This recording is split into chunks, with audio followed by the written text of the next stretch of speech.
Live on the human electromagnetic field.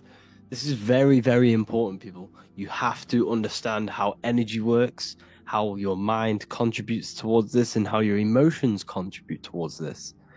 So, the heart produces this electromagnetic field, which surrounds the body from 3 foot to 9 foot, depending on your internal state. And we'll get into that a bit later. But the heart produces this field.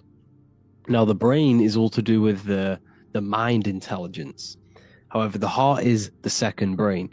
It is to do with the emotional intelligence of our beings. So, mind and emotion directly connected. They are directly connected. Every thought that you think is producing an emotion. So, the thought that you think is an electrical signal in the brain, which then gets sent to the heart. Now, the heart is what's judging. It judges you. It judges what is right, what is wrong. It tells you is this thought good, is it bad, based off the emotional sense that you gain off that thought. Therefore, before we go any further, every single cell in your body, every single organ has its own electromagnetic field. So every cell, every organ, the organs come up to bunch together to create the system. The systems come together to create the body. And all of this contributes towards the electromagnetic field of the heart. Okay? So everything is electromagnetic. I am, you am, every atom is electromagnetic. So what we need to understand is that our diet plays a huge role in raising our frequency. Our frequency is our spirit, our spiraling energy field. The stronger this field is, the more impact you have on reality when it comes to manifesting your reality and what you want. So it's important that we keep our body healthy, our cells healthy, because all of this contributes to what you're putting out and what sort of and how effective your energy is putting out into the quantum field around you. So your heart produces this field based off the emotion that you feel. So every emotion that you feel, your internal state, is what manifests this electromagnetic field. So when you stand next to someone, you can feel their vibe. You can get a sense of how this person is feeling. Well, because you're feeling the energy that their internal state is manifesting the external energy, which you're picking up. So when their mood changes, you can feel it in their energy, especially if your third eye is wide open. So what I'm trying to say is your emotions is what attracts things to you, because your heart produces this magnetic energy. So your heart is producing magnetic energy. Every emotion that you feel is creating magnetic energy, which is drawing people, things, situations to you. All of this contributes towards your life because everything has a domino effect. If you happen to draw the right person to you because of your happy emotional state, that person can just change your life and turn the wheel on manifesting your reality. So like I said before, when we feel higher emotional states and elevated states of emotion, this strengthens our electromagnetic field. So when we feel happiness, contentment, joy, love, all of this expands our field from 5 meters to around 9 feet, 5 feet to 9 feet around your body. And the stronger this field is, the stronger your emotions are, and the more elevated they are, the stronger impact you have on matter. Why? Because you're vibrating more than matter. You're becoming more spirit than matter. So therefore, it is mind over matter. So if you experience these higher elevated emotions, you then have a greater impact on creating matter and influence on atoms around you and people around you. The higher you vibrate, the more people are going to stare at you, the more things that are going to happen better in your life, because the more energy that you're putting out positively. So this electromagnetic field is so important, so important. And your emotions and your thoughts play a crucial role. You control your thoughts. This will then control your emotion, and then your emotion will control your magnetic energy. And not to mention, when we meditate, we turn our mind inward. So therefore, all of the attention, because where attention goes, energy flows.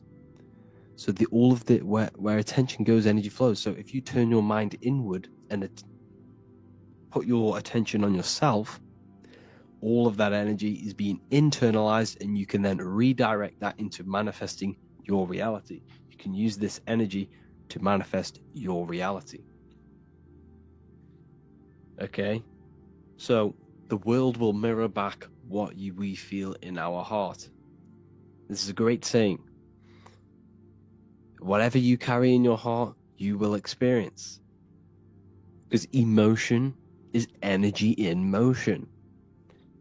The emotion you feel is the thought motion. So every thought you think produces energy in motion, which is emotion, which will then be put out into the quantum field, well, which is everything's in your mind, because the words you say, the things you feel, mold your mind, and your mind mirrors the external world. So you need to be careful what you're thinking, feeling, and saying and hearing, because all of this has an effect on your external world, because it has an effect on shaping your mind. Okay? So, controlling emotions. We need to get rid of the reactive emotions and use them intentionally. The more reactive you are, the more prone you are to lowering your frequency, which will have a great effect on manifesting your reality. We need to aim to reach them high states of emotion, to keep our cells, to keep our body high frequency. So I hope this lesson helped you. On the next one, we're going to be talking about maintaining this field. How's it all going, Patreons? Today we've got an amazing video to do. And today we're going to be talking about the rap industry and how it's connected to the occult and what they're actually doing. Okay? There's a big misconception about them being, a worker for Satan, or some sort of astral entity, some sort of devil, okay? But it's not like that. What it actually is, it's a thought form manifested in the astral plane. If you do not understand what I'm trying to say, you need to watch my videos on the astral plane first so you can get a full understanding of this. The astral plane is made out of thought forms. It is a manifestation of imagination. Okay, so the astral plane, the mind would be the thought. The astral plane would be the imagination of that thought. Everything in the 3D world you see is reflected in the astral plane. The astral plane is how do I put this into words? It's a reflection of the physical world. Everything is doubled in the astral plane. Okay, it's like a mirror. And the astral plane is the plane above the physical world. Physical, etheric, astral, mental. The mind is the highest one. Then it goes to the astral.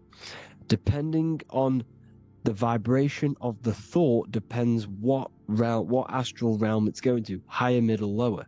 If it's a intrusive, negative, low vibrating thought, it will go to the lower astral plane. You see? So the higher would be good thoughts, positive thoughts.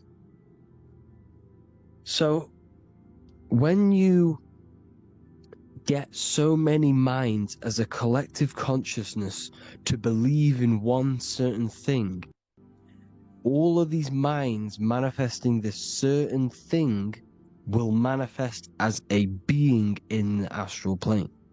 It's the same with a demon, okay? You can attract demons or summon demons. Summoning a demon is creating a demon out of your thought forms. This is dark. This is a occult magic. This is magic. So, for example, COVID, everyone believed in the fear of COVID, fearing the COVID.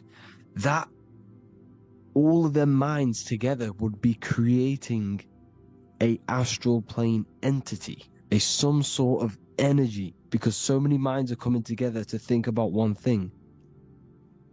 That can summon demons. You, for example, have this. If you've had a really traumatic event happen when you were younger and you constantly think about it to this day, every day, if you keep thinking about it, that thought will manifest into some sort of demon energy entity, which will follow you around and feed off your negative energy that you're giving off in that astral plane.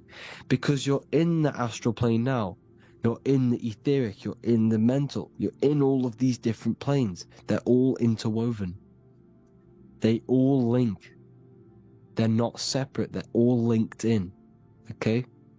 So, what these celebrities are doing, they are pretty much selling their soul to manifest a negative entity, a negative energy. How do I put that in better words? They're basically because they've been targeted because they are passionate, they are very good at what they do. So these occultists, the people running the industry, for example, will come to them and say, we will give you this much money, we will keep paying you so much money if you manifest, if you put this negative energy into the music. Because that music will then manifest through the youth's minds, through the population's minds. And it's spreading the energy across the world. So they're selling their soul, because what does that mean? You're going against the soul's will, because the soul is pure, it's pure love. It does not want to do anything bad. You know when you're doing something bad. So by selling your soul, you are giving away the soul's voice for money, for physical exchange, for physical gain in this physical world. Now, what you've done, you've exchanged physical riches to manifest a low vibrating energy on the astral plane. Satan is a low vibrating demonic energy within the astral plane, a very powerful energy, because this energy has been summoned and created through these dark occultists running the world. They want people in fear. They want people dying left, right, and center. They do sacrifices to manifest this energy. They want people in pain because they're dark occultists, black magicians. There's two types of magic. You can do this for the good as well. You can do this for the bad. So what these rappers are doing, they're manifesting low vibrating satanic energy. Look at them. You can see it. If your third eye is wide open, you can see the demonic energy in these people, in their eyes. Just look in their eyes, because it's the gateway to the soul. You can see, that gothic, that dark energy that they're manifesting through the music. And that is corrupting the minds of the youth and of the world. And this is why they're paid so much to manifest this energy, to keep people in the low vibrating energy. Why? Because low vibrational energy keeps your soul, your light body, more stuck to the 3D construct, the 3D world. They keep you more bound to this body. They don't want you escaping this body. This is why they tricked you that you're on a physical ball in a physical universe in the middle of space. Why? Because they don't want you to realize that you are a soul in a body. Therefore, once you realize you're a soul in a body, you will then start asking questions like, how do I leave the body? How do I travel the world of the soul, the world of the astral plane? How do I get out of the body? And that's exactly what they don't want you to do. When you are astral projecting, if you fear something, you'll snap straight back into the body. Because fear is a bondage. They feed off this energy. They keep you stuck in the body and they feed off this energy. The root chakra, survival. In order to survive, you will fight, you will kill to survive. Red, the lowest vibrational color on the color spectrum. Look at the waves, very low, slow. They want you in the root chakra, red. Why is the devil red? Because it's the lowest vibrational color. The devil always has a devil's tail with a triangle because it's pointing down, symbolizing your Merkaba, your light body. Merkaba. Mer equals light, Ka equals spirit, Ba equals the body. Body, light, spirit. Light, spirit, body. Merkaba. And the devil's tail's the triangle down because it's symbolizing descension. This is the descension, this is ascension, upwards to heaven, heal hell. So the root chakra is survival. If you're operating off the root chakra, you're in survival mode. You want to kill, you want to beat people, you want to be evil because you're trying to survive. Your mind is in a root chakra environment. You're trying to kill, you're trying to survive. They want you in that red. Look at all the celebrities, they're all in red backgrounds. Red, the lowest vibrating color, the root chakra, that is the devil. Here you see the astral plane, physical, etheric, astral, mental. Here's some Masonic artwork with the 11. The 11 symbolizes the mirroring of reality, how reality is mirrored. Whatever happens in the astral happens in the physical. Whatever happens in the physical happens in the astral. It's a mirror. It's the 11. 9/11. Okay? 9 plus 1, 1 equals 11. 9 plus 1 plus 1, 11. 9/11 is a ritual.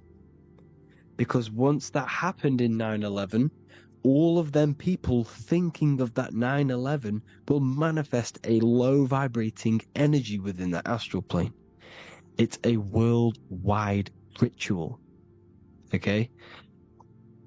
Here's Leonardo da Vinci showing you look up. Why is he pointing up? Because you can't look at the physical world if you want to change it. You can't change the physical world for long time gain. He's telling you to look up, change the mind, change your emotions, your astral body. Change the mind and emotions, you change your physical reality.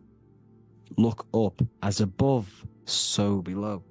Here's Hermes Trismegistus, an ancient occultist, an ancient. All of the wisdom that we have now comes from Hermes, Thoth, or Moses, all the same people, all the same person.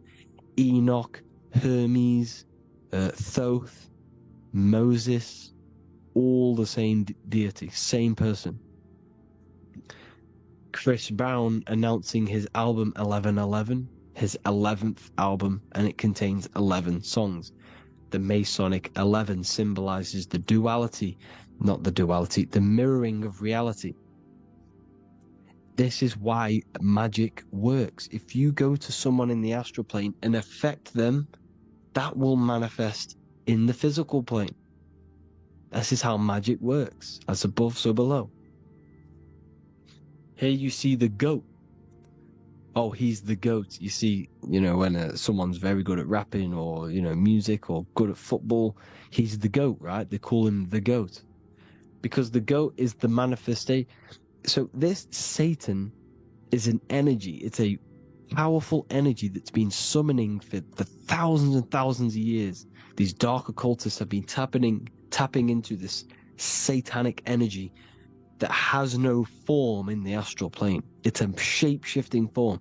You can think of anything in the astral plane, it will manifest instantly. That's how it works. It's the world of thoughts, manifesting thoughts.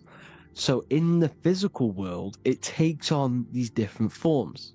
As a goat or an owl, we'll go into that later. But this is what the goat is, and this is why you see the Baphomet with a goat head. Drake's new album with the goat and the red eyes, obviously red. Polo G, the Masonic G, and he's got the goat horns, the goat, the album called The Goat. Rilo Rodriguez with the mirroring of reality. So what he's showing here, very powerful symbolism. He's sold out to the goat energy, the satanic energy. This is why in the physical world he's his body, but in the astral world, in the mirror, he's the goat. He's manifesting the satanic energy, broadcasting it to the masses for material exchange. Here you see Baal, Moloch, Satan, all the same deity, just different words. There is no form to this energy. It is a powerful, low vibrating energy that exists within the astral plane. Moloch, a Baal. Here you see Balenciaga. Here you see the Baal on the tape. Here you see the devil with the horns. Can you see it here? You can see it, the opposite side of the pointer. You see a little stick man with two horns, with the red horns. It's all the same thing, Baal. And what were they doing? They were child sex trafficking. What were they doing with the children? They would torture them. Why would they torture them? To harness this energy, because it's a ritual. Because you can attract demons to you, or you can summon them. To attract demons, low vibrating energy, low vibrating spirits in the lower astral planes, you have to attract them. How do you attract them? By creating low vibrational energy. Well, they don't want to do it to themselves, do they? These dark occultists don't want to hurt themselves, so they would get children, brutally torture them in scorching hot flames and rip things off and all sorts of sick occult arts to torture the children. Why the children? Because their emotions are more pure. They're more powerful. So they would do this to the children to summon and attract demons, so then they can communicate with these demons and get things off them. Because in order to become God-man, you have to sacrifice yourself. What do I mean by God-man? By achieving Christ consciousness, you have to sacrifice yourself and your life. However, you can do this without sacrificing yourself. You just have to sacrifice something else. Now, what do I mean? You can gain financial riches on the physical plane, but you will have to sacrifice something. If you want it instantly, if you want that instant financial gain, or you want some sort of a power, these spirits will give it to you in the astral plane. You can make deals with these spirits. But you got to give something up. You've got to kill something. They want something in exchange. So this is what it is. In order for you to become Christ and become like God, you have to sacrifice your life. You have to sacrifice your mind, your spirit, all to this one good thing, to becoming light, which is what we should all be doing. But these dark occultists, they're giving away instant things now to get things instantly, to get financial things instantly, to get these powers instantly, by giving things over, by sacrificing things, by giving to these spirits, these entities. That is what it is. And Moloch and Baal are these low vibrating energies within the spirit realm that feed off this energy. And they will give you certain things back in the physical world. Here you see fire and destruction and killing babies. It's always babies. Who's got babies here? All the same thing. Now, Baal is also Moloch. Satan, Baal, and Moloch, same deities. Here you see the Egyptians. This is in an Egyptian wall. And Egyptians with the same symbol as OVO, Drake, OVO, the owl, Moloch. Same deity. Mazda, this is the eyes of an owl. The $1 bill has a tiny little owl in the corner. Bohemian Grove is the owl, because they're summoning this energy. They're summoning this demonic depravities. This is what they are doing. And the people running this world, this whole matrix, are these dark occultists summoning this energy. So I hope that all gave you a better understanding of what's actually going on and how it all works. Be careful of entertaining certain thoughts. Don't let go of the things that's bothering your mind, because if you've been worrying or giving mental, because where attention goes, energy flows. So when you're putting so much energy, attention into one negative thought, you're summoning a demon which will follow you around and feed off this energy. So you need to sort the mind out before you sort your life out. You sort other things out. Hope you all gain a deeper understanding of this today. Please feel free to comment any video suggestions in the comments. I thank every single one of you Patreons for the support, and have an amazing day. Lesson 7. Frequency, vibration, and the law of attraction. This is so important. All of these lessons are important. So get your notepads out, take down some notes, because this one is a major one. So like we said before, everything is vibration. Everything is a vibration. Everything is a frequency. Everything is made out of light. Light is vibrating at a certain frequency. And within the realms of energy, the way how it works is that you attract what you put out. So you are what you eat. You are what you think. Whatever you put out is what you are going to get back. So it's like praying. If you pray from a place of negativity and suffering, you will get more back. You have to believe and become the frequency of what you want. Everything you already want exists as a state of frequency. Think about that. The thing that you want is a thought. Everything is a thought. Everything exists as a thought. What you want is a specific frequency. And you can experience that frequency before you even have it, before you even achieve it. You can become one with that frequency, with your mind and emotions. And this is the power of your mind. The power of your mind is that it can tune itself to anything. So you can tap into the frequency mentally and emotionally before you have something. And this is how you become the frequency and attract it to you. Like I said, whatever energy you put out, you get back. So if you become that frequency, you're going to influence magnetic fields, which is magic, mag. You're influencing magnetic fields, which is magic, through frequency, thoughts, and emotion. Your present results are a reflection of your vibration. You only attract what you are. Everyone in your external world is a result of your vibration, and your vibration is a result of your thoughts and emotions. The people around you are on a similar vibrational wavelength as you. So if you meet someone, for example, you walk down the street and you meet someone, and you're two complete opposite people, you're not going to resonate with that person. Why? Because his mindset and your mind are resonating on two different frequencies, so opposite that you cannot clash together. You can't come together. You might not hate that person. His ideology, his thoughts, his beliefs, his loves and things he does, things he likes is all a frequency in his mind, and your mind is the complete opposite. Therefore, you will not become one with that person.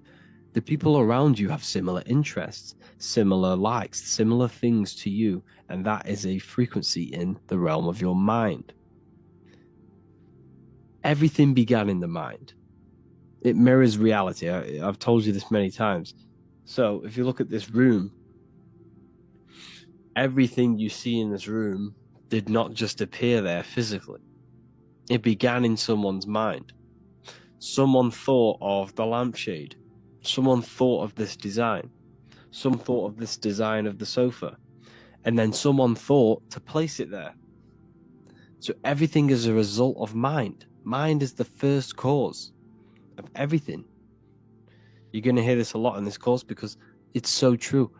Your life is a result of your mind. Your mind is your biggest tool.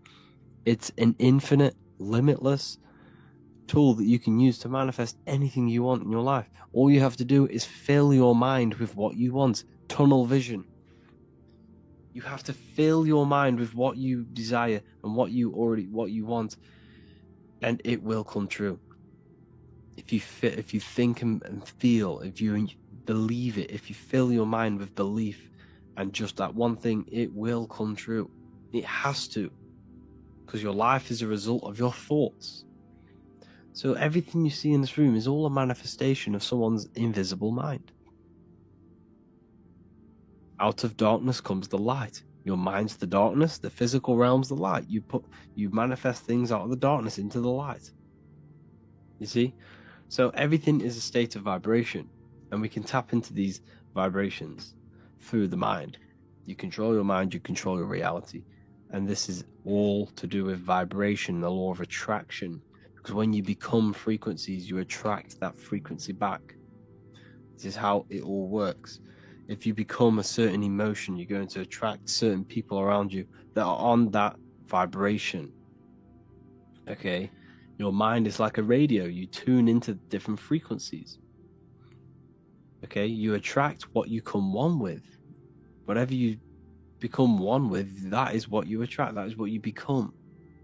So it's important to keep your mind on high frequencies, to keep your emotions on high frequencies, on elevated states of emotion, elevated people, elevated thoughts. Because whatever you think and whatever you feel, you're becoming that vibration. And that is what will come to you. Lesson number 3, conscious and the subconscious mind. This is so important to understand how the mind works and the two aspects of the mind. If you don't know this, your life is going to be hell. So make sure to listen and get your notepads out.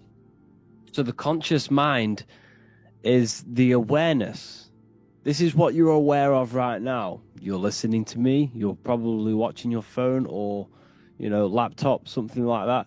Your 5 senses, your mental state, your awareness. This is all your awareness. What you're aware of. This is the 10% of your mind. Only 10% of your mind is what you're aware of, your consciousness. You're conscious. So, I know what I'm touching. I know what I'm aware of. I'm aware of my feelings, what I'm thinking. This part of the mind, what you consciously do, impresses the subconscious mind, which is 90% of your mind. Think about that. 90% of your mind, you are not aware of what is going on in that part of your mind. It's all there, but it's all in the background.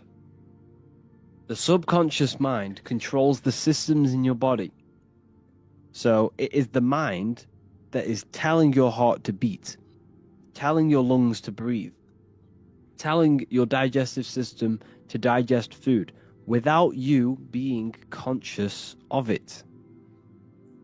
So the subconscious mind is controlling every single system in your body and telling it to do its job.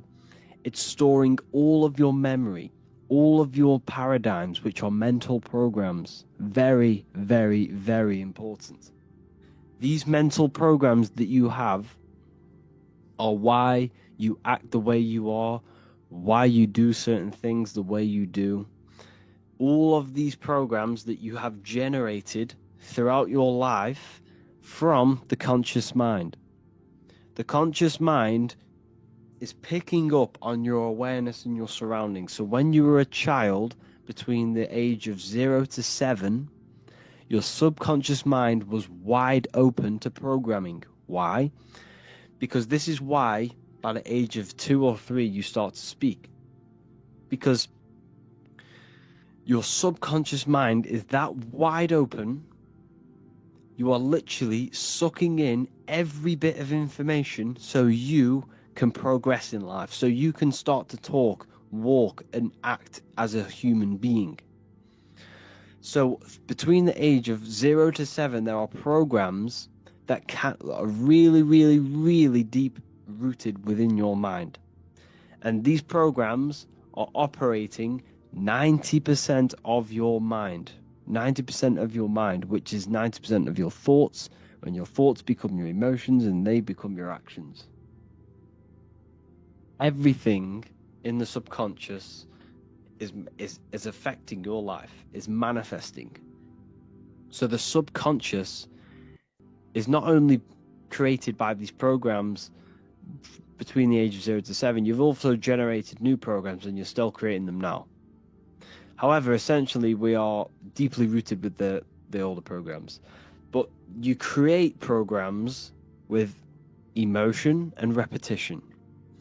Emotion and repetition generate mental programs. Driving your car, changing gear, tying your shoelace. You don't have to think about doing these things. You can literally just do it on autopilot because your subconscious mind knows that program is there. So when you consciously think of tying your laces, bang, it's done. You don't have to think about it. The subconscious takes over and does it. So the subconscious is manifesting 90% of your daily basis actions, thoughts, and emotional state on a daily basis. So what's that mean? The subconscious rules your life pretty much. And you need to change these programs. Okay? We're not going to go into this lesson, but the subconscious also sees, counts, and analyzes everything. For example, you go and past this sign. You're in a car, you drive past this sign at 6 o'clock in the morning on the way to work. 8 o'clock at night or 6 o'clock or when you're driving back home, you have a random thought. Oh, I'd love a KFC. Because your mind, you might not have consciously been aware of it, but because of this sign was in your visual sight at 6 o'clock in the morning, later on that day, that subconscious mind has picked up because you started to feel hungry. And this was the first thing you seen that day. This is why it's called advertisement. Ment means mind. They're advertising to your mind and your subconscious. This doesn't really effectively work on the conscious mind, but it works on the subconscious. It lingers thoughts and images in your subconscious memory because of theta waves. When you wake up, an hour or two just after you wake up, your brain is producing theta waves, which is the waves where your subconscious mind has access, easy access. Theta wave is your mind is open to programming. So just before you go to sleep, and when you wake up, your brain's producing theta waves. And this is when your subconscious mind is wide open. This is why you need to be very careful. Never go on your phone when you wake up. Never scroll on TikTok or whatever. Don't do this stuff. The first thing you need to do when you wake up is say something positive and feel something positive. Do this every single day before you go to sleep and after you wake up. This will change your life. This will create positive impressions on your subconscious mind. Okay? It also, the conscious mind, it's like a cycle. The conscious mind, thoughts and emotions impresses the subconscious, and this will repeat. Then the whatever you put into the subconscious will then be put back onto the conscious. It's like a repeating cycle. Okay? So you need to understand this very, very deeply. You need to understand how powerful the subconscious mind is. This is the reason why you think your name is whatever, John, and this is why you wake up at a certain time. This is why you run the way you do.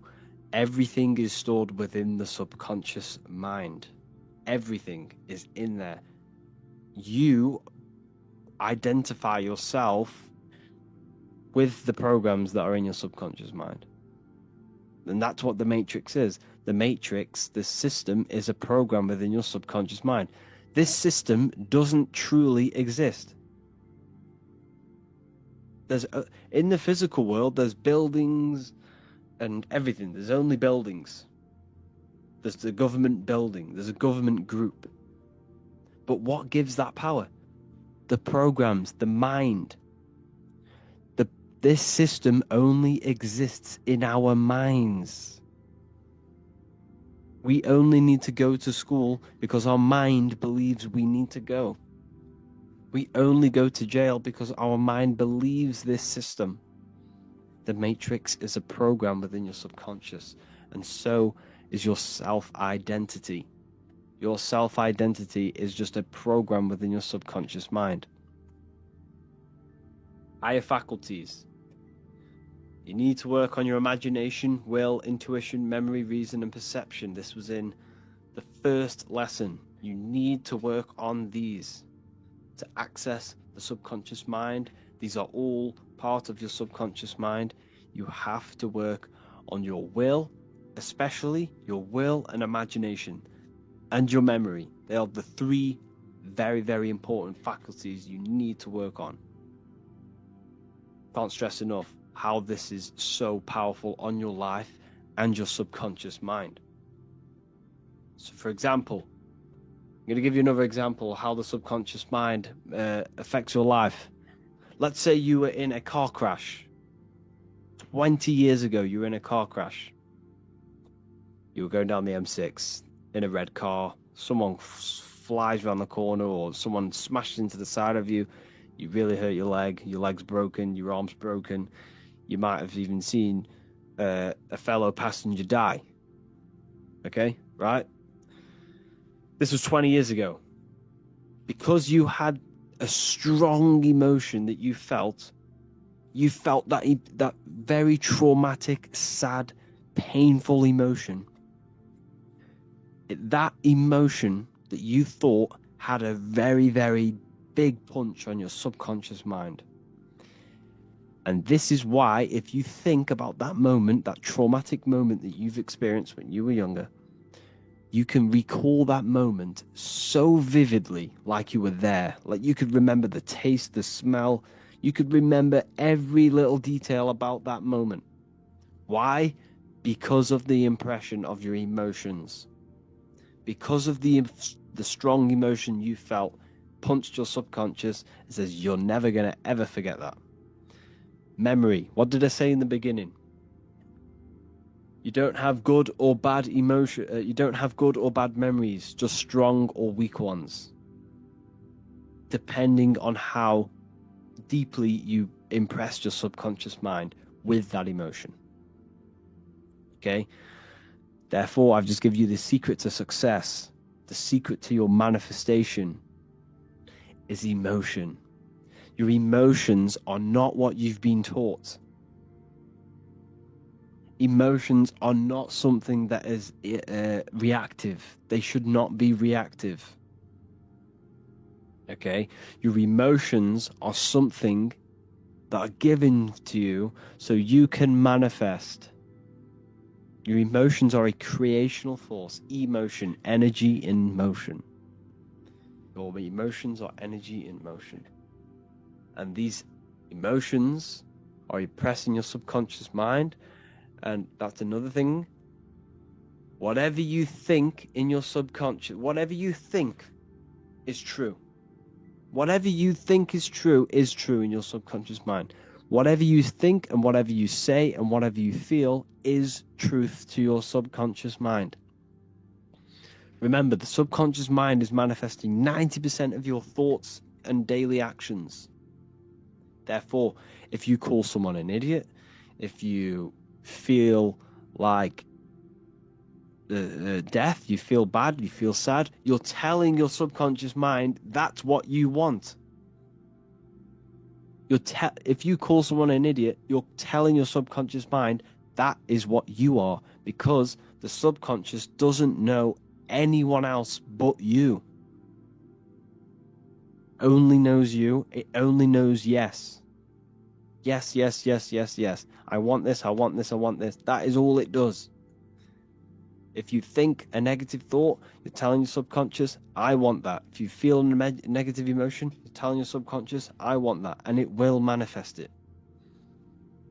And that's why you need to control your mind. You have to control your mind and emotions and what you say. Okay? Very, very important, people. So remember, when you were in that traumatic moment, going back to the car crash, right? When you were in that traumatic moment, because you experienced that moment, it still affects you today. Because you had that car crash and you felt that such negative and traumatic emotion, it's still affecting you today because you'll be conscious of whose car you get in. I won't get in certain cars with him because this might happen because of that. Or you might not even go in a car at all because of that event. That is how the subconscious mind manifests into 90% of your daily basis behaviors. Every program you have is having an effect on your decision making, your actions and thoughts. This is why you need to heal childhood traumas through meditations. We'll go over that. You need to heal the subconscious. You need to let go from these programs and create your own programs. Hope you enjoyed this lesson. Go and watch the next one. Lesson 13, mirror magic. This is all to do with mirrors and how you should treat mirrors in yourself. See, mirrors not only just reflect your vision and yourself, they reflect what you say, what you speak, and what you feel. They reflect energy. Okay? So it's important that you are saying the correct things and feeling the correct things in front of mirrors. Because mirrors reflect back to you everything you say into them. They are a great tool you can use to reprogram your subconscious mind. Now, the good thing with this, you can do this when you brush your teeth. You can do this every time you see yourself in a mirror. You see, what you say into a mirror is also being reflected back to you, which is then reflected back to the mirror and done infinite amount of times. It infinitely reflects what you think and say and feel. So if you say a negative thing into a mirror, or you say, I am ugly, this is just going to constantly reflect back between you and the mirror and quickly and rapidly reprogram your subconscious mind. So it's important that you say the correct things in front of mirrors. Okay? Mirrors are a very powerful tool to change your mind and to manifest things.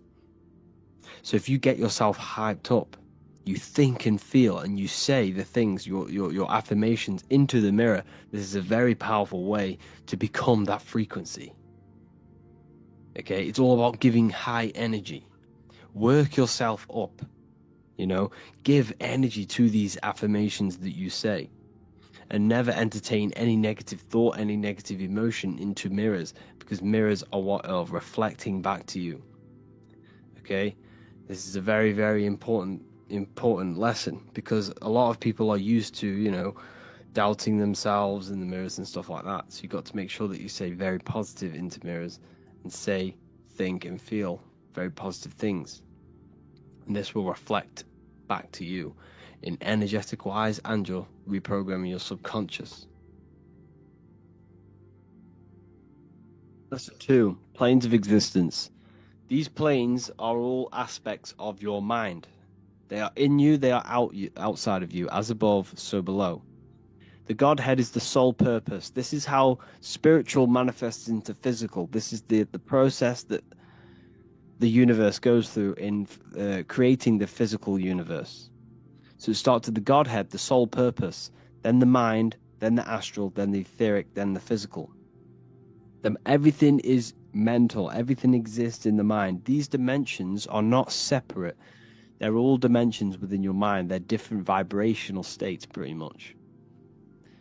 So the mind is the realm of thoughts. This is where thoughts reside.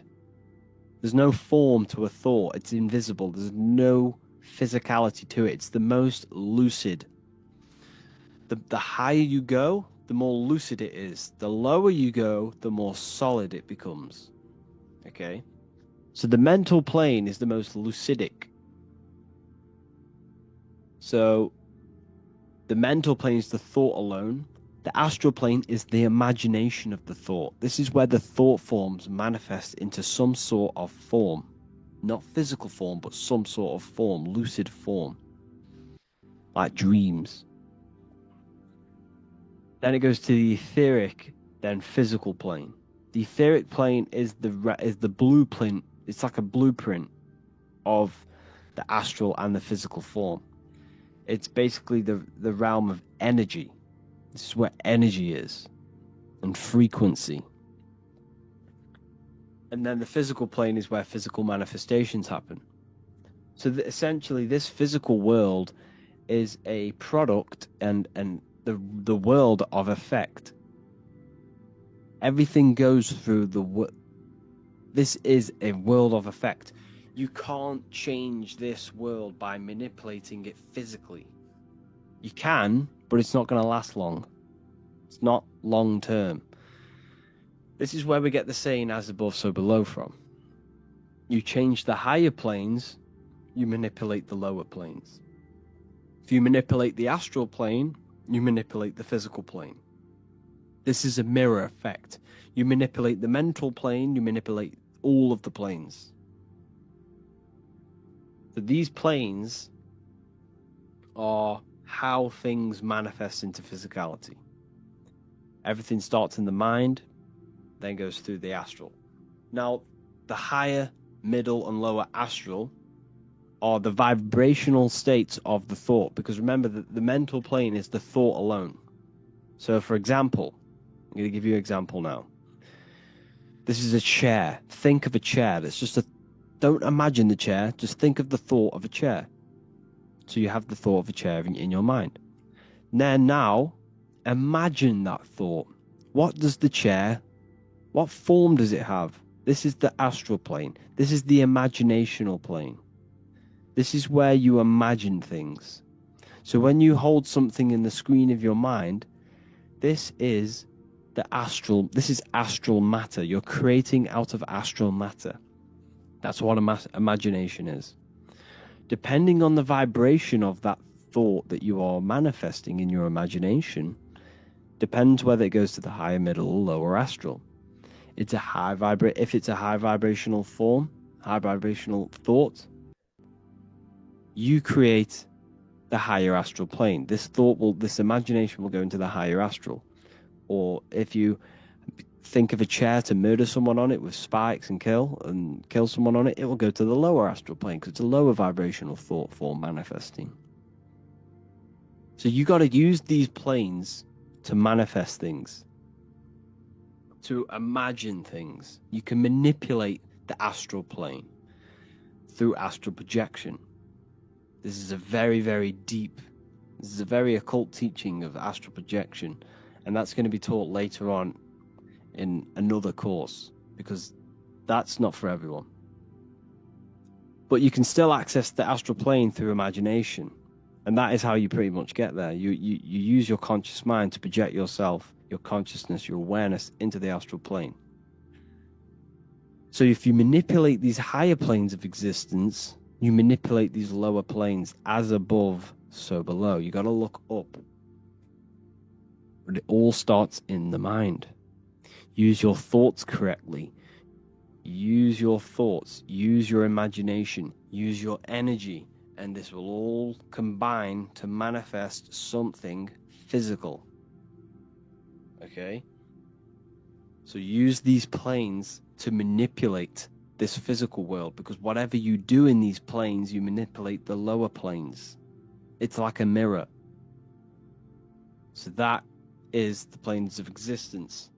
They all exist inside of you. They're outside of you. They're as above, so below, as within, so without. They are everywhere. They are inside of you. They're not separate. They're all aspects of your mind. Lesson 12, sigil magic. So what are sigils? Sigil is a symbol. Same thing. And it represents something corresponding with your mind. So, for example, without you even seeing the letters, this object, well, this shape corresponds with something within your mind that associates with that shape that you see. So the symbol for Nike, everyone knows it's Nike, even without it saying Nike. It's because this symbol has been associated with something that our minds recognize. So symbols speak to our mind and subconscious mind. Okay? And within us and around us are the other planes: astral, mental, and etheric, and physical. So this symbol, right, the Nike symbol, carries energy. Why does it carry energy? It's because all of the collective minds that have seen this symbol have a collective thought and associations within their minds that associate beliefs with this symbol. So another way to see this is this symbol is speaking to you energetically and metaphorically to your right hemisphere and your mind. So the collective mind, this is very hard for me to express and teach this, because we're talking about something metaphysical within the mind. There's not many words, it's hard to describe. So a symbol carries mental energy. Mental belief, mental awareness is energy. So all of the collective minds have a belief about this symbol. They know what this symbol represents in their minds, and this carries energy. So if you go and wear this symbol, you are associating yourself with the energy. You are carrying that energy. Okay? So that's how symbols are very powerful. They carry energy because when someone sees you with that symbol on, they associate you with their mental belief system on that symbol. So you can create symbols yourself. What you have to do is create a sigil, something simple, easy to remember. Okay? You got to make sure it's very easy to remember, because you're going to have to imagine this symbol as well. Create a sigil, like a triangle with whatever in, and give it a mental belief. So every time you see this symbol, or it could even be a letter. You could even use something so simple. Whenever you see this, it's going to remind you of that belief that you have with that symbol. And what you need to do is create it on a piece of paper or a bay leaf,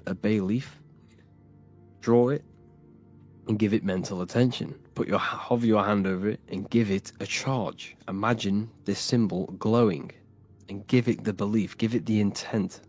It's all about your intention with the symbol. Okay? And you want to keep this symbol on you at all times.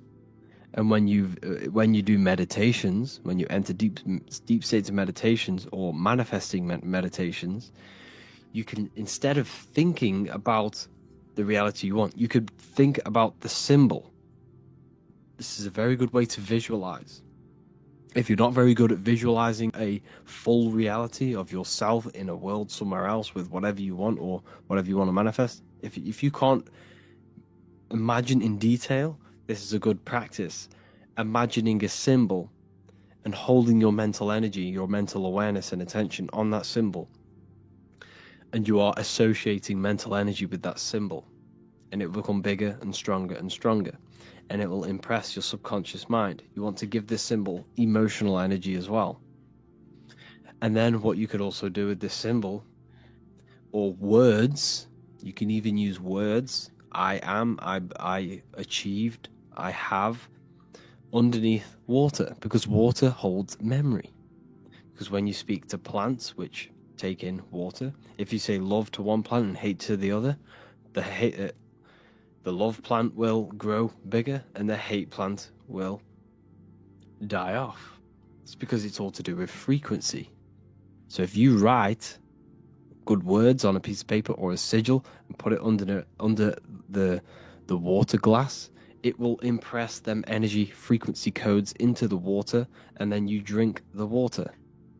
And this is all helping and contributing towards getting you towards that frequency of what you want. Giving that energy. It's all about filling your mind with that what you want to manifest. You have to find a way to fill your mind as much as possible with what you have, what you want to have. It's about tricking the mind, about something you already have.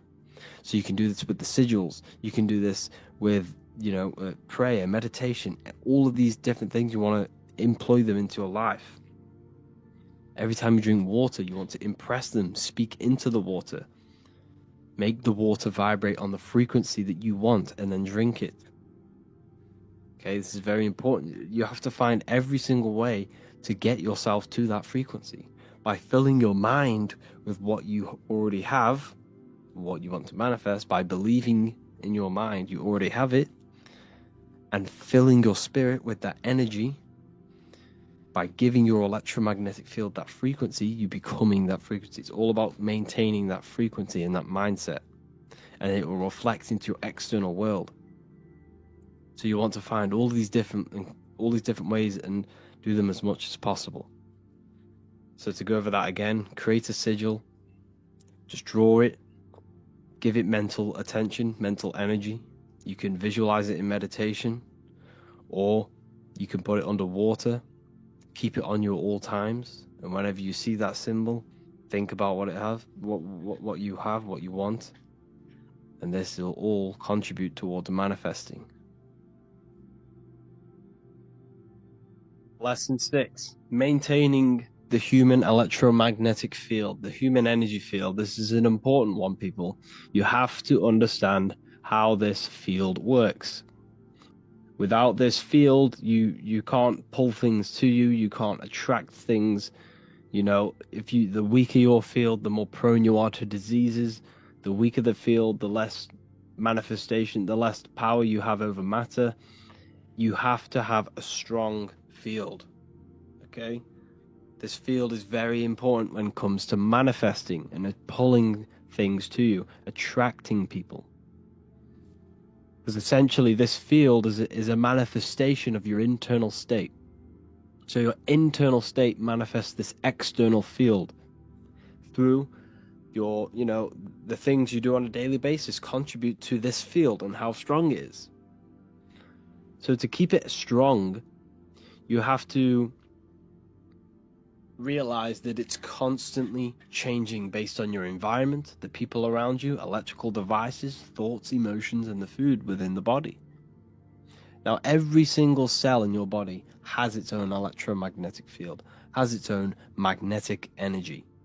And this magnetic energy can be weakened or strengthened by the food that you are putting in your body. So therefore, when we eat food that is processed, that is not grown under the sun, made in some sort of lab or manufacturing, wherever, it has no magnetic energy to it. It's vibrating so low that when you consume it, it's going to pull your energy It's going to lower your frequency, it's going to lower your mood. It's going to just destroy everything about you. You don't want it in your body. You have to eat raw food. As much as you need as much uncooked raw food as possible, because the cooked food is what kills the magnetic energy in it. Kills nutrients as well. But it's based off magnetic energy. They never want to tell you this. They want you focused on nutrients, minerals, but they'll never tell you about the magnetic energy, the etheric energy, about the food. Yes, meat might have some, nutritious benefits to the body. Flesh might have that. However, the magnetic energy behind it is negatively charged. Because the magnetic energy never leaves the food. Never. Energy can't be killed, cannot be destroyed. Therefore, the slaughtered animal is running, fear, traumatized, and all this negative energy is stuck within the food, and this is going to lower your vibration and weaken your field. So don't just think about nutrition. Think about magnetic energy. You're an electromagnetic being. So you need to make sure you're eating food that is under the electric sun. When you stand under the sun, you feel that masculine, powerful electrical energy charging you in your body, in your cells. This is why you feel so much better when you're under the sun. It's because it charges you. It charges your body, your cells, your mind, your spirit, everything. It upgrades your DNA. The sun is amazing. You need the food that grows underneath the sun, because the sun crystallizes in the food. When you eat raw fruit that's grown under the sun, you're eating the sun. You're pretty much eating electrical currents. You're putting that into your body, and it's charging your body, charging the cells, because the cells produce electricity. Your body is made of water, which, contributes to moving electricity around your body. So your diet is very important when it comes to maintaining the strength of your electromagnetic field, because the weaker this field, the less impact you have on manifesting over matter and pulling things to you, and magnetically pulling people and, surroundings to you. It's a magnetic field. It pulls things to you. The right people, the right places. So eat fruits and vegetables as much as possible. Grounding, putting your feet in the soil or in the earth. This will charge you. The earth is electromagnetic. This will strengthen the field, strengthen your body, strengthen your cells, put electricity in your body. Everything is just amazing when you ground, especially when you're stood under the sun as well. It's a double whammy. So grounding every day is important to keep the strength of your field up. So if you have a very weak field, you're just gonna, you're gonna attract negative people. You can sense it from a mile off. When you see a negative person, you don't even need to know them. You can just sense that they're very negative, very low vibration. You see it on their face. You feel it in their energy. It's a no-brainer. Energy doesn't lie. And this is because their field is so depleted. Because of the food, the thoughts, the emotions. They're so unattached from nature. And this is why it's so important to get back in touch with nature, back in touch with your body. And this will strengthen not only your field, but your mind and emotion will be better. So your diet plays a massive role. Grounding, very important. Proper thinking. Being present. Your field is made out of your thoughts as well as emotions. Being present is a very important one, because when you put your mental attention into the future or the past, you're giving energy to it. So when you are in the present, you retain energy. Okay, you don't give energy away by retaining energy, by being in the present. Proper thinking. This is a very important one. So thinking is energy, mental energy. Every thought is either, positively impacting you or negatively impacting you. So every negative thought that you think, you need to think 3 more positive ones to try and counteract and balance this out. And over a long period, over periods of time, this will create you to, think positive. And you need positive thinking. You're just dragging yourself down. You're slowing the process of where you want to go in life just by negative thinking alone. You see, your external world it's not actually external. The world is within you. You're not in the world. The external world is within you. So therefore, your mind is like the controller of your external world, because you are a result of your thoughts. Where you are in your life now, where you are right now listening to this, is an effect and a direct manifestation of all the thoughts that you have thinked in the past. Think about that for a minute. You are where you are in life because of the thoughts that you have thinked. I bet you've never realized that. Every thought, every decision has contributed to where you are right now. Therefore, you change your thoughts, further down the line, you change your external world, you change your life. You change the way you think, you change the people around you. It's directly correlated. The mind is a reflection of your external world. So every thought has an emotion attached to it, and the emotion is energy in motion. We've gone over this, which contributes to your electromagnetic field. So your positive emotion is going to strengthen your electromagnetic field. And when this field is stronger, the more impact you have on matter, the more abilities you have to pulling people to you and places.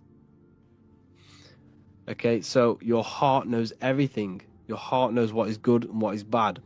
When you go against the inner guide, the heart's voice, you're actually weakening your field. You're weakening your willpower, you're weakening your mind, you're weakening your electromagnetic field just by going against that inner guide. When you know you're doing something bad, you're not only, mentally going to suffer, you're going to suffer energetically and physically. Because what affects your electromagnetic field affects your body. So do not go against that inner guide. The people around you have a massive effect on your field. So when you interact with someone, there's a balancing out of the frequencies. Every frequency does this. It's called binaural beats. Every frequencies do this. When 2 frequencies meet, they harmonize and they balance.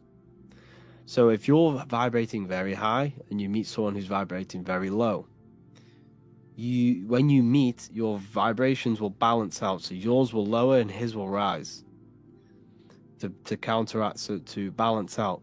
So that person is essentially taking your energy if they're vibrating lower than you. So it's important that you understand and be mindful of the people who are in your surroundings, because they're either taking your energy or giving energy to you and, contributing towards your life. It's so important that you change the people in your life. If you want to heal your body, stop talking to the people or don't chill with them as much if they just want to go out and eat Burger King every day. You see, it's not only physically are they going to take that, they're going to have, because their thoughts are in their electromagnetic field. So when you're around these people, you're gaining their thoughts, you're gaining their emotions. And this is why you feel so influenced. The word flu in influence. Because influence energy is like a flu. It's sticky. The people around are giving you energy, giving you thoughts, giving you emotions. So it's so important you keep clean-hearted people around you and people who contribute towards your life. If not, cut them out. If they're not contributing towards something in your life and you're not contributing something towards theirs, cut them out. Is it going to help you? No, then remove it. It's so important that you stick to this. So the people around you have an effect on your field. And like we say, the lower the field, the less impact you have on reality. The higher frequency you are, the more wave you are than matter. So I hope you learned a lot from this video. Lesson 4. Programming the subconscious mind. This is so important, people. You have to reprogram the programs that are in your mind. Everything is true in the subconscious mind. This is why the ancients had the golden rule: treat others like you want to be treated. Because if I go, like I said in the other video, if I go and call you an idiot, I'm calling my subconscious mind an idiot, which will then telling my subconscious that is what I want. So remember, it is impressed by emotion and repetition. These are the two main ways the subconscious mind is reprogrammed. Repetition. You tie your shoelaces every single day. You know how to do it. You know how to change gear in your car. This is repetition. You have created a program through this repetition. And emotion, the traumatic event that you had when you were young, you can remember that program, you can remember that day like it was today, very, very, very vividly, because of the strong emotion that you felt together, you felt at that point, which then created a mental program which manifests into your daily basis behavior, thought patterns, and actions. Old habits are programs. This is why you're trying to create your new life, you're trying to break your old habits. The reason why you're not breaking your old habits is because that habit is a program itself. That it has to manifest. It's so hard not for it to manifest. Because it's part of the mind's automatic system. The mind has an automatic system which is running your body on autopilot. The subconscious is running your body's organs. It's telling your heart to beat on autopilot. That habit you have is an autopilot program. Therefore, you have to change this programming by accessing the subconscious mind and rewriting these programs through, like I said, repetition and emotion. Repetition and emotion, combining these two methods, will reprogram your subconscious mind. And when is the subconscious mind most accessible? 1 hour when we wake up and just before we go to sleep. Your brain is producing theta waves. It doesn't have to be then when these two are, it doesn't have to be when you wake up or when you go to sleep. You can also create theta waves when you access deep meditation. Deep meditation. So you have to do these every single day, as much as you can. Doesn't have to be when you wake up, doesn't have to be before you go to sleep.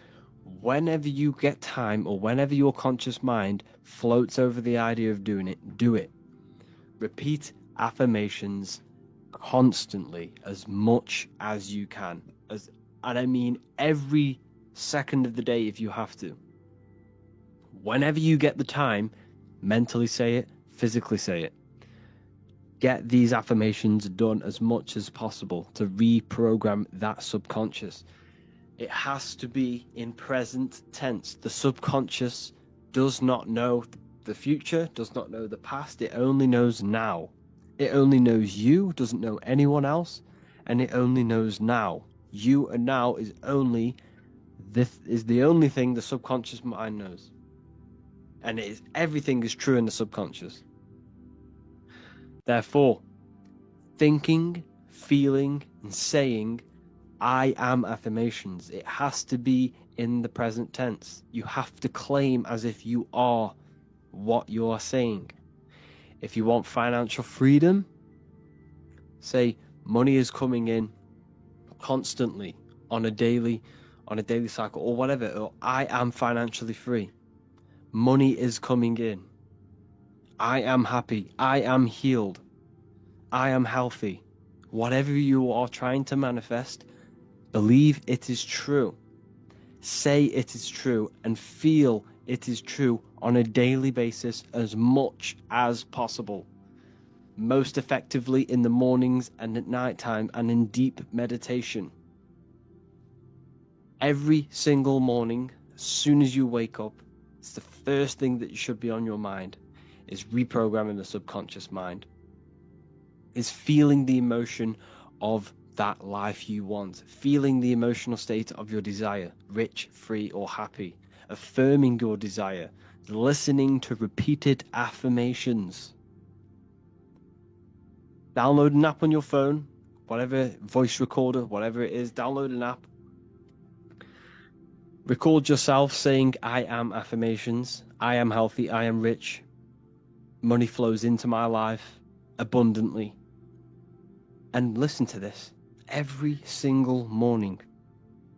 Every single morning for half an hour, 10 minutes, whatever.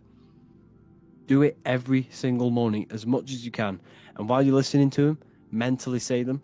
And while you're listening to them. Feel as if they are true constantly, as much as possible. You have to do this to reprogram the mind. And don't keep changing the affirmations. Listen to the same ones over and over and over and over again. And I'm telling you, you will know the affirmations off by heart. And it'll be that deeply rooted in your subconscious. You will literally think about it constantly.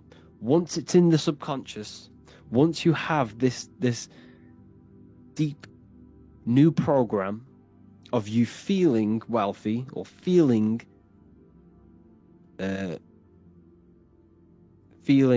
healthy or wealthy or healed, it has to manifest. Because what happens? The programs are manifesting 90% of your daily basis behavior.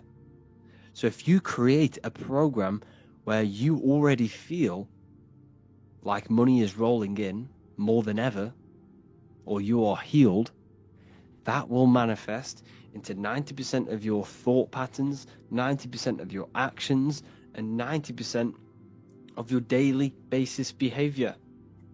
And it will be subconsciously.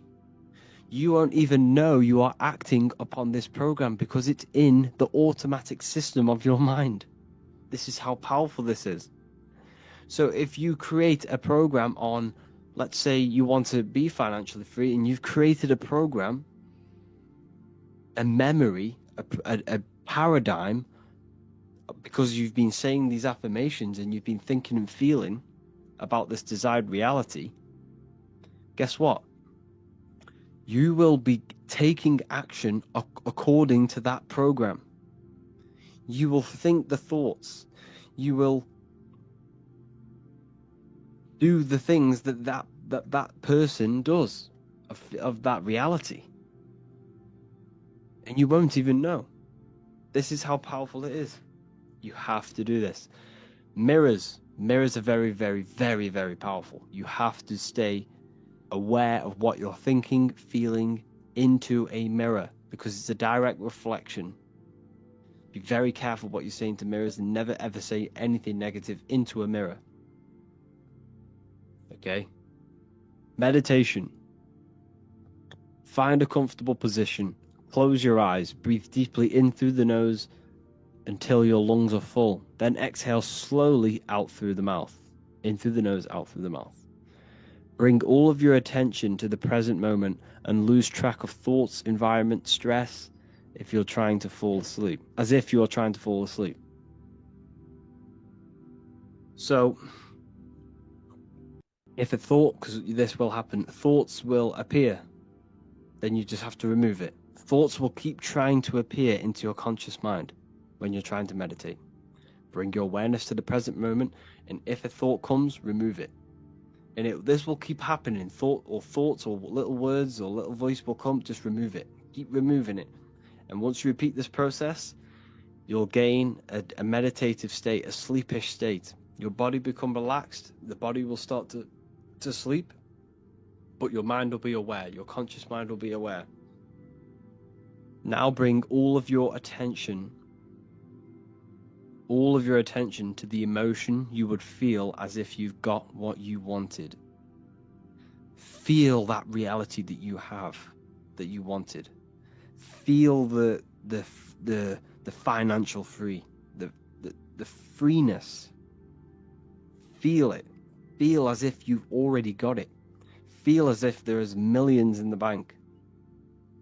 Feel as if you are healed. Feel as if you are running around happy, or whatever emotion it is of that desired reality that you want. Use your will to hold this emotional state. Like I said, the will is so important. You have to work on your will and imagination. They are very important. Use your will to hold this emotional state. Now you have to bring in your imagination, which is another higher faculty you need to work on.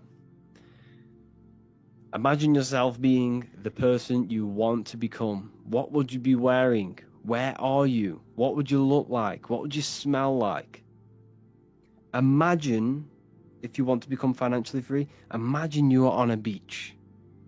Imagine you had the financial freedom. You had the freedom of traveling around the world. What would that feel like? Imagine the place you'd be. Imagine what you'd be wearing. Feel the emotion, your emotional state, and imagine it. Hold this thought and emotion for as long as you can and experience the life you want.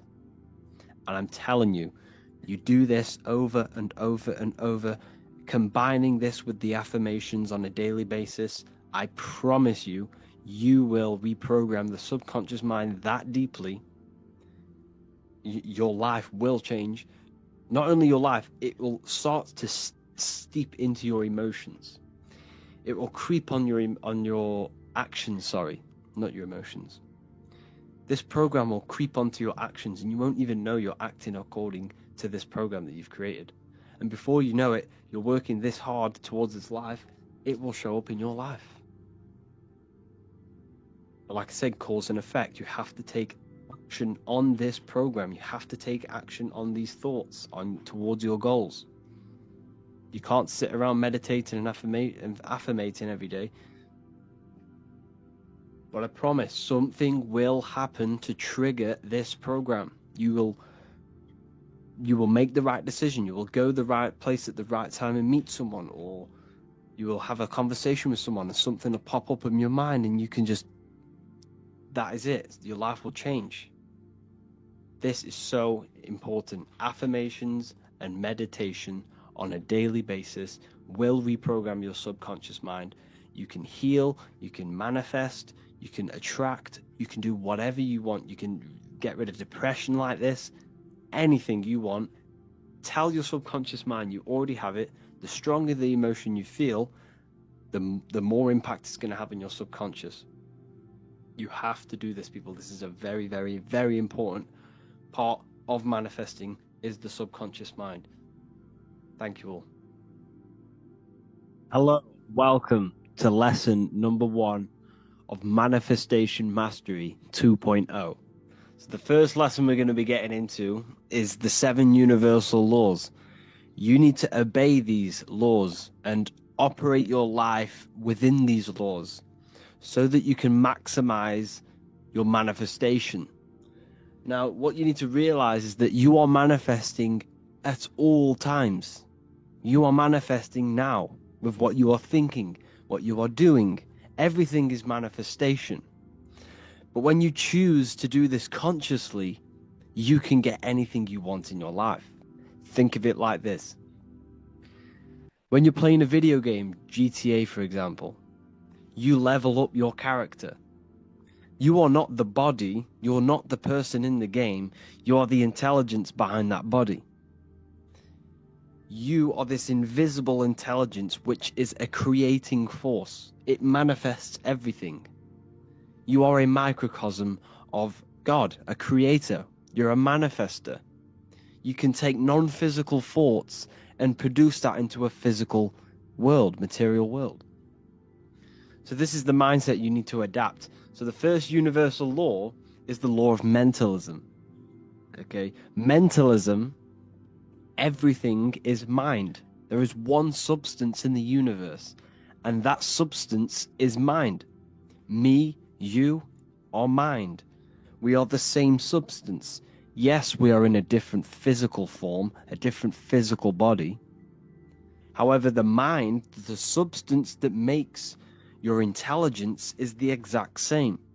The mind is the universe. Everything is the universe. Matter and mind are one. So, the mind is cause. You are not the mind, though. This is what you need to understand. You are the soul, which is the observer of the mind. You are the one listening to the mind. You are the one behind the mind. However, without the mind, nothing can exist. There's no understanding. There's no intelligence. The soul is the consciousness, the observer, the awakeness, the conscious. The mind is the intelligence of your consciousness, your awareness. So mind is cause. Mind is the one substance. Good and bad are the same thing. Now let me break this down. Good and bad are two opposing things, right? But it's the same. They're 2 degrees of the same substance. Now, what do I mean? Hot and cold are different degrees of the same substance, and that substance is mind, perception. Your perception is what is giving it a degree. Is it good or bad? But it's one. Everything is one. Everything is all mind. Mind is the only substance in the universe. Okay, how to apply this principle? Discipline the mind. As we believe in our mind, so it be. We need to control our thoughts. We need to be mentally prepared, and mentally engaged, but not letting our emotions take over, because we are emotional as well as mental. The mind is the root cause of everything. Before you kick a football, a decision is made within your mind. Before you do anything, it's all in the mind first. The phone you have, the car that you have, is all designed. The buildings around you was all an image. It was all an imagination. It was a seed in someone's mind before they manifested it physically. So you need to use your mind properly by disciplining the mind. Disciplining the mind is the most powerful thing you can do in your life. Controlling your thoughts. Control where your attention goes, your mental attention. Where attention goes, energy flows. If you're controlling your life, controlling your mind, you're controlling your life, your physical life. Okay? So be aware of where you are. Be aware of your mental state and emotional state, and change it. You can change your mind. You are choosing to feel depressed. You are choosing to feel happy. You are choosing to entertain these thoughts within your mind. So the higher faculties of your mind. Imagination. Work on your imagination. If you can't, if there's no screen in your mind, then you have no imagination. Every single one of you should have a clear screen in your mind where you can pull anything you want into that screen. If I say think of an apple, there should be there should be an apple in your mind somewhere. This is imagination. You see, the mind operates on the highest planes of existence. The mind is not a physical thing. It's the thing controlling this physical form and manipulating this physical external world. Mind is the controlling substance. So imagination, work on your imagination, people. This will do this will have a great impact on your manifestation when we get into the exercises. You need imagination. You need it. You can't live without imagination. You can't manifest properly without it. So you can use your imagination. Practice it every day. Visualize things in your mind. Will. The will allows you to hold one idea on the screen of your mind. So this is where willpower comes in. How long can you hold this imaginational thought? How long can you hold this image on the screen in your mind? Will is a massive, massive tool, not just manifesting, not just doing all of this, in all aspects of life. You see, what I'm teaching is a lifestyle. This is not just, you can do this overnight. This is a lifestyle. You need to be doing this stuff every day, mentally progressing. When you mentally progress, you spiritually and physically progress. So you change your mind, you change your external world. So work on your willpower. Cut the dead food. Cut out all of the negativity and stick and have a strong willpower. And stick to your word. That is your will. Stick to your willpower. And like I say, practice imagination and do it for long periods of time. This will also help your willpower. Intuition. Intuition is the small voice inside your head that speaks your truth. It also gives you the ability to pick up on other people's thoughts and to read their energy. Intuition. The first thing when you walk into a room, you get an intuitive vibe. The vibe is a vibration of the atmosphere. Use your intuition to guide you in your life. Use your intuition to follow that path, because that intuition is taking you to the path that you're supposed to be on. Okay, so use your intuition. Memory. There's no such thing as a bad memory. There are only weak and strong memories, like a muscle.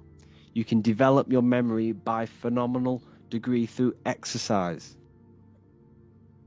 Exercise your memory. Recall things. At the end of the day, go throughout your day backwards. So when you got into bed, go through everything you did in your day backwards. Remember what you did the whole day backwards. And this will create new neural pathways in your brain, and it will exercise memory.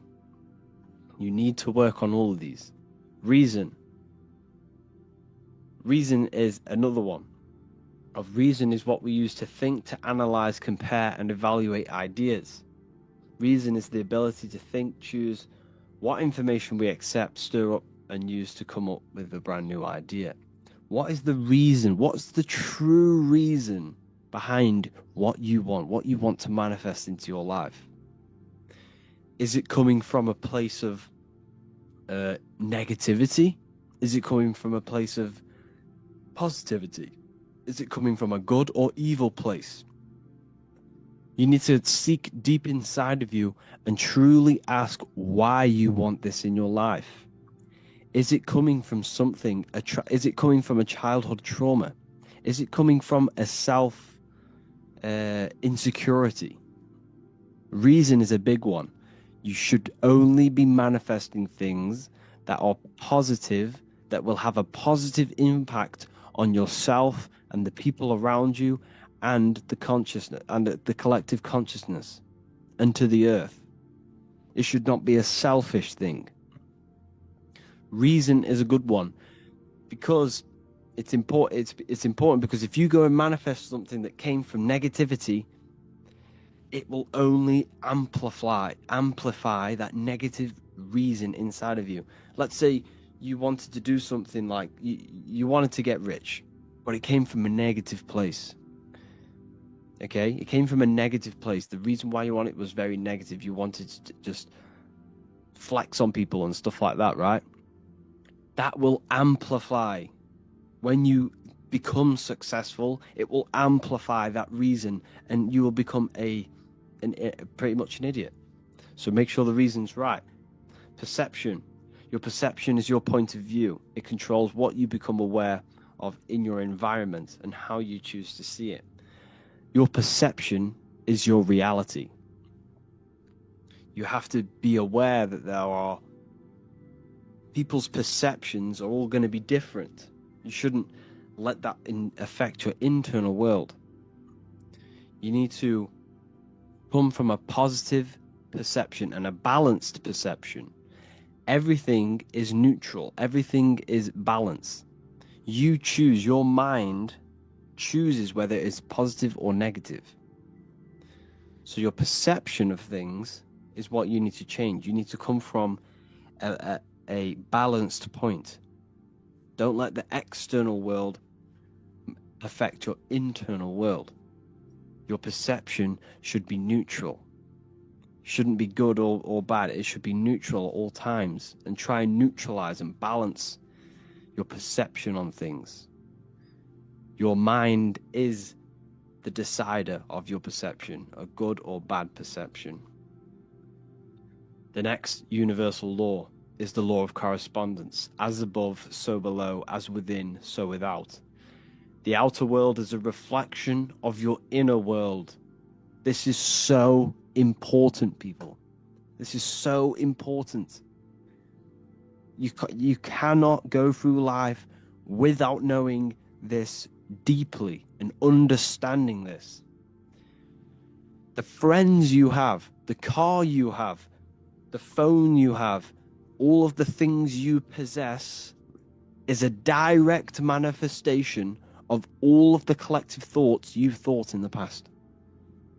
Where you are in life is a direct reflection of the thoughts you have thought in the past. You are here right now because of the thoughts that you thought in the past. The car you have, everything you have is a reflection of what you thought and what you've acted on. You have acted on them thoughts and you are here right now because of that. What is inside of you manifests outside of you. Not just on a macro scale, on a micro scale. So like I always talk about how the body is the image of the stars and we are God made flesh. Everything is us. What is outside of the world is inside of us. We are a microcosm of the macrocosm. But I'm coming from a mental state here. Remember, the first law is mentalism. So you got to keep that in mind in every single one of these laws. The first one is mentalism. What happens in the mind happens outside of you in some way or another. Okay? The thoughts you think become your emotions that you feel. What happens in heaven happens in earth. What happens in the head, the thoughts, happens in the heart, which is earth. Heaven and earth. Whatever you think becomes an emotion, and that emotion influences your behavior, which will influence your action in the physical world. So therefore, if you think and feel that you are happy and rich, that will manifest into your external world, that will manifest into your behavior, that will manifest into your vibration and attract people in that similar vibration. You see? So we are physical, the physical effect of the spiritual. Hold on, two seconds, sorry, people. So yes, you need to understand this, people. You have to understand this. Connect with the inner self, connect with the divine consciousness inside. Okay? Use your mind to think and feel properly, and this will manifest into your external world. The friends you have are a manifestation of your internal world. Until you change your internal state, you will outgrow the people around you. And this is what happens. Law of vibration. Everything is vibrating. The speed of vibration depends whether on something appears solid, liquid, or gas. Every thought you think is a vibration. You don't think thoughts. You do not think thoughts. You receive thoughts based on the frequency that you are tapped into, based on the vibration that you are on. Now, what do I mean? This is why we call it a mindset. You set your mind to frequencies. So when you set mental attention on a thought that you've received, you are tapping into that vibration, and you will receive thoughts based upon that vibration. So that you set your mind to a frequency, you receive information and thoughts based upon that frequency, that vibration. So when you think, feel, and speak higher vibrational things, this manifests into your external world, because remember the law before, what happens inside happens outside of you. If you think, feel, and speak higher vibrational things, this will attract people on the same vibration. Okay? You do this positive thinking, positive affirmations, and remembering mind over matter. Mind manipulates matter. God is mind. Everything is mind. The universe is mind. You change your vibration, you change the people around you. They will sense this. Your friends will sense this. The people, when you start elevating your vibration and thinking positively and no longer entertain the negativity, your friends will sense this, and they will say that you've changed. But what you need to realize is what people say to you is a reflection of their internal state. So if someone's being negative to you, you've got to see that is a reflection of their negative internal state that they think about themselves. What you say negative to someone else is something deep down that you see within yourself. As within, so without. As above, so below. The law of polarity. Everything has two poles, good and evil, love and hate, attraction, disconnection. All the opposing forces are actually the same substance, which is mind, in various degrees. Therefore, everything is one, which is mind. For example, water can be ice, solid, or fluid based off the degree of heat. It's the same substance, but the various degrees of the same thing. The universe is balanced. You need to be balanced between good and evil. Look at your body. You have a left arm and a right arm. Your head is in the center of it. You should become balanced. You should become balanced. Your mindset should be balanced. Your emotions should be balanced. Your diet should be balanced. Your work life. Everything should be balanced. You must first correct your underlying limiting beliefs. If you are unhappy in your job, you focus all of your energy on finding a new job. So think of it this way. There's polarity to everything. You hate where you are in life right now, more than likely. That's why you brought this course. You want to manifest something in your life. Not everyone, but some of you hate your life. Okay? That hatred, you shouldn't hate, because that's going to hurt your body and your cells. But anyways, you can use that energy, the other end of that stick. That energy is draining you. Your hating mental state is draining your energy because you're letting it kill you. You can use that polarity, that other side of the energy, instead of killing yourself with it and getting yourself down, use that energy to finding something new. There's always two ends to the stick. I hate my job. You can either cry about it or use that energy to go and do something else and figure out what you can do. And that's the law of polarity. Use the other side.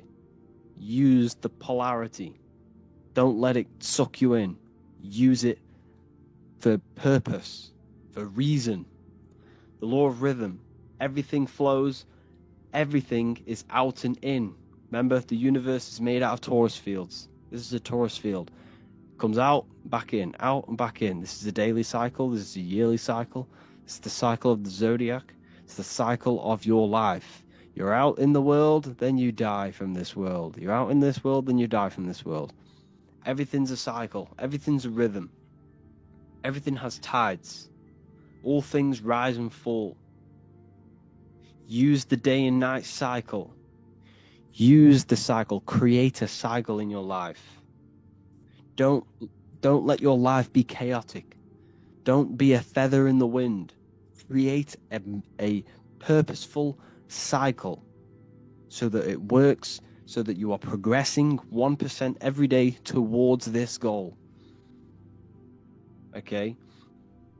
Try not to get attached to outcomes, but work towards a mental state of neutrality or indifference. The key is non-attachment, positive thinking patterns. I need to get this out of the way. You hate your life. Okay? You hate your life. Hold on, my microphone's just changed. Okay, it doesn't matter. What you're experiencing now in life is a mental state. Think about this for a second. Everything is mind. You think, right, the job that you're in now, for example, you hate your job. You work at somewhere bad, you know, you're working in a gas station, or, you know, you hate it. You are suffering the mental state that you're in, not the actual job. You don't like the mental state that you're in. It's not the physical job. You're suffering the mind's reaction of what you're doing. Therefore, you desire a life where you do not feel this way. So what's that mean? What you really want is a altered mind state where you are not suffering mentally and emotionally. Therefore, use your mind. What you really, really want, deep down, is a mindset. You want a life where you're not suffering this mindset.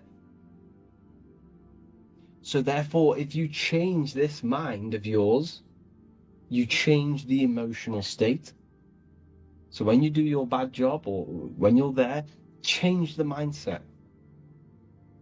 Change it as if you love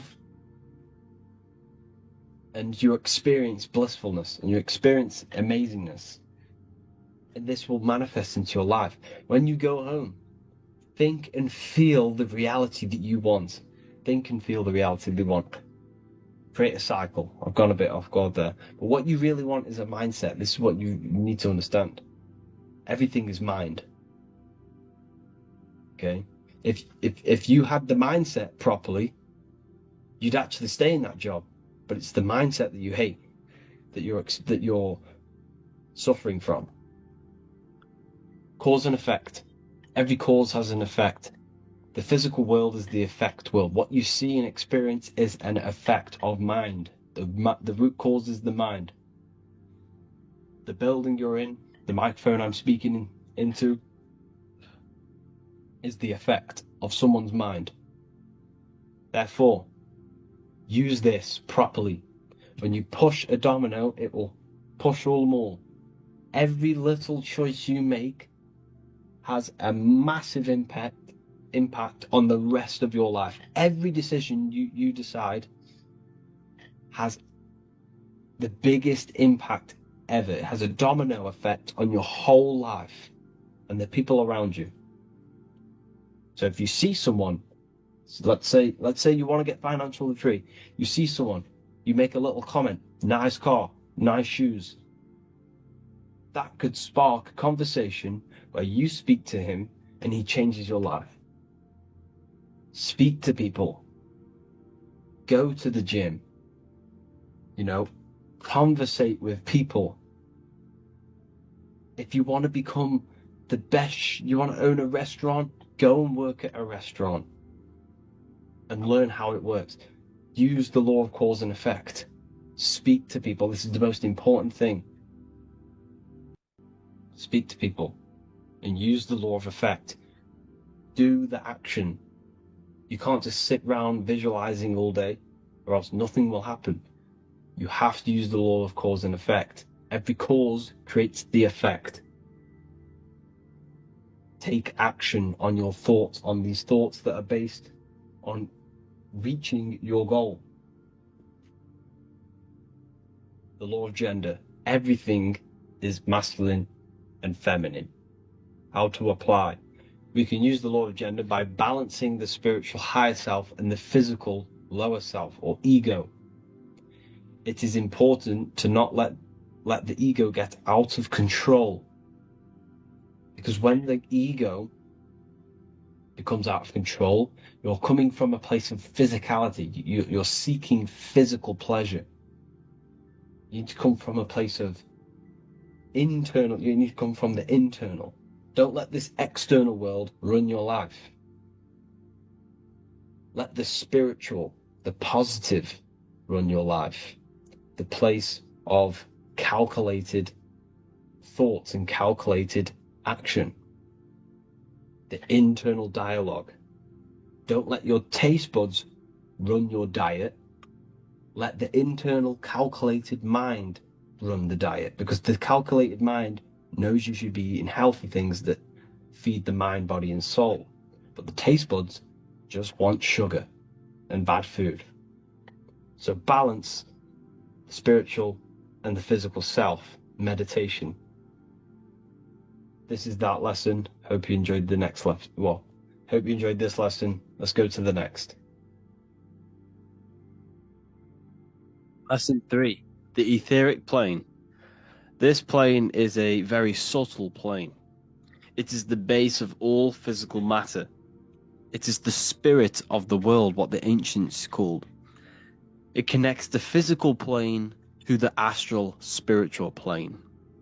So essentially, this ether, this ethereal life force spirit, this field of an ever-present energy, is what gives life to the whole of the world. The material plane is fed from this ethereal plane. It is the ethereal plane which gives life to everything. And it's the base of all physical matter. So it is a part of the physical plane. It is the most subtle and fine aspect of the material plane. So, in other words, it is like the last degree of something that can be considered physical. It is very subtle, and it cannot be seen by the two eyes. It is basically what the ancients called the life force, the spirit, or the chi, the prana, and it's this energy which feeds everything. That everything is alive because of this etheric plane. Our ethereal body is what feeds our physical body, which are the chakras. The chakras are etheric centers that give life to the physical body. These centers connect the astral body to the physical body. This is why in the Bible they're called 7 seals. These are the 7 seals, because behind these 7 seals is your astral form. It's sealing your spirit, sealing your astral body, your true self. So essentially, everything on the astral plane, okay, on the astral plane, the intentions and the thought forms are charged with energy, ethereal energy, and come into effect on the ethereal plane. And then the material plane. It's very hard for me to describe what the ethereal plane is. But essentially, every physical object, every physical thing you see around you has an energetic, ethereal body around it. The ethereal plane is like a blueprint of everything. It's a blueprint, an energetic blueprint. Everything is recorded with this ethereal plane. And that's essentially what it is. It is the connecting medium, the bridge between the physical and the astral. This is why we see the word ether in together, or either. You're on either side of the ether, the physical or astral. It's the bridge. And when our chakras are not in a line, because these centers are controlling the organs and nerves in that particular area of the body. So they are essentially mini brains within your body. These centers, they have consciousness, and when they are not in line with each other, there is a constant war. And so the bottom chakra, the root chakra, is the ethereal life force behind your survival mode.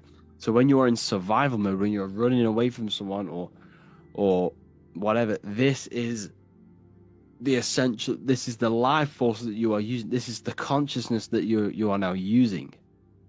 That lower consciousness. Then if you need to eat, or you need to, reproduce, you are using that ethereal life force. So when we are thinking with these lower centers of consciousness, we are essentially, and if we are abusing these centers, abusing these ethereal centers, we are not in a line with the higher mind, with the mind and the ethereal centers. So essentially, we need to get in line, our mind in line, and our bodies in line with these ethereal centers. And when we do this, the ethereal plane can charge our body to function properly. We now have balanced energy. and no energy is being wasted through being over sexual, overeating, because essentially this is what these lower three chakras are. And what we need to do is raise our consciousness outside of these centers and balance them and use them in balance, in harmony, and no longer abuse them. So yeah, that's what the ethereal plane is, people. And when you see that eye in the triangle, eye, the all-seeing eye in a triangle, the triangle means the ethereal plane. The eye is the consciousness of the mind. Eye in the triangle represents the eye looking through the ether into the material plane, or vice versa. It could be in the material plane looking through the ether into the astral. So that's what the all-seeing eye is. How's it going, people? Today we're going to be talking about the different planes of existence that exist within yourself and outside of yourself. So essentially different bodies that you exist in. You have a different body in each one of these dimensions.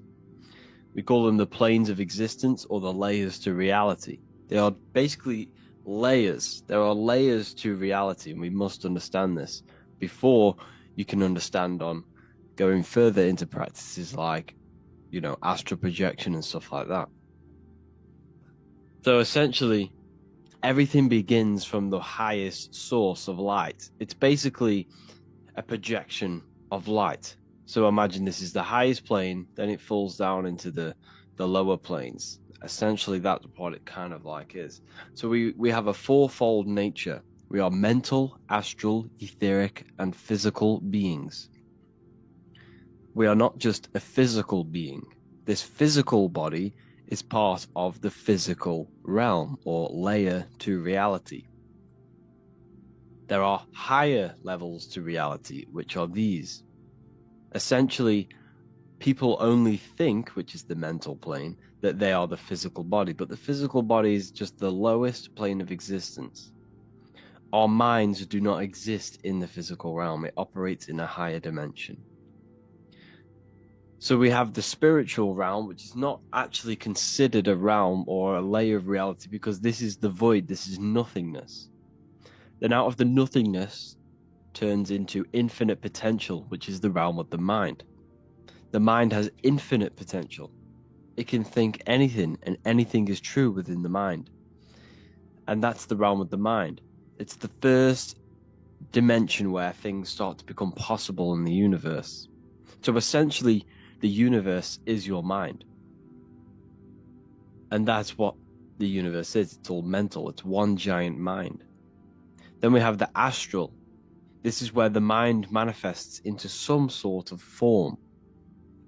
So like imagination. So the mental plane is the thought, the astral plane is the imagination, the etheric plane is the energy, the physical plane is the physical manifestation.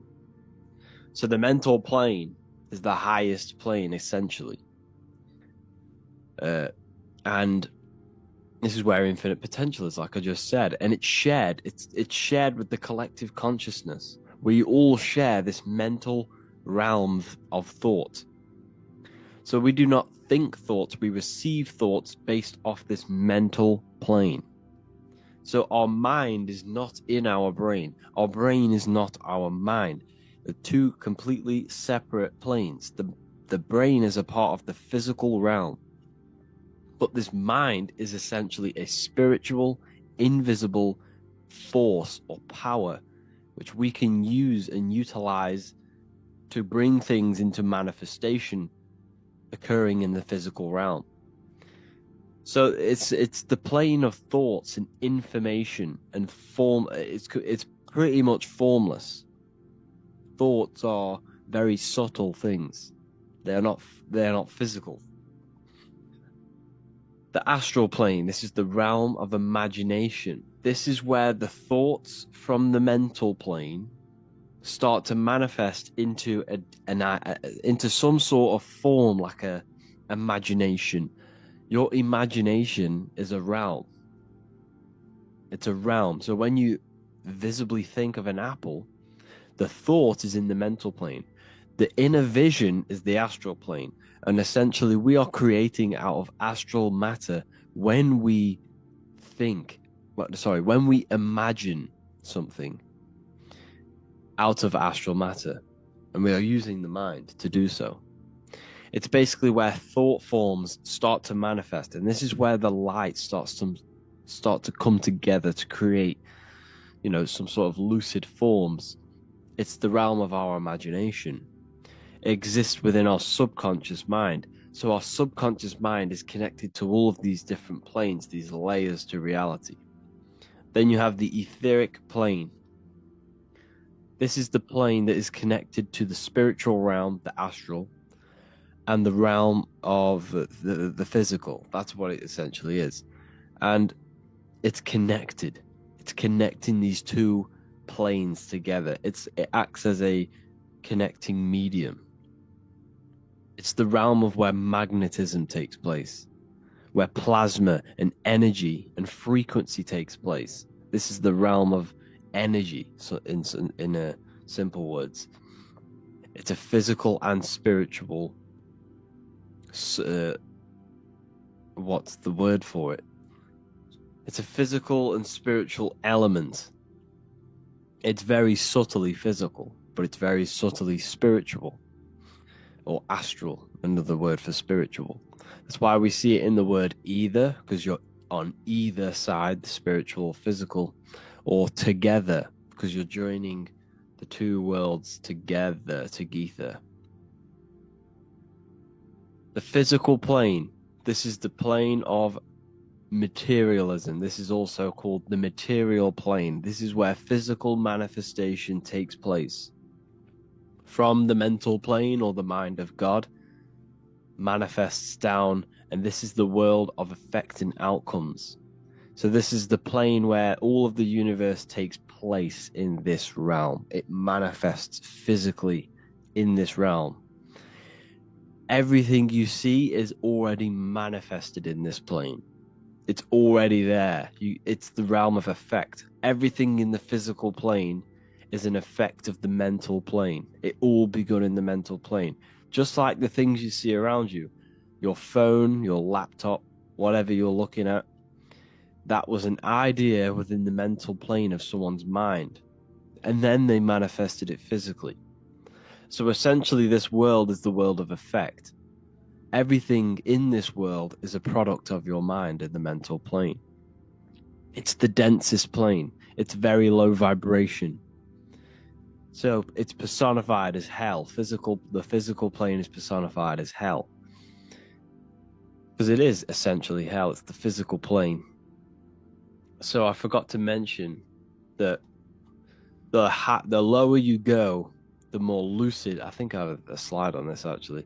The lower you go, the more physical and gross and dense it becomes. The higher you go, the more lucid and formless and spiritual it becomes. This is where we get the saying of, as above, so below.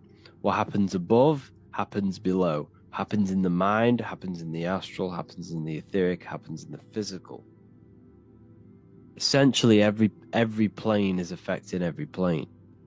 What happens above happens below, but also what happens below happens above.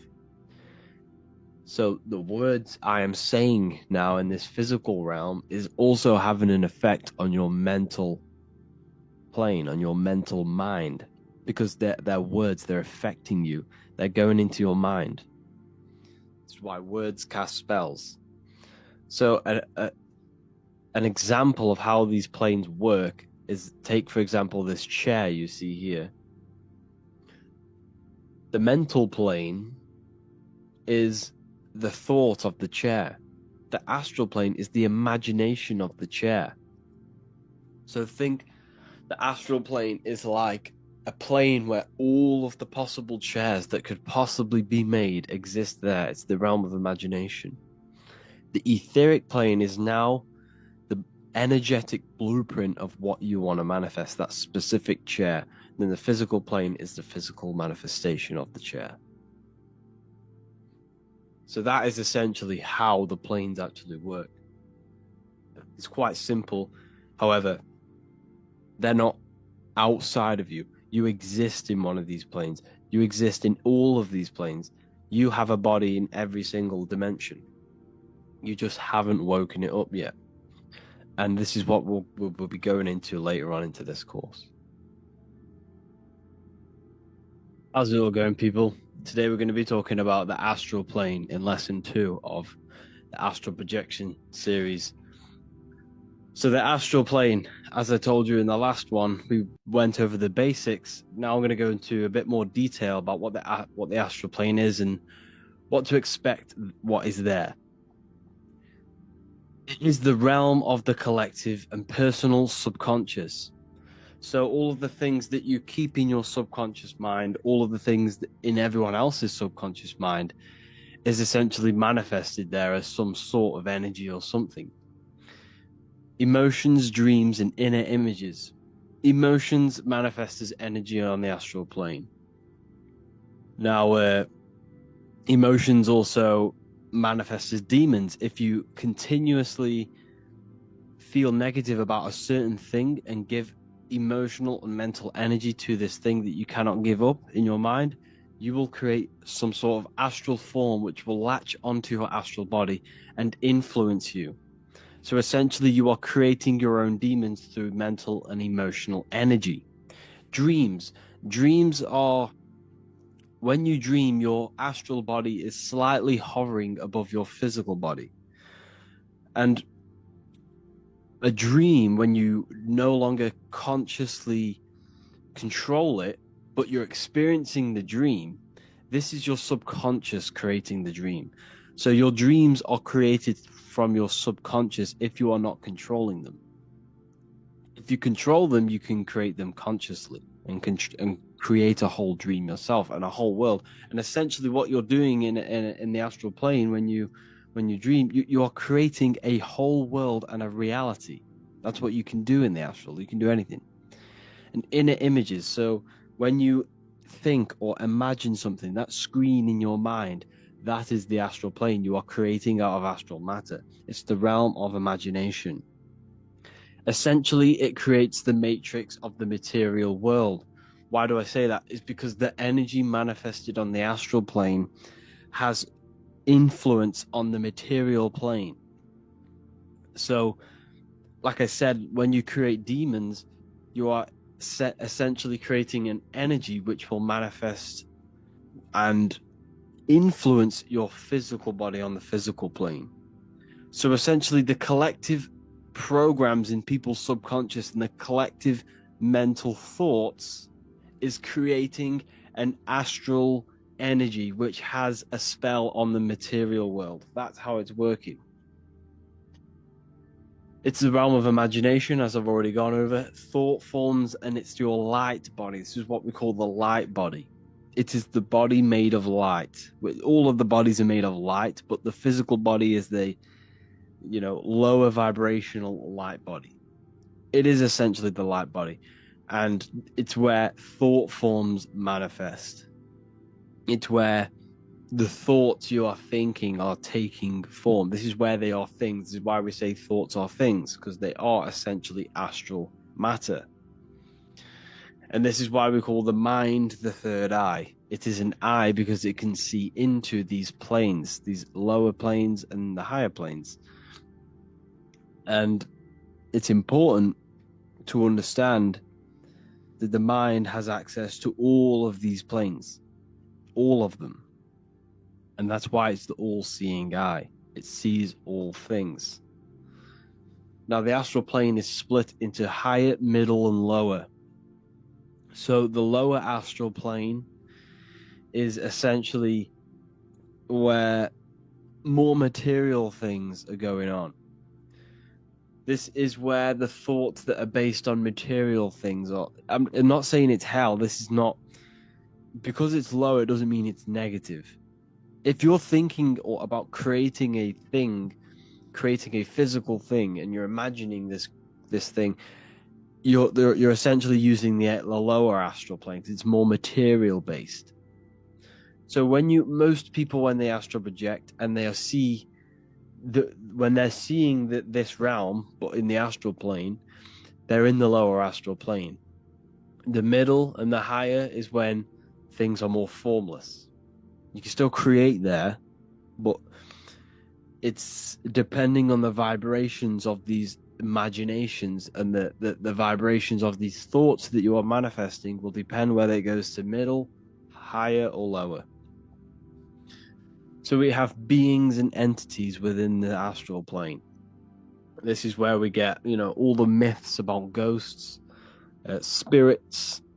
This is essentially what they're talking about. All of these myths are talking about this plane, which exists in the subconscious mind and can only be accessed through the mind.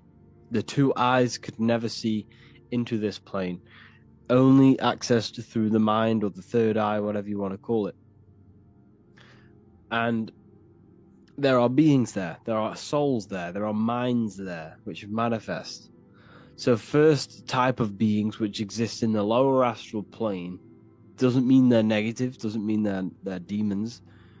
It just means they operate around materialism, which is the elemental beings. These are the beings of the four elements, not the fifth element. The fifth element's ether. These are entities of the four elements.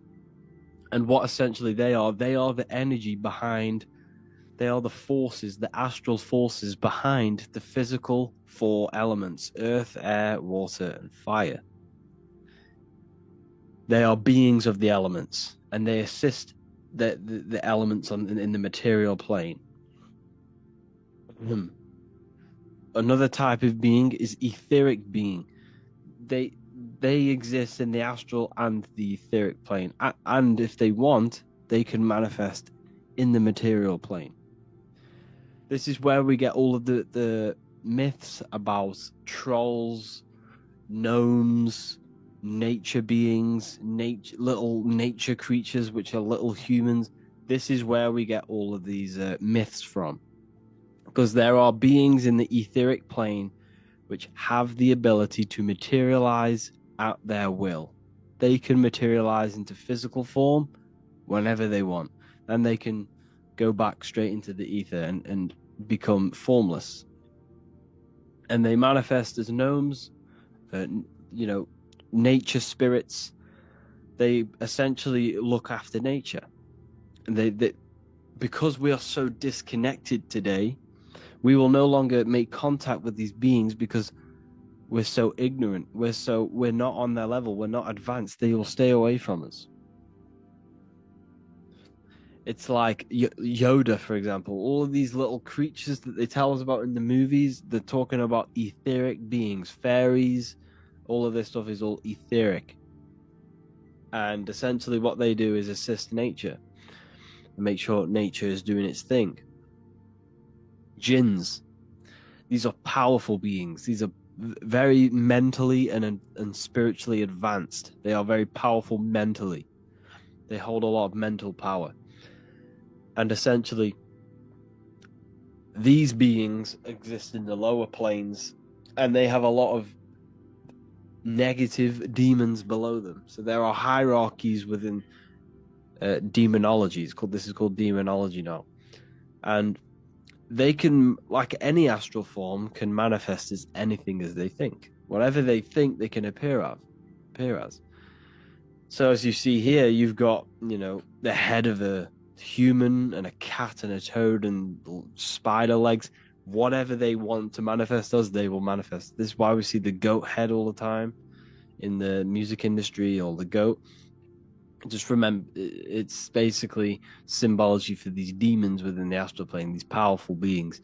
And yes, you can summon these through magic. You can summon them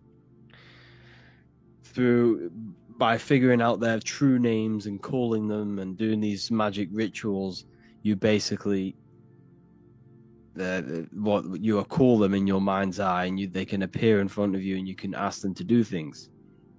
This is all black magic. So essentially, this is what jinns are. They're very powerful, very, very powerful beings. However, the astral plane is always in correspondence with yourself. So if you ever do manifest there and access this astral plane, you will match your vibration. You will match your thought forms. You will match everything. Whatever vibration you're vibrating at, You go into the astral plane, you will see and meet these vibrations.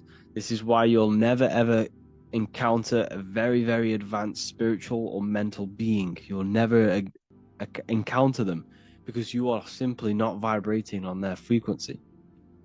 So this is why you'll never meet. You will meet whatever your vibration is. So another type of being is just normal spirits. Just normal, they're not negative, they're not bad. Some of them are neutral. And they will manifest as anything as they want. They will create, linger around you, whatever. These are the types of beings. Then you have thought forms. You just basically have thought forms which are just manifested there. Collective thought forms, or they could be your thought forms. They're just basically mental programs. So every single program, every human believes is essentially an energy or astral entity. So, Jesus. Everyone believes in Jesus and gives this Jesus mental and emotional energy. That is a being on the astral plane. That's how it works. So, another one is just a subconscious aspect of self. You might see a demon, but it could just be a subconscious aspect of yourself. It could just be a negative thought form which you have not let go for years and constantly fed into a, mental thought loop. This is what I mean by demons. Like, you literally can create your own demons through thought loops and giving mental energy and mental and emotional energy to things. So in dreams, for example, if Jesus appears to you, if you believe Jesus your whole life, you believe he's true, and in your dream, Jesus appears to you, Jesus comes to you and you come out of that dream thinking, oh, I've just met Jesus. It wasn't Jesus. It was an aspect of yourself. It was a belief that you have deeply rooted within your subconscious, coming to yourself and manifesting as something and coming to you. It's yourself meeting yourself. A lot of the things in the astral plane is yourself. That's what we need to understand. Spirit and matter. So essentially what we're looking at is mind creating spirit and matter. The universe is mental. Everything exists in the mind. What spirit is the energy, and basically the energy of mind, of the thinking mind. Spirit and matter are polar opposites. They are two vibrational states of the one substance, which is mind. Mind creates matter, mind creates spirit. Mind is the ultimate source of the universe. Man is made in the image of both the divine and physical. He is spiritual, he is physical. Everything is spiritual and physical. Everything physical has a spiritual, life-giving essence to it. Behind your body is the spirit. Without the spirit, you would be a dead meat sack. You wouldn't be able to move. Behind the animal is the spirit, the all life-giving force coming from the divine mind. Now, man is made in the image of both matter and spirit combined. Spirit is infused with matter. Like all things, however, man has the mind to be conscious of the spirit that dwells within. Animals cannot do this. Animals are purely stuck to their animal instinct. They are not self-aware of the spirit within them. They are only aware of They are only aware of their immediate environment, their physical reality. The animal. This is why animals symbolize our lower nature. But we have a hell physical. We have a head in the heavens where the spirit is. We can raise our consciousness above the animal self to the spirit, to the divine. Now, matter is a way of thinking. So is spirit. If you have a very low vibrational consciousness, your mind is directed to the lower aspects of consciousness, sex, lust, power, money, fame, this is all matter. This is a materialistic way of thinking. You must tune your mind to the higher aspects of consciousness. Tune your mind to spirit. There are two ways of thinking. Now, you are both of them combined. You need to find balance between them. This is what Leonardo da Vinci is depicting. Man being both spirit and matter. The circle is eternal, beginning no ends. The square is limited, beginning and end. The body is in the square because the body is limited. The body is not eternal. It's mortal. The circle has no beginning, no end. It is immortal. The spirit is raised above the square, representing spirit over matter, the spirit controlling the matter, spirit controlling the body. We don't want the body controlling the spirit, the body controlling the mind. That's the lower mind. That's 666. This is the Freemasonic square and compass. We have the compass for the circle and the square for the square, which is matter. Spirit and matter combined with the G, the generative principle, or God, or geometry. Also, Leonardo da Vinci depicting the eye of Ra, the eye of Horus, the small pupil, because when you're in light, when you're in a very light environment, your pupils go small. This is the physical eye of man, the conscious mind, the physical eyes. Then you have the inner eye, the spiritual eye that sees in the darkness, that gives perception. That's the large pupil, because when you're in darkness, the pupils go large. You have the eye of Horus, the eye of Ra. You have the physical eyes that you look with, and you have the inner eye that gives you perception. You have black and white. Black represents matter, white represents spirit. Spirit and matter intertwined with one. This is the Masonic checkerboard. The earth is not just a rock. It's not a rock. It has spirit within it. The tree is not wood. It has spirit within it, which is the life-giving force. The life essence is the spirit. The earth has spirit. You have spirit. Everything has spirit. But you have the ability to be conscious of the spirit within and raise your consciousness to the spirit. And that's exactly what the Sumerians is showing you here, with the animal, the ground animal, stepping upwards to the flying bird, the elevated bird, to the spirit. And that's what the Anunnaki is. Anu is the supreme god of the sky. The sky is spirit. The stars is spirit. And earth is matter. That's why Anu has a wife called Kai. The word Kai means earth. It's another word for earth. So Anu, the supreme god of the sky, who is a Sumerian living essence of the heavens, representing the vast and infinity of the sky. His divine counterpart, Kai, the goddess of the earth. Together, they gave birth to the Anunnaki. This is a symbolic story. Everything we see from the past, from the Bible, the ancient text of India, from the ancient Sumerian texts, this is all symbolic for you. The Anunnaki is you. You are Anu and Ki, spirit and matter infused. You are the Anunnaki. You are the heavens. You are the earth together. Okay, that is exactly what we're looking at here. All of these texts are encoded, talking about you. It's never about history. None of these things were right in history. The Bible was not history. The Sumerian texts weren't history. Anunnaki were not history. This is all symbolic for you and your consciousness, your spirit and your matter. The indwelling spirit in your physical body. The Holy Spirit, the white dove. White represents spirit. The pine cone. This is the Anunnaki god. The pine cone in the Vatican. This is the head. This is the dome. This is the pine cone, the receiver of consciousness, the receiver of spirit. You see the spirit, you see the pine cone on the Pope's staff. This is crucifixion.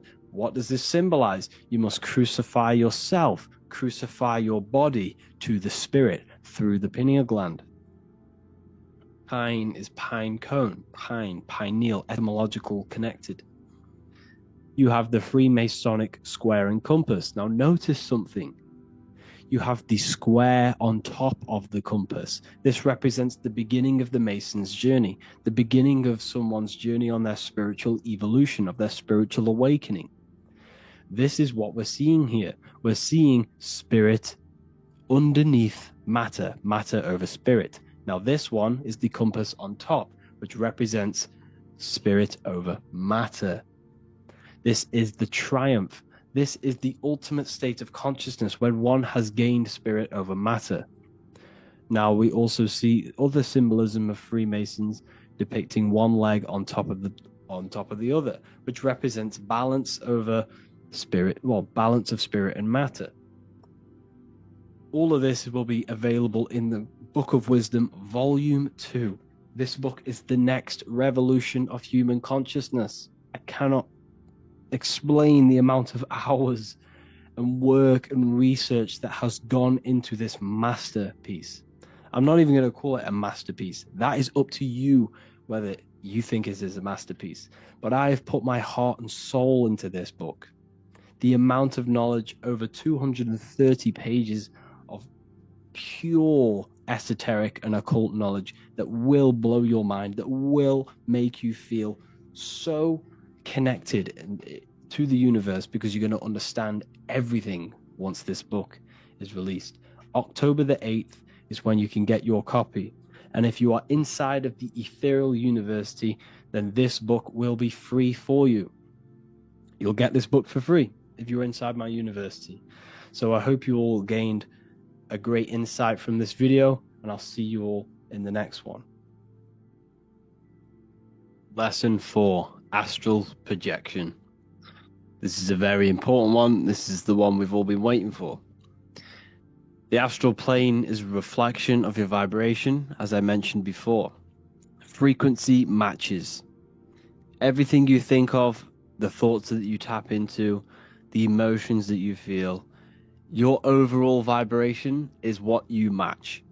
If you are going into the astral plane and with negative thoughts, negative emotions, greed, hate, fear, you will see horrible entities which will probably torment you and probably make you scared, because that's what they're doing.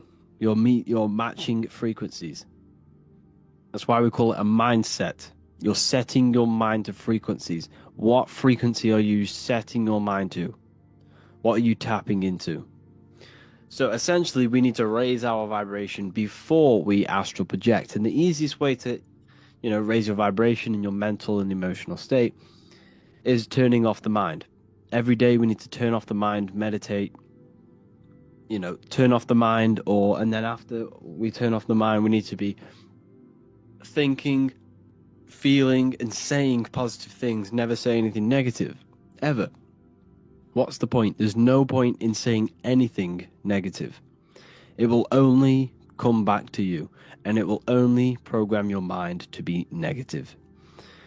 Always stay positive, no matter what situation. There's a duality, there's a good and a bad for every situation. There is no bad.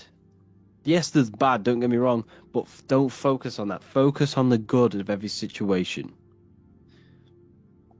There's always an advantage to what's happening to you. So that we need to raise our vibration before we astral project, or else you're gonna see some horrible things. Mental health, like I just said. Mental health is very, very, very important before we astral project. And essentially, if you have very, very bad, anxiety, or what's another one? Something that you're not letting go of in your mind and emotionally. Like I said before, your mind produces demons in the astral plane if you are giving mental energy to something for long periods of time. So if you have a very, you haven't forgiven yourself for something you did and it really gets you down and depressed, that will come to you. You will see that. Okay. So what you need to do is address that beforehand, before you astral project. I'll make another video on that, on how to release trauma and release, all these negative things in your mind. But yeah, we need to do that before you astral project. Emotions. Fear is a bondage. Fear is a bondage to your physical material body. You cannot leave your body in fear. This is why everything they do, the news, the things they put online, the things the algorithm shows you, is all fear-based. It's to keep your consciousness operating out of that lower root etheric center, because that is essentially binding and keeping your mind stuck in third dimensional awareness. Fear is a bondage. When Jesus is walking on water, which is just walking on top of the ether, astral projecting, and he's telling Peter how to walk on water, how to leave his body, what does Peter do? He fears. He starts to be scared. And what does he do? He falls back into the water, which is the body. He falls back into the ether, to the physical plane. That's what it's about. It's talking about walking on top of your emotions, emotional control. We'll make another video on that as well. Fear is a bondage. Remove all fear. It's an illusion. You don't need to fear. You will never, ever, ever die. You are an eternal being. You will never, ever die. So do not fear death. Do not fear anything. Okay? So astral projection is using the mind to project your consciousness into the astral plane. Everything exists in the mind. All worlds are within the mind. Every dimension is in the mind. All of the products, all of the planes, like I just said, the etheric, astral, physical, they all exist in the mind. This world you're in right now, the material plane, exists in your mind. It's all within yourself. It's a dream, essentially. And essentially what this world actually is a creation within the astral plane.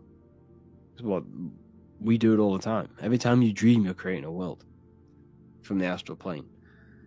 You do it, but you just don't do it consciously.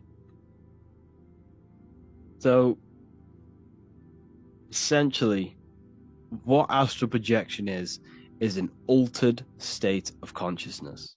You're altering your state of consciousness. Every time you dream, you're altering your state of consciousness.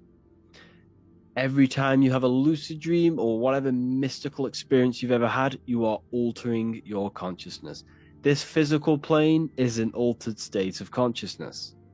That's what it is. It's the third dimensional consciousness. Astral projection is just an altered state. You're altering your mind. You're altering what you're seeing, what you're perceiving. So here's a method. Lie down with nothing touching. So you don't want any of your body parts touching. Close your eyes and meditate. Turn off all thoughts. When I say meditate, it's not the right word. There's no really word for it. People associate meditation with sitting there, like just sitting. But no, it's basically turn your mind off as if you were going to go to sleep. But keep your conscious mind awake. Relax every muscle and release all tension. So how I say to do this is 10 minutes, get in the present moment. Before you even lie down, you should get yourself in the present moment. Say, I am here right now, nothing else matters. Repeat that until you're in the present moment. Then lie down with nothing touching. Close your eyes and turn off all thoughts. Once you've gained this non-thought state for about 10 to 15 minutes, you then want to mentally visualize a box. Big, heavy box with a hard metal lid, and throw everything you think about yourself in there. Throw your body in there, every material thought, every material association, every emotion, every issue you have.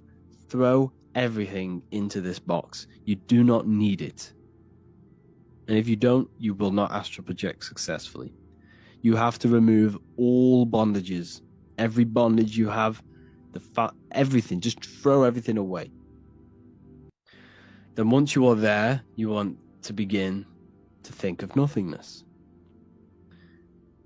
Then Just do this for another 15 minutes until it feels as if your consciousness, your mind is awake. You will no longer feel your body.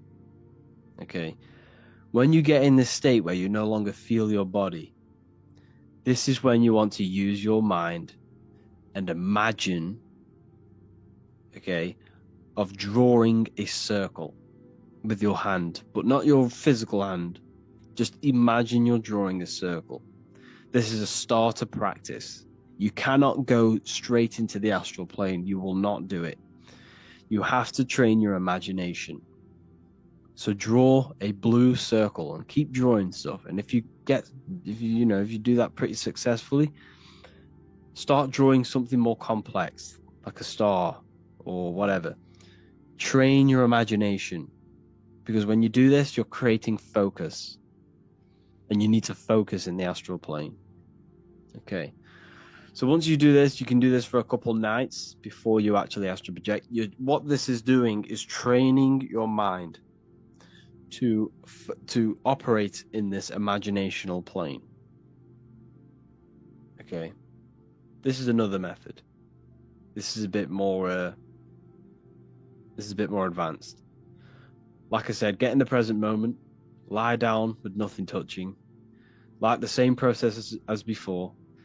Close the eyes and meditate and turn off all thoughts. Then visualize the mental box and throw in everything you think about yourself into the box and close it.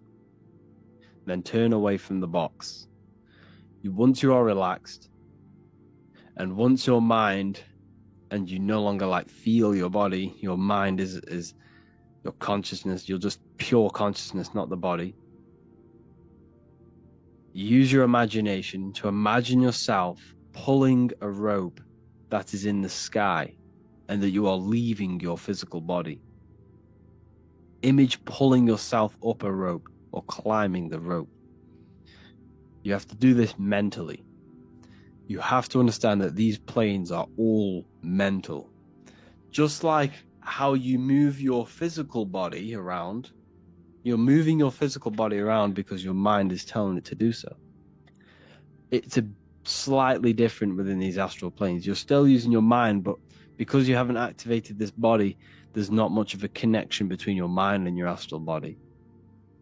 So imagine pulling this rope. Imagine your hands pulling up this rope out of your body.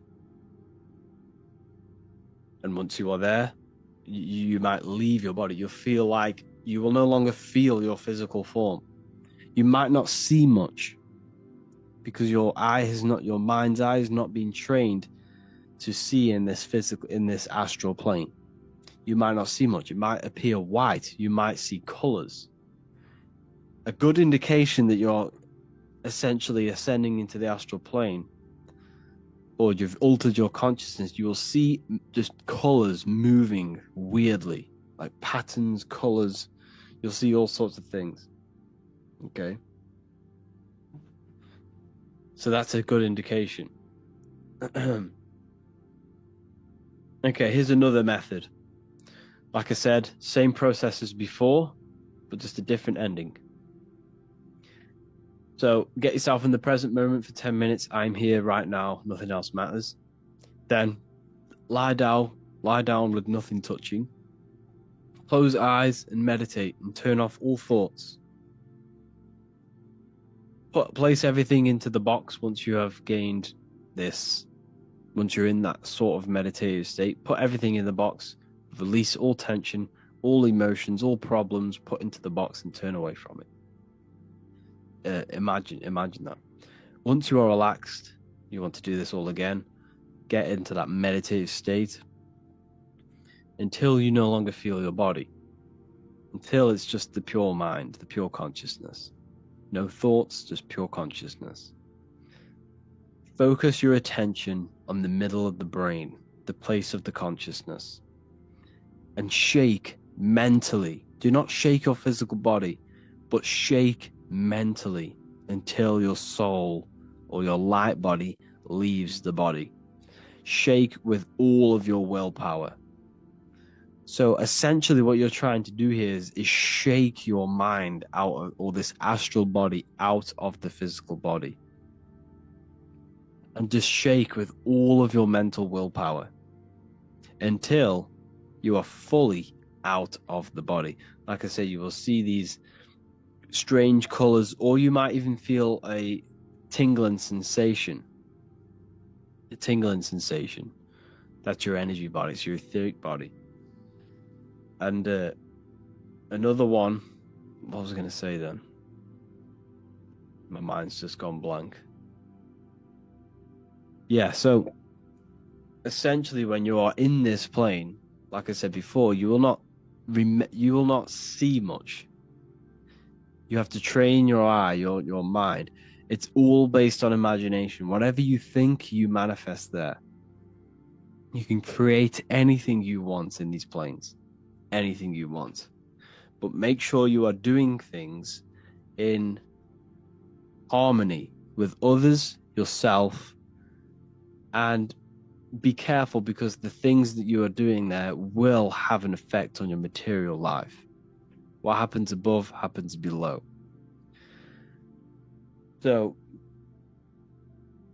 if an entity asks you what you are doing, they will ask you mentally. If you do encounter any beings, never tell them you're astral projecting. Because when you do tell them you're astral projecting, they might follow you back into your body. You will see other people astral projecting, you'll see beings, you'll see other things. Just be careful. Don't look into mirrors, because you might get lost. And don't do anything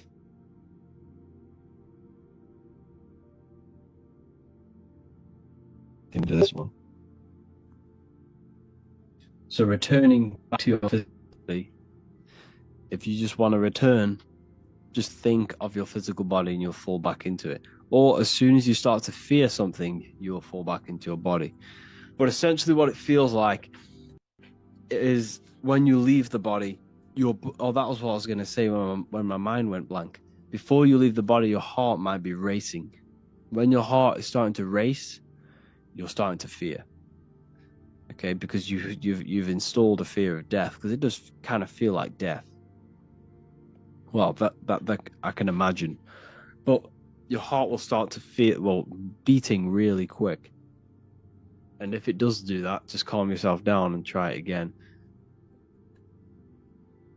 And if you want to return back to your body, just think about returning back to your body and you'll be there at the click of a finger.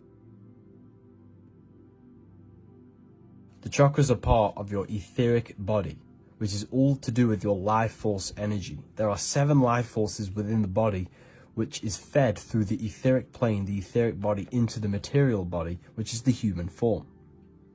Each one of these centers is conscious and has a consciousness, and you are thinking with these centers, because every body part on the body has a consciousness and has mind of its own. Therefore, when you are sexually aroused, you are thinking with that specific region of the body. Each one of these centers is like a mini brain, controlling and giving energy to the nerves and organs in that area. So essentially what we need to do is raise our consciousness from the 3 survival mode chakras into the higher states of consciousness. We are all programmed to eat 3 meals a day, which is way too much. We should all be consuming 1 electrical big plate of food every day. And some fasting as well during the week. But 1 meal a day when the sun is the most high is perfect to balance out the solar plexus chakra. We should be not jerking off or doing any sexual activity unless we are producing a baby. However, tantric sex is when you do not release. If you do have sex, you want to make it sacred and do not release your what they called, your sacred fluids. You do not want to release them because the energy, etheric life force behind these fluids are very sacred to keeping your temple and your body in regulation and healthy. Your sexual fluids contain so many minerals. When you keep on releasing it, it is creating you to be mineral deficient. Think about it. This fluid can create a whole nother human being. So you need to retain this unless you are creating a whole other human being. Every time you release, you are essentially killing a part of yourself. And it is weakening your electromagnetic field, unbalancing your chakras, and creating you to be a mental mess. So, we need to feel grounded with our root chakra. We need to be not overly sexual. And when we do not release our sacred fluids. We need to not eat over one meal a day. We should learn to love more. We should express the way we feel and think. The third eye chakra, we need to work on meditation. And then we need to work on wisdom and enlightenment. Essentially, these three lower centers are not bad. They are essential for human experience and for human survival. However, we need to breathe properly. We need to think properly and align our mind with these centers so that the etheric body can give the life force to the human form with 100% efficiency and give all of the energy to the body instead of wasting it through these unbalanced actions through these centers. Stop thinking with the lower half of the body and think with the higher half of the body. And this is when you raise your consciousness beyond the ego and beyond the food, the lust, and the power to the wisdom, enlightenment, and love. Let's talk about the soul trap and how they are trapping our soul in three-dimensional awareness. What is the soul? The soul is the essence that transcends the material realm. It is the part of us that is invisible. It is the live spark of all things. It is the consciousness. It is the I am. However, the mind acts as a connecting medium that connects the soul to the material plane. The mind is what projects the soul into material realms or other realms. So the mind acts as a bridge between the physical and material realms, the physical and spiritual realms. So what they are doing is tricking your mind into only believing physicality. Like I said before in the last breakdown, you are experiencing the body. The body is producing the simulation to your consciousness. You do not experience the external world. The external world is produced by your body. So therefore, what they are doing is installing programs within your mind which keeps your mind limited into three-dimensional awareness, which keeps the soul and mind stuck to the material plane. This is why it all goes hand in hand with the material heliocentric model. Because what they are doing is only teaching you physical things. They want you believing that your mind is your brain. They want you believing everything is only physical, and they want you believing that you are your physical body. By awakening the mind and transcending the physical plane through astral projection and meditation, this is how we expand our awareness to beyond physical reality. It is the physical plane that they want our mind stuck in. They do not want us traveling the astral realms free from our physical bodies. Because what they are doing is harnessing our energy within the astral plane. So everything they teach you is to go hand in hand with materialism. They promote materialism in the music, through the music industry, through films, Hollywood. Hollywood is made from the holly tree, which the ancients used to make magic wands out of the holly tree to cast spells on you. All of this is casting spells to keep your mind stuck in physicality. So it's essential for our minds and for us to prepare our minds and our soul for life after death. Because we are eternal beings. We are the intelligence within the physical form. The physical form does not live. It is simply a technological machine powered by your soul power. It's important to notice that everything they do is to keep you stuck in three-dimensional awareness and keeping you looking outside of yourself so you never do the internal work. What we need to do to prepare for life after death is to train our minds to remove all external addictions. It is the addictions that they continue to press upon us so that our minds are stuck in physical reality. When your mind leaves the physical form and leaves this material veil of consciousness, this is when our minds are still going to have these material addictions and will reincarnate into physical reality. We need to detach from our external pleasures, which consist of food, cigarettes, gaming, TikTok, everything, your phone. You have to release all of these addictions before you die. You have to master your mind and soul, or else you will reincarnate, because your mind is stuck in material thinking. We have to transcend material desire and find the happiness and the joy within ourselves instead of seeking external things. Connect with yourselves, people, and detach from materialism. Everything they do is to promote materialism. Clothes, food, the films, money, everything is to do with emotion and mind. Money has the word M-O-N in it, which means moon, which is emotion. Because the money is keeping us tied to our emotions, and our emotions are keeping us chained to material things. I hope you all understand this and gain a deeper connection with yourselves so that you can transcend this material realm. Hello, welcome to another lecture of the Ethereal University, the real university. You should be happy that you are here. You are in the only place in the world where you can find exclusive content from me myself for free thinkers and connecting with people who are like-minded and understand and know there is a deeper aspect to life and this reality. And this video, this lecture that I'm going to be talking about today is the meaning of life. What is the meaning of all of this? Because essentially, I've philosophized that nothing should truly exist. Nothing should exist.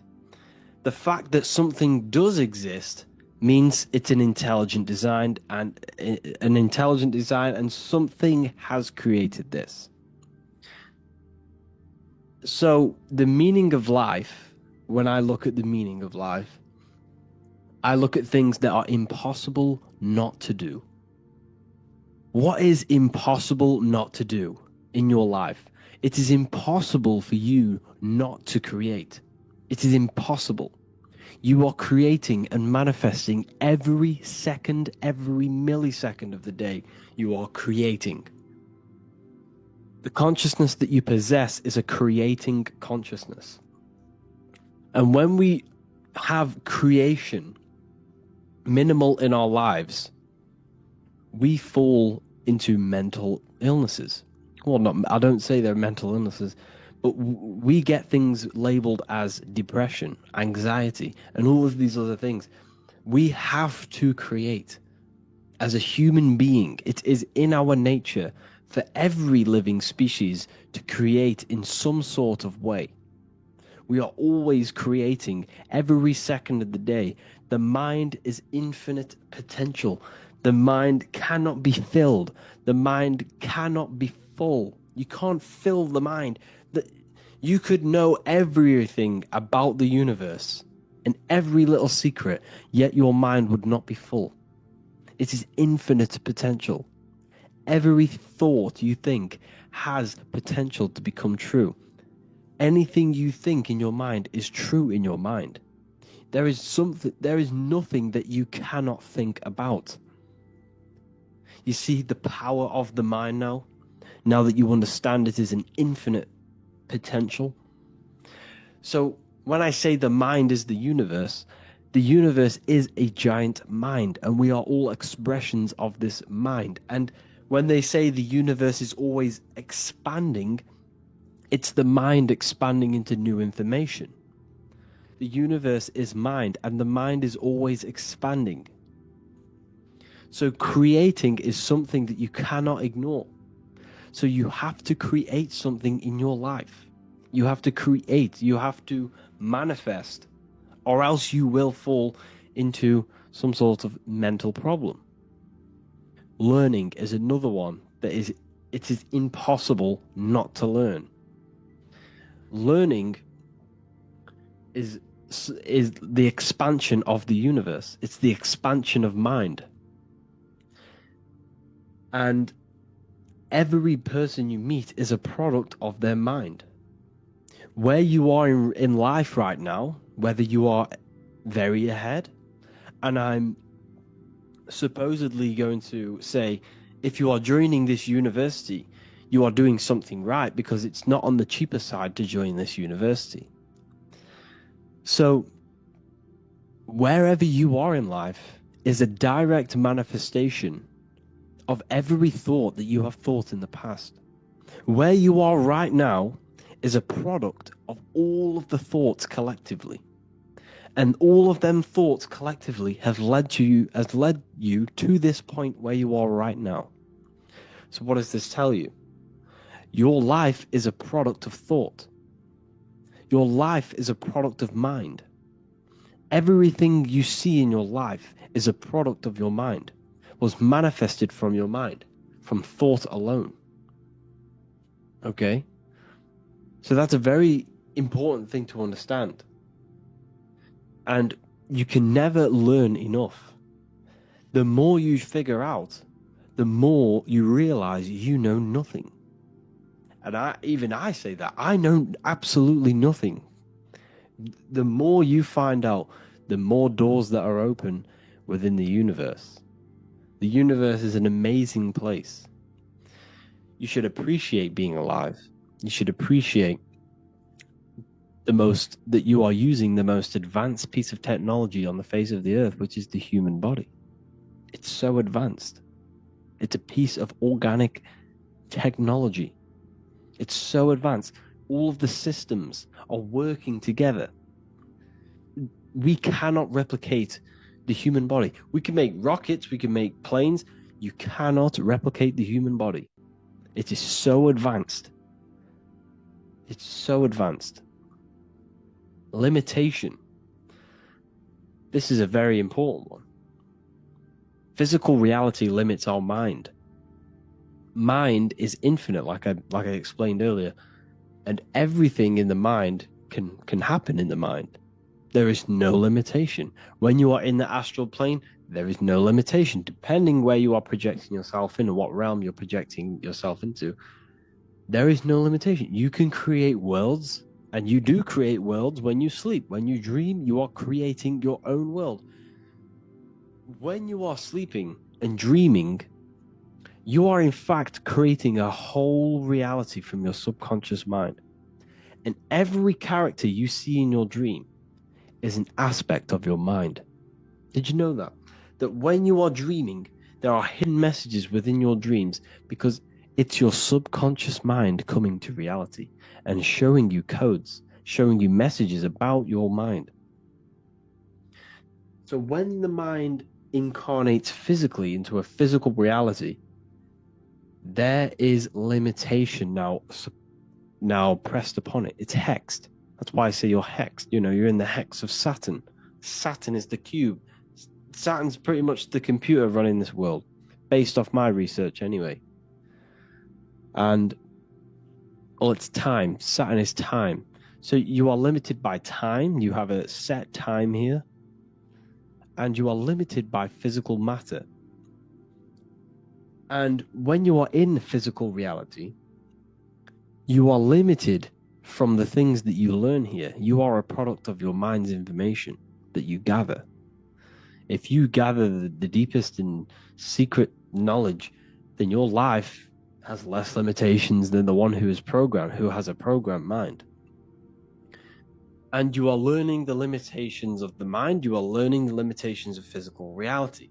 When you are in the astral plane or the imagination plane, whatever you want to call it, you can manifest at the click of a finger. You want an apple, you click it, you think it, and it's there. That screen in your mind is the astral plane, where you can imagine things. You can pull things up on that screen right now, and it will be there. However, in a physical reality, you now have to give energy and discipline. You learn discipline, you learn to give energy to manifest it into a physical reality.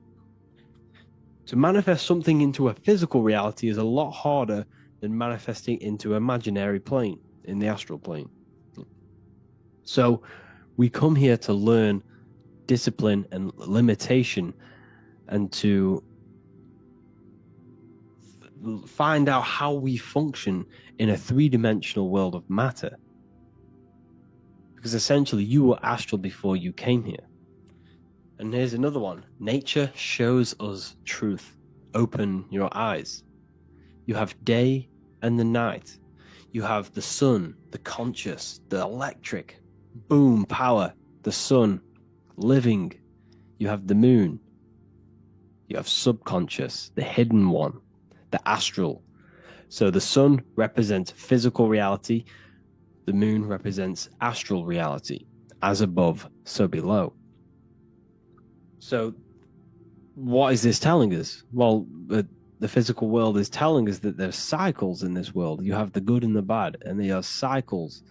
And the beginning of one cycle is the end of another cycle. And the end of another cycle is just a new beginning. Everything is eternal.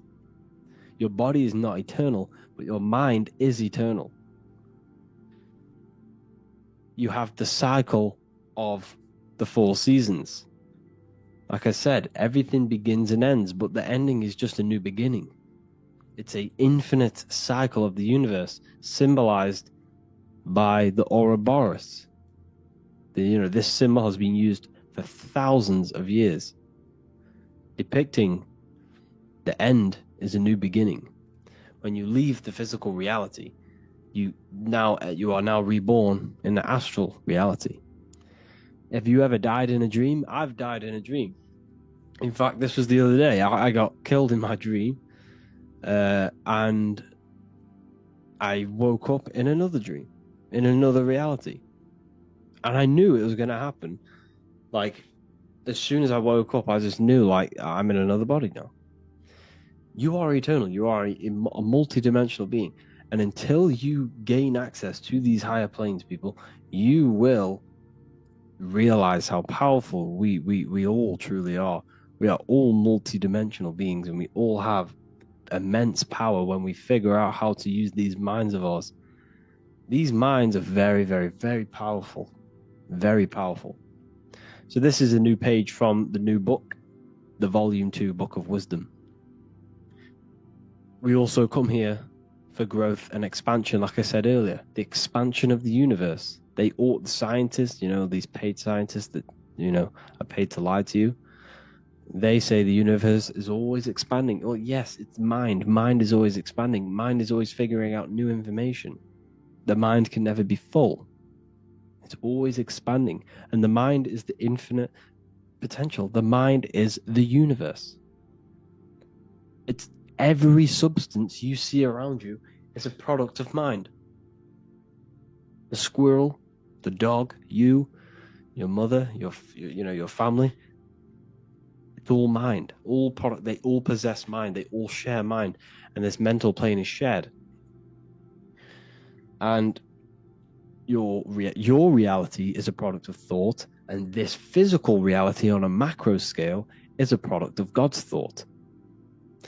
Now, when I say we are God, we are a microcosm of God. God is within us. Now, I'm not saying that we are the creator of this reality. We did not design the human body. God did. We did not design the functions of the heavens, the order of the heavens, and how the sun rotates around the earth. How it does that, I really do not know. The heavens and the sun and how they move is one of the biggest mysteries known to man. How does the sun truly move? How does it never run out of energy?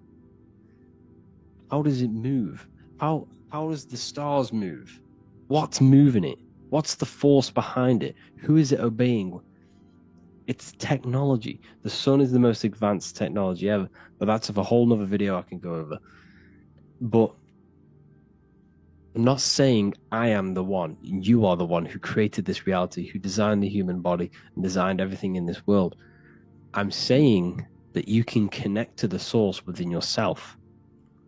The source of life, the source of the universe is inside of you. And you can connect with it. And you are using that power of the source of the universe to create life, to manifest your will in this physical reality. That is the mind. The mind is God.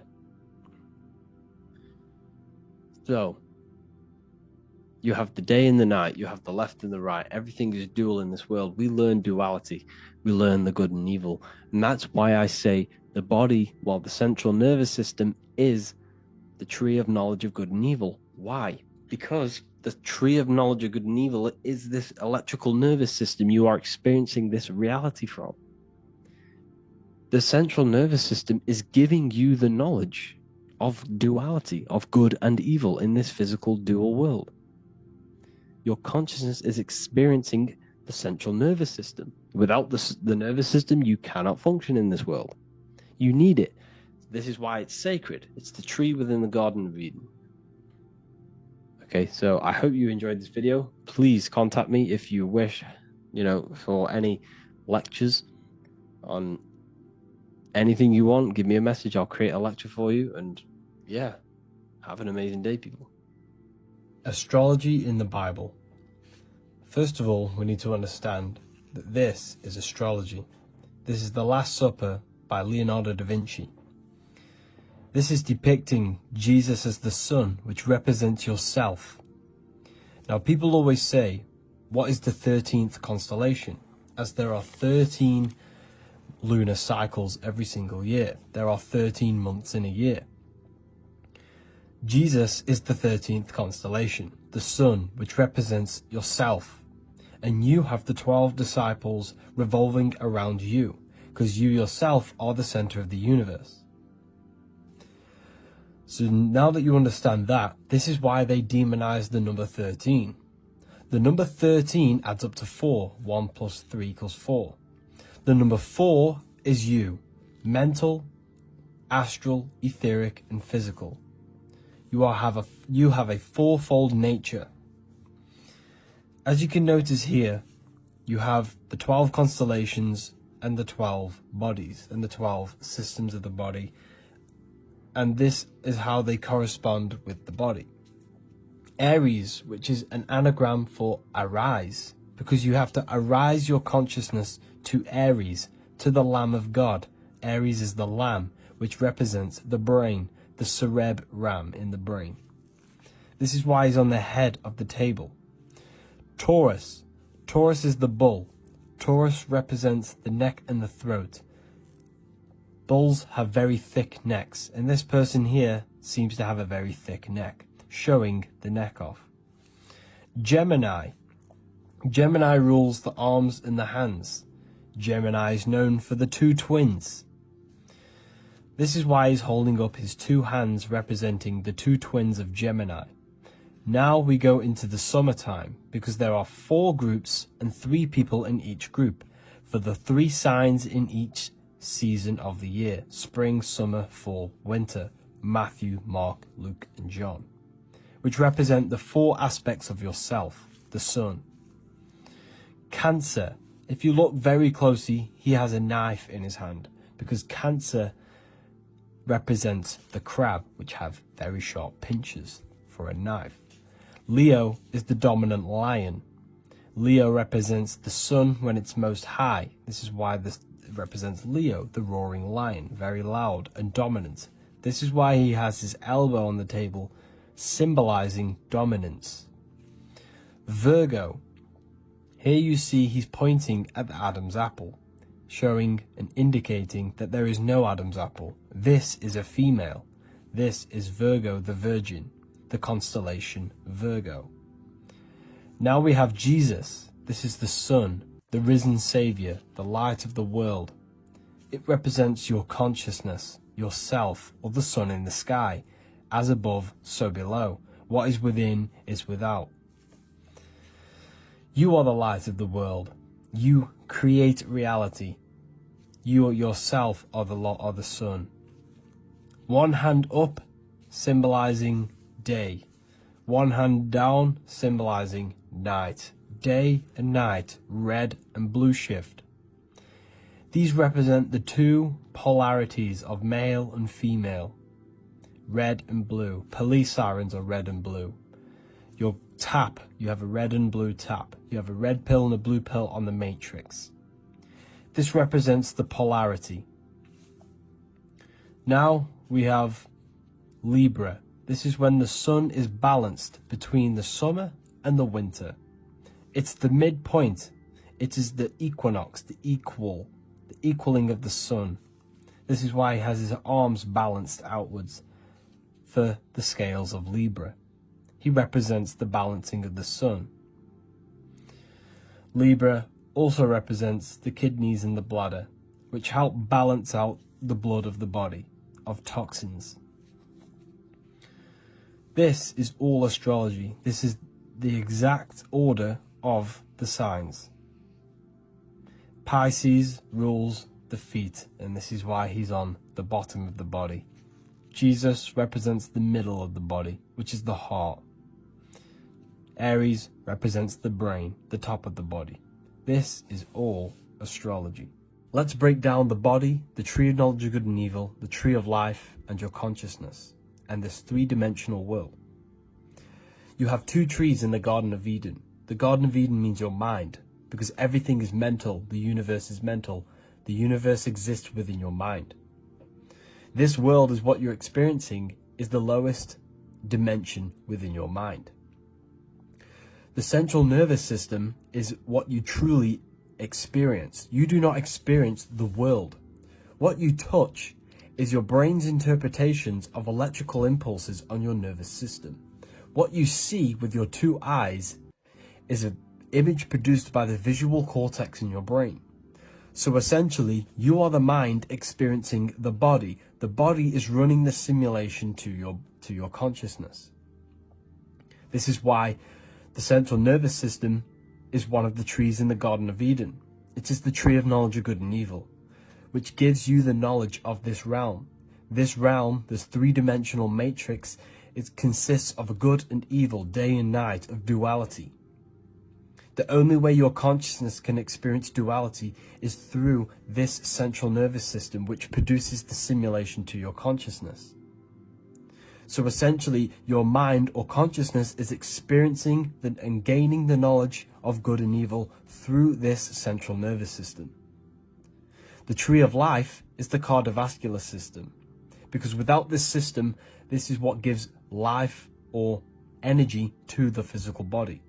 This is what keeps you alive during this experience within the three-dimensional matrix or the three-dimensional world. Your heart rearranged is earth because when you leave the earth, you are actually in fact leaving your body. When the heart stops, you leave earth. So this is why the heart is earth. When you leave the body, you are leaving earth because the body is running the simulation and producing the simulation to your consciousness. Your brain is an electrical computer producing this whole simulation. You do not experience the external world, you experience the body. This is why everything in this world is a manifestation and expression of yourself. This is why you have 5 fingers for the 5 elements of this world. This is why you have 5 points on your body for the 5 elements created in this world. Your body is the temple of Solomon. And this is why in the Bible, in Acts, it says, God does not dwell in houses not made by man. Because the body is the house not made by man, and your consciousness is God. The temple of Solomon is the temple of the soul and the mon. The soul and the mind is inside of this temple. And the ancients used to build temples in alignment with the geometry of the human body, because they understood that this body is the temple. What they have done, religion, has externalized this, so that you no longer find the divinity within yourself. The moon is an external manifestation of your feminine energy within you. The sun is an external manifestation of the soul masculine power within you.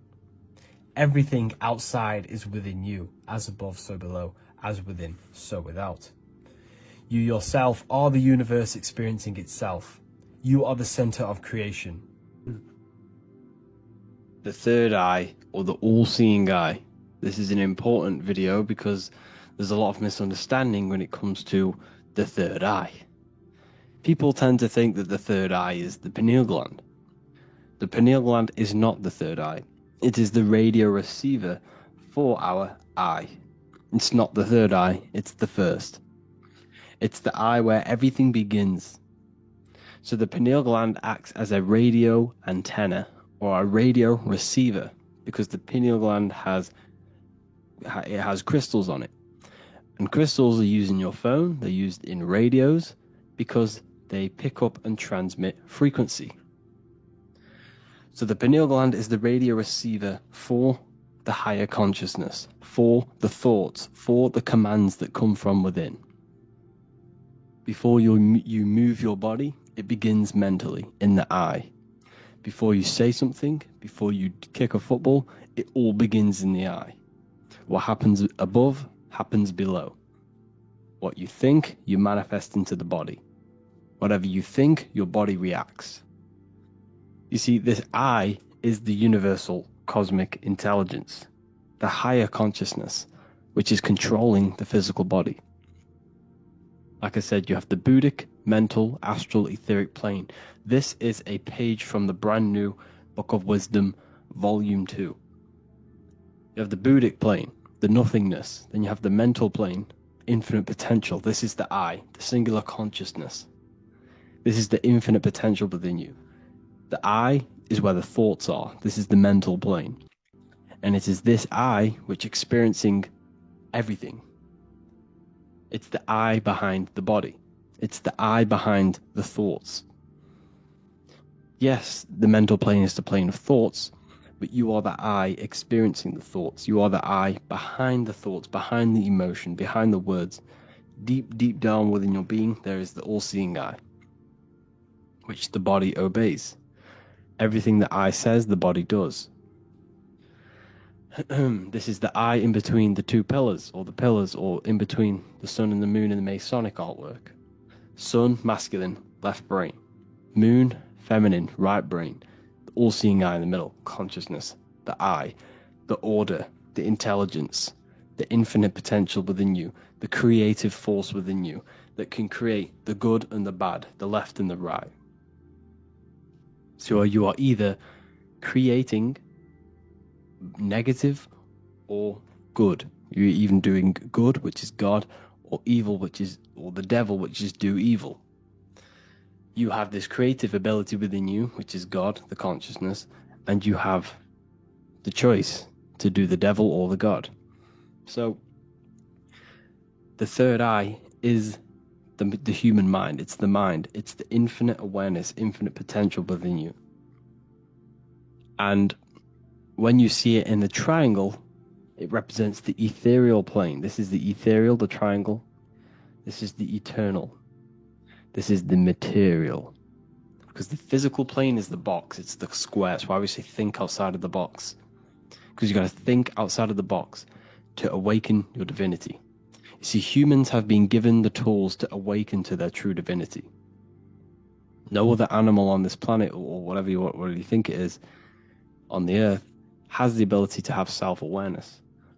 Humans have been given the tools to understand the very, very complex things and understand who we are, what we are, and what the universe truly is on a higher level, not just physical. We have the ability to access planes beyond the physical world, which is unlike any other animal. This is why the humans are gods. So when you see the pyramid with the capstone on top, it's cut off, it's separate from the rest of the pyramid. This is the consciousness that is looking through the ether into the material plane. It's like I discussed down here with these planes. This is the I, the mental plane. Your consciousness, your I, is looking through the ether. It materialized through the ether into the physical plane, and you are now the I looking into the material realm. And when you come here, you lose that divinity, but you have to awaken. So you don't lose the divinity, you forget your divinity while you are incarnated in physical. So when you see the triangle with the eye in it, this represents the eye looking through the ether. It's materialized, but it also represents, when you see it's illuminated like this and it's separate, because this is separate from the physical plane. The consciousness within you, the thoughts within you, that intelligence within you, that voice, is separate from this physical world. And everything above manifests below. Everything what happens in this realm of consciousness, of thought, manifests into the physical plane. It's separate. So you see the illumination. This represents the awakened self, because the mind is the third eye. So when you have a closed third eye, this just means that your mind has not experienced things other than physical. When you expand your mind, expand your consciousness from having an out-of-body experience or a mystical experience where you had experienced a higher plane of consciousness or a higher level of consciousness, this is now an open third eye, which is an opened mind. It's nothing separate. So when people say, working and opening the third eye by imagination and stuff like that, you're working on your mind. And to open your third eye, you do need to work on imagination, mental discipline, and all of these higher faculties, which we'll go over in another video. So that your mind has higher faculties which you need to work on. Visualization being one of them, imagination, and mental willpower. We'll go over that. But the illuminated eye in a triangle represents the illuminated mind, the awakened mind that has self-consciousness, is conscious of itself, and it's experienced higher planes of consciousness. Like I said, the I and the I. The idea. So when you see I on the beginning of words, it represents that inner self, that inner cosmic intelligence within yourself. That's why you say inside, intelligence, or idea. It's the idea, the I, the all-seeing eye. This is why the Roman numerals, I was one. And what is one? It's one line. The I is also one line. Because we are all the same intelligence with the same consciousness. If the universe is one, there is only one being in the universe, which is God. And we are all expressions and fractals of God. We are all manifestations of God. We share the same creative power as God. We all have the ability to bring non-physical thoughts into a physical reality, which is the word made flesh in the Bible. So when you see covering the eye with the 666, this represents the eye stuck in matter, worshipping the physical body, the God in flesh, which is Satan. Satan represents God in flesh, yourself in flesh, because evil love bondage. And everything these artists and actors are doing, they're part of these cults. They're promoting materialism to keep your eye, your consciousness, stuck in three-dimensional awareness. So this is what they're promoting. You see that the hand symbol creates 666, which is your body, the carbon. Your body's created out of carbon. And all life forms are created out of carbon. The I in it, the I in the 666, represents I being in material, keeping the mind in material. Matthew 6:22, the light of the body is the eye. Therefore, if thine eye be single, thy whole body should be full of light. But if thine eye be evil, thy whole body should be full of darkness. You see, this is a very powerful verse. A very powerful verse. The light of the body is the eye. This is the first part of the verse. This is where everything comes from. The mind. The infinite mind. The infinite potential within you. Think of anything in your mind. Nothing is impossible in your mind. As soon as you think of it, it's there. Infinite potential. It's the light of the body, because the mind is what gives life to the body. It manifests its will through the body. It's the light. All the things that the body does happens mentally before it happens physically. Before you move your hand, it is a mental power. Just like when you astral project. When you astral project, you use your mind to move your body. It's mental. If therefore thine eye be single, thy whole body should be full of light. So what does that mean? Becoming one with the consciousness within you. The single eye. Instead of being divided between the left and the right, the masculine and the feminine, instead of being divided between the higher and lower self, when you combine all the aspects of yourself to be balanced and connect with the true self, that's when the whole body should be full of light, which is the good, the enlightenment. But if the I be evil, which means what? Because your I, your consciousness, your mind has the ability to create positive or negative, devil or the god. And when you think negative, what happens? Darkness goes through the body. Every thought has an effect on the body. What you think goes through the body. For example, become erect. What do? You think of being erect, and it happens, the body becomes erect. What happens in the mind happens in the body. So if your I is evil, if you are thinking negative, if you feel negative, you're going to produce negative. Your body will be full of darkness. And this is what the all-seeing eye is. It represents you, your consciousness within you that can create anything in this physical world. So yeah, if you have any questions, make sure to contact me, and I will get it created for the university. Thank you all for joining, and see you in the next one. Hello, people. Welcome back to Ethereal University. Today we're going to be talking about meditation and opening up new aspects of our consciousness. Now, when it comes to meditation, the whole aim of meditation is to connect with the pure self and remove thought. If you are thinking, you are not meditating. This is a different type of meditation. So this meditation we're going to be talking about is connecting with higher consciousness and opening up new aspects of our consciousness and opening up our mind and entering in the mind, because that is essentially what we are doing when you are meditating. You're turning your mind inward to focus on itself, because when we focus on external things, where attention goes, energy flows. So when you are constantly, as we are going through our day, giving tasks attention, this is giving it energy. So when we shut the eyes and our mind is turned inward on itself, we retain our energy. We are retaining our energy, our vibration, and our etheric bodies and our electromagnetic aura is all focused on the self, and we are no longer giving energy. So that is another reason of meditation, of restoring energy. That is another form of meditation. But this meditation we're going to be talking about today is connecting with pure consciousness and removing all of the false self. Okay, so what you have here is consciousness. This is the I, the all-seeing eye of consciousness. This is the real you. This is the symbol of you, the symbol of the observer. Okay, so this is consciousness. And inside of consciousness, we have mind, we have emotion, we have thought and memory.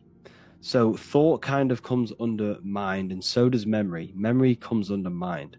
So mainly you have two aspects of consciousness, mind and emotions. You have a thinking part of your consciousness, which is your mind. You have a feeling part of your consciousness, which is your emotions. You have a memory aspect of your consciousness. All of these things here exist metaphysically. These things are not physical. You do not think with your brain. You do not feel emotions with your brain. You do not see memories. You do not visualize memories with your brain. Your brain is a computer. It has no capacity of seeing metaphysical things. It is the consciousness that has the ability to project the screen in your mind, which is your imagination. Imagination is a form of memory. Imagination is another form of your consciousness. I forgot to add that. So all of these things exist in consciousness, not the brain or the body. The body is matter. The mind, consciousness is spirit, unseen. You can't place your finger on these things because they don't exist physically. You don't exist physically. Okay, so essentially, who you think you are, who you think I am, who I think I am, well, I used to, is that I thought I was my body. I thought I was my name. I thought I was my job. Most people identify themselves with this. They say, my name's Harry, I work in a warehouse, and my family's this, and my reputation, my issues, my bills, my worries. You identify yourself with this, but this is not you, and this is what is stopping your evolution and spiritual growth. This is what's stopping you from advancing mentally and expanding your consciousness. You can't expand your consciousness if you are identifying yourself with these material-based things, because they are not truly you. You existed before this body. You existed before the job. You existed before this physical avatar. Your body is just an avatar. It's a character you're playing in this world. You are the consciousness, the invisible, all-seeing eye, the invisible consciousness controlling this body. This body follows consciousness. The commands come from consciousness, the pure cause. So essentially, you have pure consciousness, which is you, the real you, the pure awareness, pure cause. And then this consciousness has now latched itself onto, well, your mind, the thinking aspect of your consciousness, has latched onto this character of your name, your job, your family, your experiences, your worries, your issues, your bills, your reputation. And it also has an emotional bondage to money, family, worries. It has all of these bondages.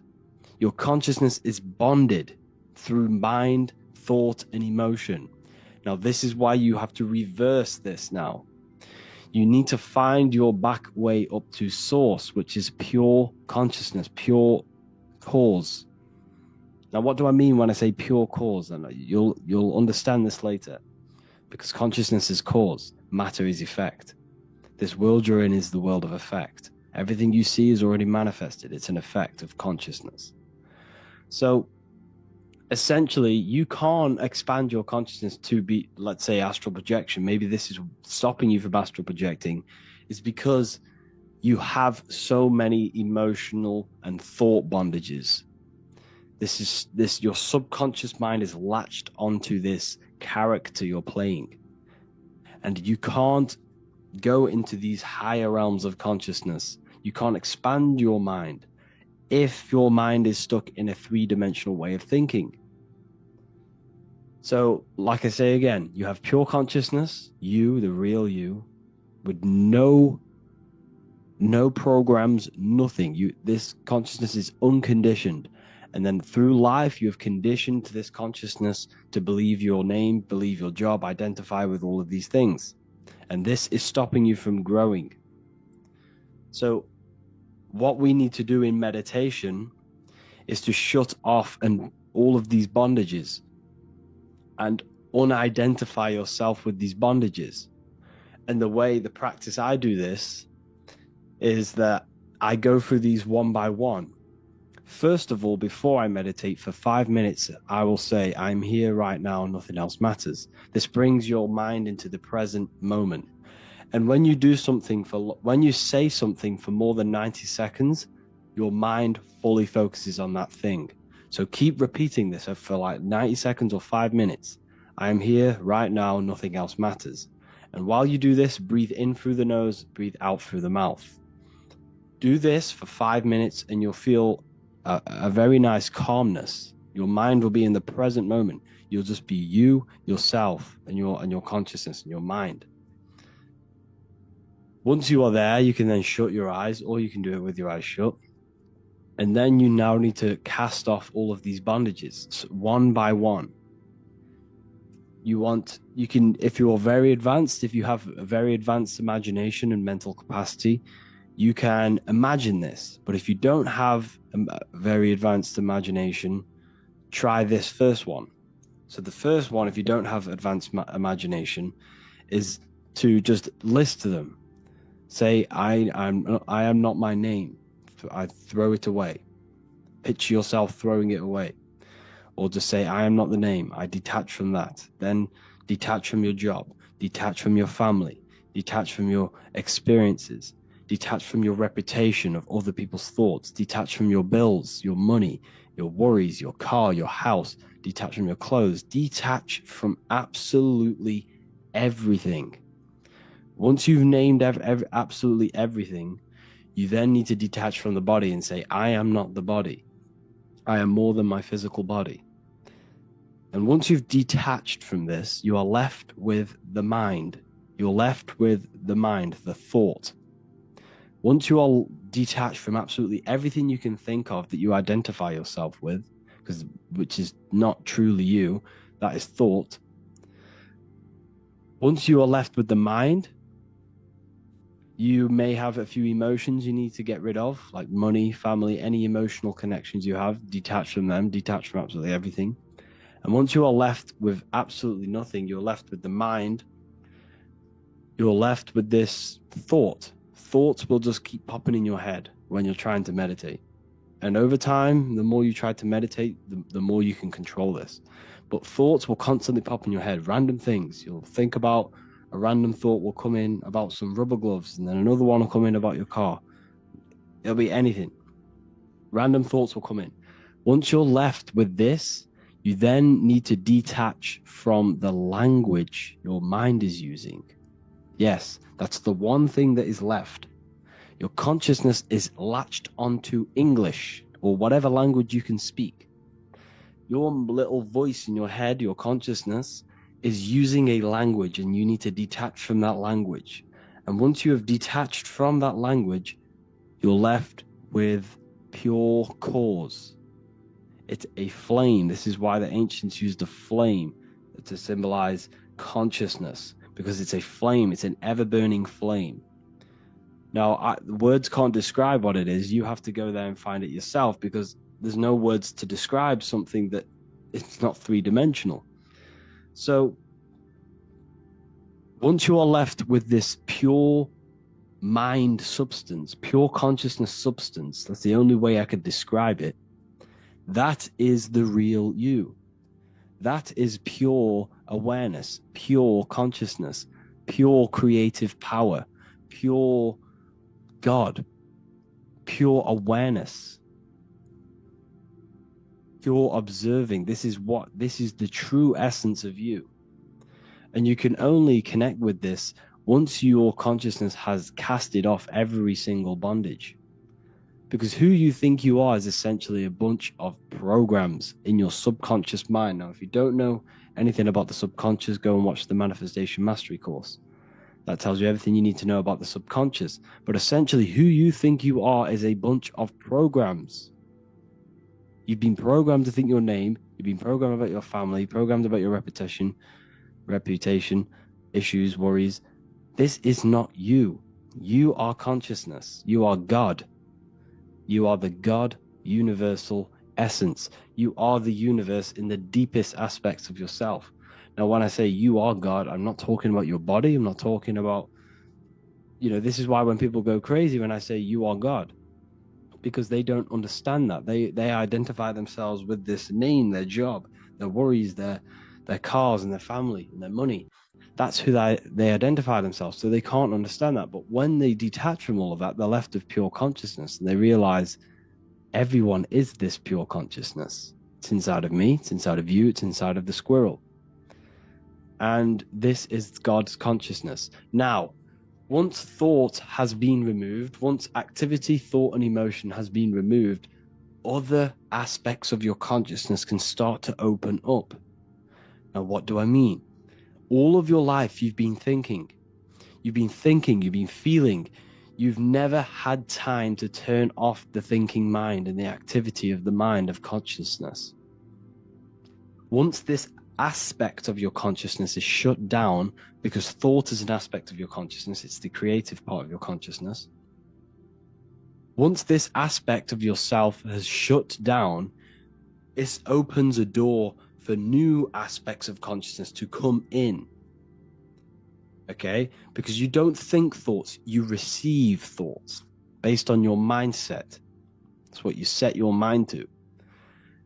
So once you shut down thought and the mind aspect of your consciousness, there are new avenues of consciousness which start streaming in, new energy. Your mind opens up. and you start to see different things. You may receive amazing pieces of information, downloads, what people call them, or you can have out-of-body experiences. You could have a mystical experience, because when you meditate long enough and you enter that, you enter very, very deep into your mind, you no longer feel your body. And if you never experience that, then listen to the gateway tapes in the meditation section of the university, because them gateway tapes will help you get out of your body. Guaranteed. They helped me. They're amazing tapes if you do them properly. But the best time to meditate, people, is in the daytime, because you don't want to be too tired. Unless you have very good willpower. If you have a very powerful mind and you are very advanced mentally, and you can hold yourself, and you have mental willpower, and you don't let yourself fall asleep, then do it at nighttime. But the best time to do astral projection or meditation or pure consciousness connection meditations is during the day, because you won't fall asleep. And that is the key, balancing between that theta and balancing in that theta brainwave state. Go into brainwaves on another lecture. So essentially, this is real you. You are nothing but everything. And now only people who have connected to consciousness can understand this. I can't teach you these things. These are things I can only point the way for you. You have to go and do this yourself. This is why Christians will forever say that, I'm satanic or Lucifer, because they've never entered their own mind. They've been so scared. They've been made to fear their own mind. The church will tell them not to meditate because it opens their mind to demons. It's absolutely ludicrous. The only demons are just negative aspects of your own mind that you haven't faced yet. And if you're scared of that's why they tell you to be scared of the dark, because they don't want you entering in yourself. Because the power is inside of you. The power of creation is inside of you.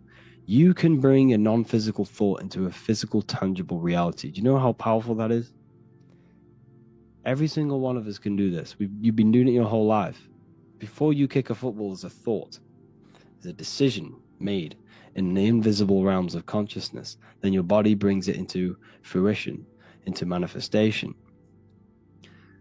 So essentially, I'm getting a bit off topic here, is you are this invisible consciousness and you need to connect to it. So once the thoughts and the emotions are gone, other aspects of consciousness open up. This is the key. And when you dwell in this place of no thought, this is why Jesus says in Matthew, take no thought 5 times. He says this 5 times to turn off the 5 senses. You have 5 senses you must turn off. Okay? So Buddha, this is why he has a big belly. He wasn't overweight, is because it's symbolizing breath work. The breath work, proper breath work, breathing into the stomach. Not just breathing into the lungs, but deep. When you breathe, you want to breathe it into your stomach. Breathe in through the nose, out through the mouth. That's the proper way of breathing. And this is what it's actually symbolizing. So here's the Temple of Solomon. Jesus went into the temple of God. Okay? Matthew 21:12. Then Corinthians 3:16 says, do you not know that you are the temple of God? So the temple Jesus is entering is himself. Jesus entered into the temple of God. He's entering within himself. He tells you, do you not know that you are the temple of God? And then after he leaves the temple of God, he goes, I tell you the truth, not one stone here will be left on another. Everyone will be thrown down. What is this telling you? It's telling you that the building is not the temple of God. It's telling you that physical buildings of worship are useless. They're insignificant. Why are they insignificant? Because they will fall down. They will perish. Nature will perish buildings over time. It does not matter. The true temple of God is inside of you. There is no building on the earth that is holy. You can't connect with God in any building. God is inside of you, and you can connect to him in your bedroom, anywhere in the world, anytime you want, without paying any cents to the church or any pounds to the church. God is inside of you. Jesus never told you to go into church. Jesus never told you this. In fact, Jesus told you to go inside of yourself. Jesus, Luke 6:6. When thou prayest, what's praying? Praying is connecting to God, which is meditation, the true praying. When thou prayest, enter into thine inner chamber, and having shut thy door. That is straight up meditation. Without a doubt. Enter into the inner chamber. What's the inner chamber? Your mind. The inner self. Enter in your mind, turn your mind inward, and shut the door. Having shut thy door. What is the door? Shut off the outside world, shut off the data of the five senses, shut off the body, shut off thought, shut off emotion, shut off everything, and you are left with pure consciousness to connect with God. That is God. Connecting with yourself, connecting with the true source of you. The same spark inside of me, it's inside of you, it's inside of the dog. But the reasons why humans are so powerful is because humans have the ability to expand their consciousness to God and to understand the universe. Humans are made to understand very, very, very complex things. We have been given the tools to awaken to our divinity. No dog, no animal, no bird, no insect has that ability to wake up to their divinity. They have no self-recognition. They can't look into the mirror and see themselves and reflect. They can't look in the mirror and say, I need bigger muscles. I need to improve on this. I need to improve on that. Dogs look in the mirror and think nothing. They live on instinct. They live on physical. That is it. They live purely based off instinct and purely based for survival. Humans, however, we can surpass this survival state and rise our consciousness to higher levels of consciousness beyond our survival state. This is why humans are made in the image of God, because we possess spirit and matter. We are Anu and Ki. Anunnaki. You are the Anunnaki. Anu above, Ki is below. You are heaven and earth together. You are spirit and matter together. Everything is spirit and matter together. But you possess the consciousness to recognize this, which is unlike any other animal. Humans can build very, very complex things. Yes, don't get me wrong. A spider, very, very intelligent. Animals, very, very intelligent. They can manipulate, they can create very powerful and very complex things that maybe humans can't create, like a spider, for example. We can't create spider webs. It's impossible for us to replicate that substance. But spiders can. However, they can only create based on survival needs. They use their creational power just for survival. Humans can go and create anything we wish. The earth is the playground. And we've been given the tools to awaken to our divinity, to find out, to connect with God, to see what God is. And everything in this matrix is to suppress this, is to keep your mind so entertained that you will never figure out what you are, where you are, and how powerful you truly are. You are God made flesh. You are Jesus Christ. Now, Jesus Christ represents a high state of consciousness that everyone can reach. Jesus said in the Bible, everything I can do, you can do better. Jesus never said to pray him, to worship him. He says, I and the Father are one. The I am within you and the Father, God, are one. You and God are one. You see, so everything in the Bible is talking about you, how you level up your consciousness. Luke 11:5-2, Jesus says, "For you have taken away the key of knowledge. You did not enter in yourself." Then he says in Luke 21:12, "The kingdom of God is within you." 17:21. The kingdom of God is within you. So why are we praying to people in the sky? There's no sky daddy going to save you. This is all inside. You must turn off the mind, turn off the emotions, turn off the senses, take no thought 5 times. You must do this to connect with God, opening up your consciousness. Okay? This is how we escape. This is how you get rid of it. Depression doesn't exist. Depression, anxiety, it doesn't exist if you turn off the mind. That's the most powerful thing. If you turn off thought,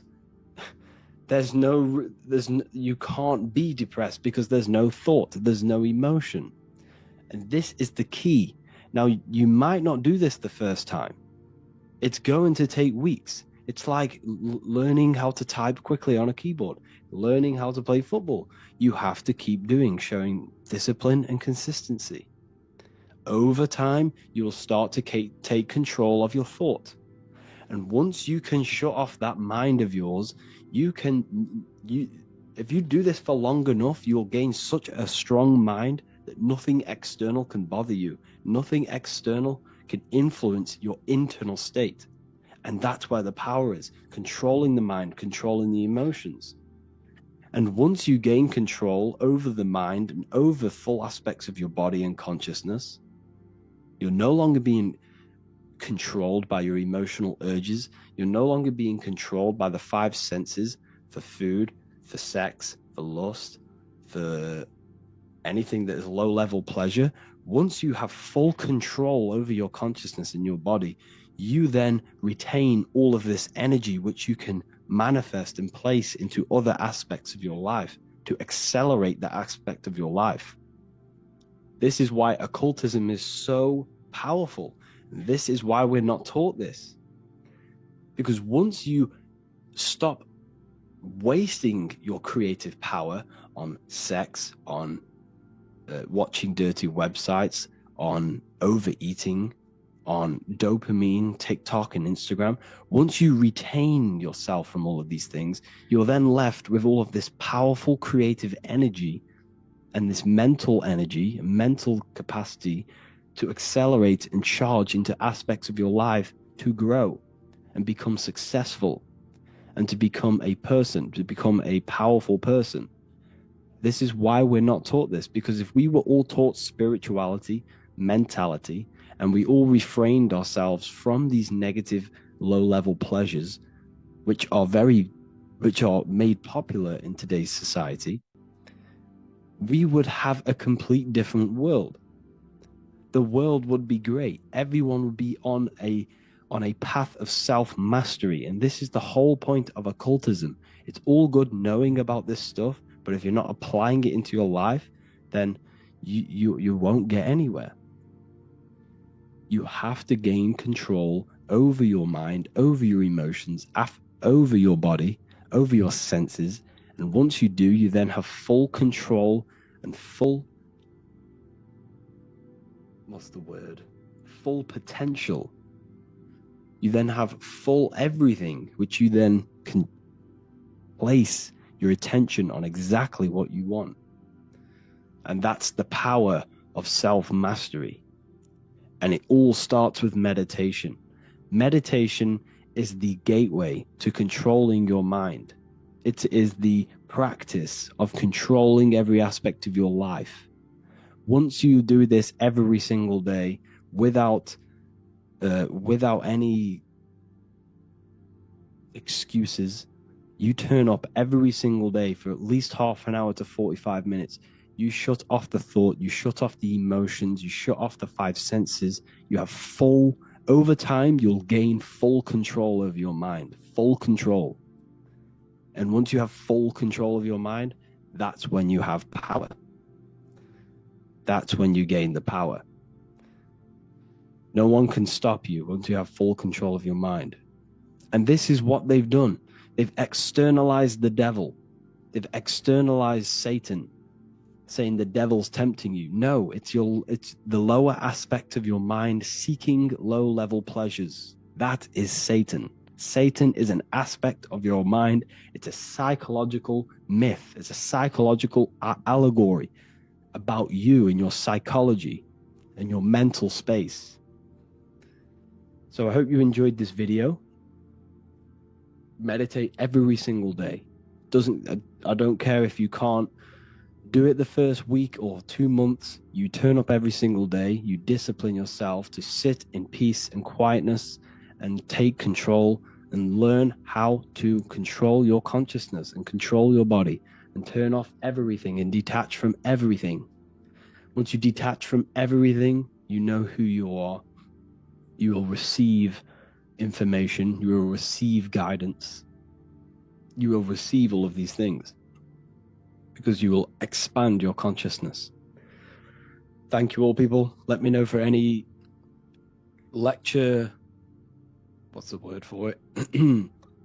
Let me know if you have any lecture ideas. Just comment below this and I'll try and create it for you. Thank you all. Have an amazing day. Signs you need to detox. This is an important one, people. And a lot of the things that are happening with our bodies in the modern society is just considered as normal. But these things that I'm going to go over are not normal. They are signs you need to detox.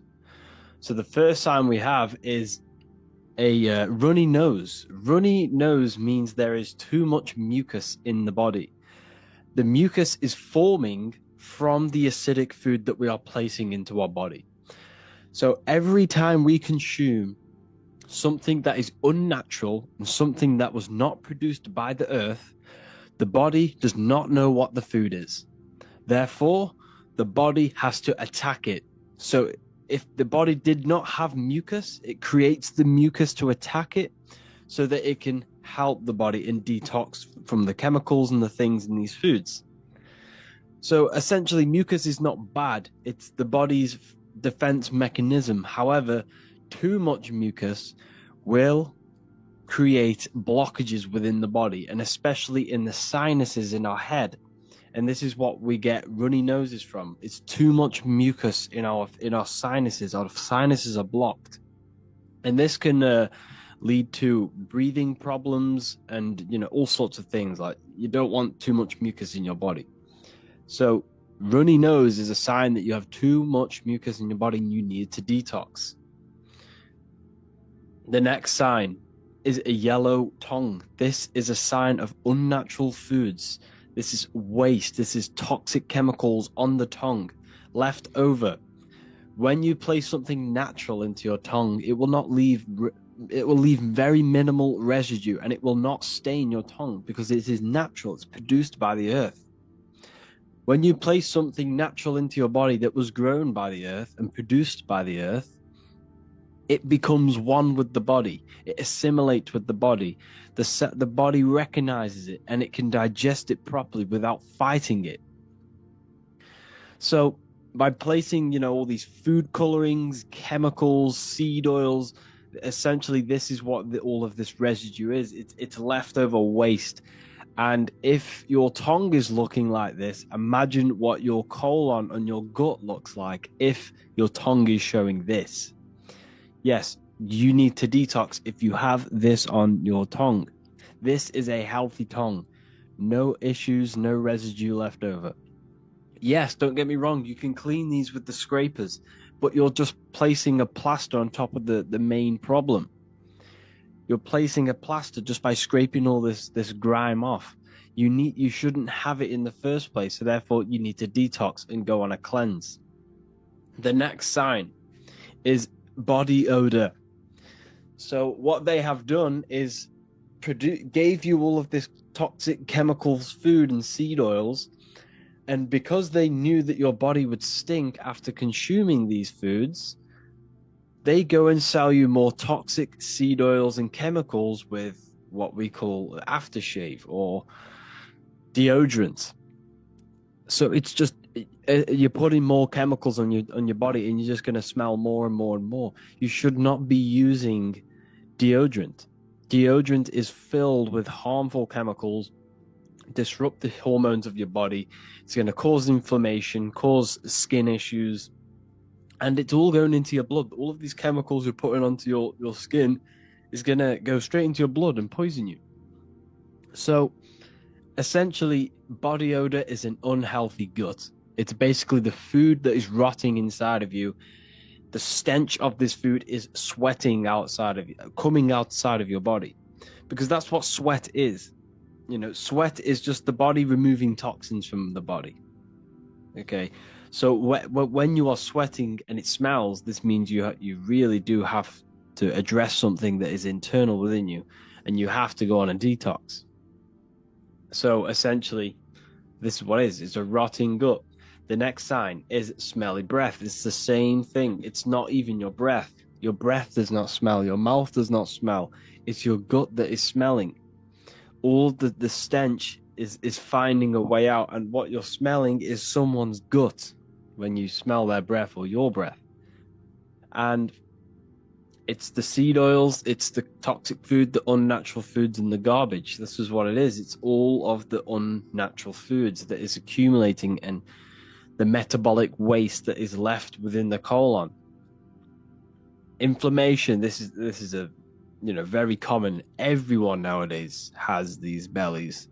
Literally everyone, even if they're skinny, even if it's very common, because the foods that we are eating are very unnatural.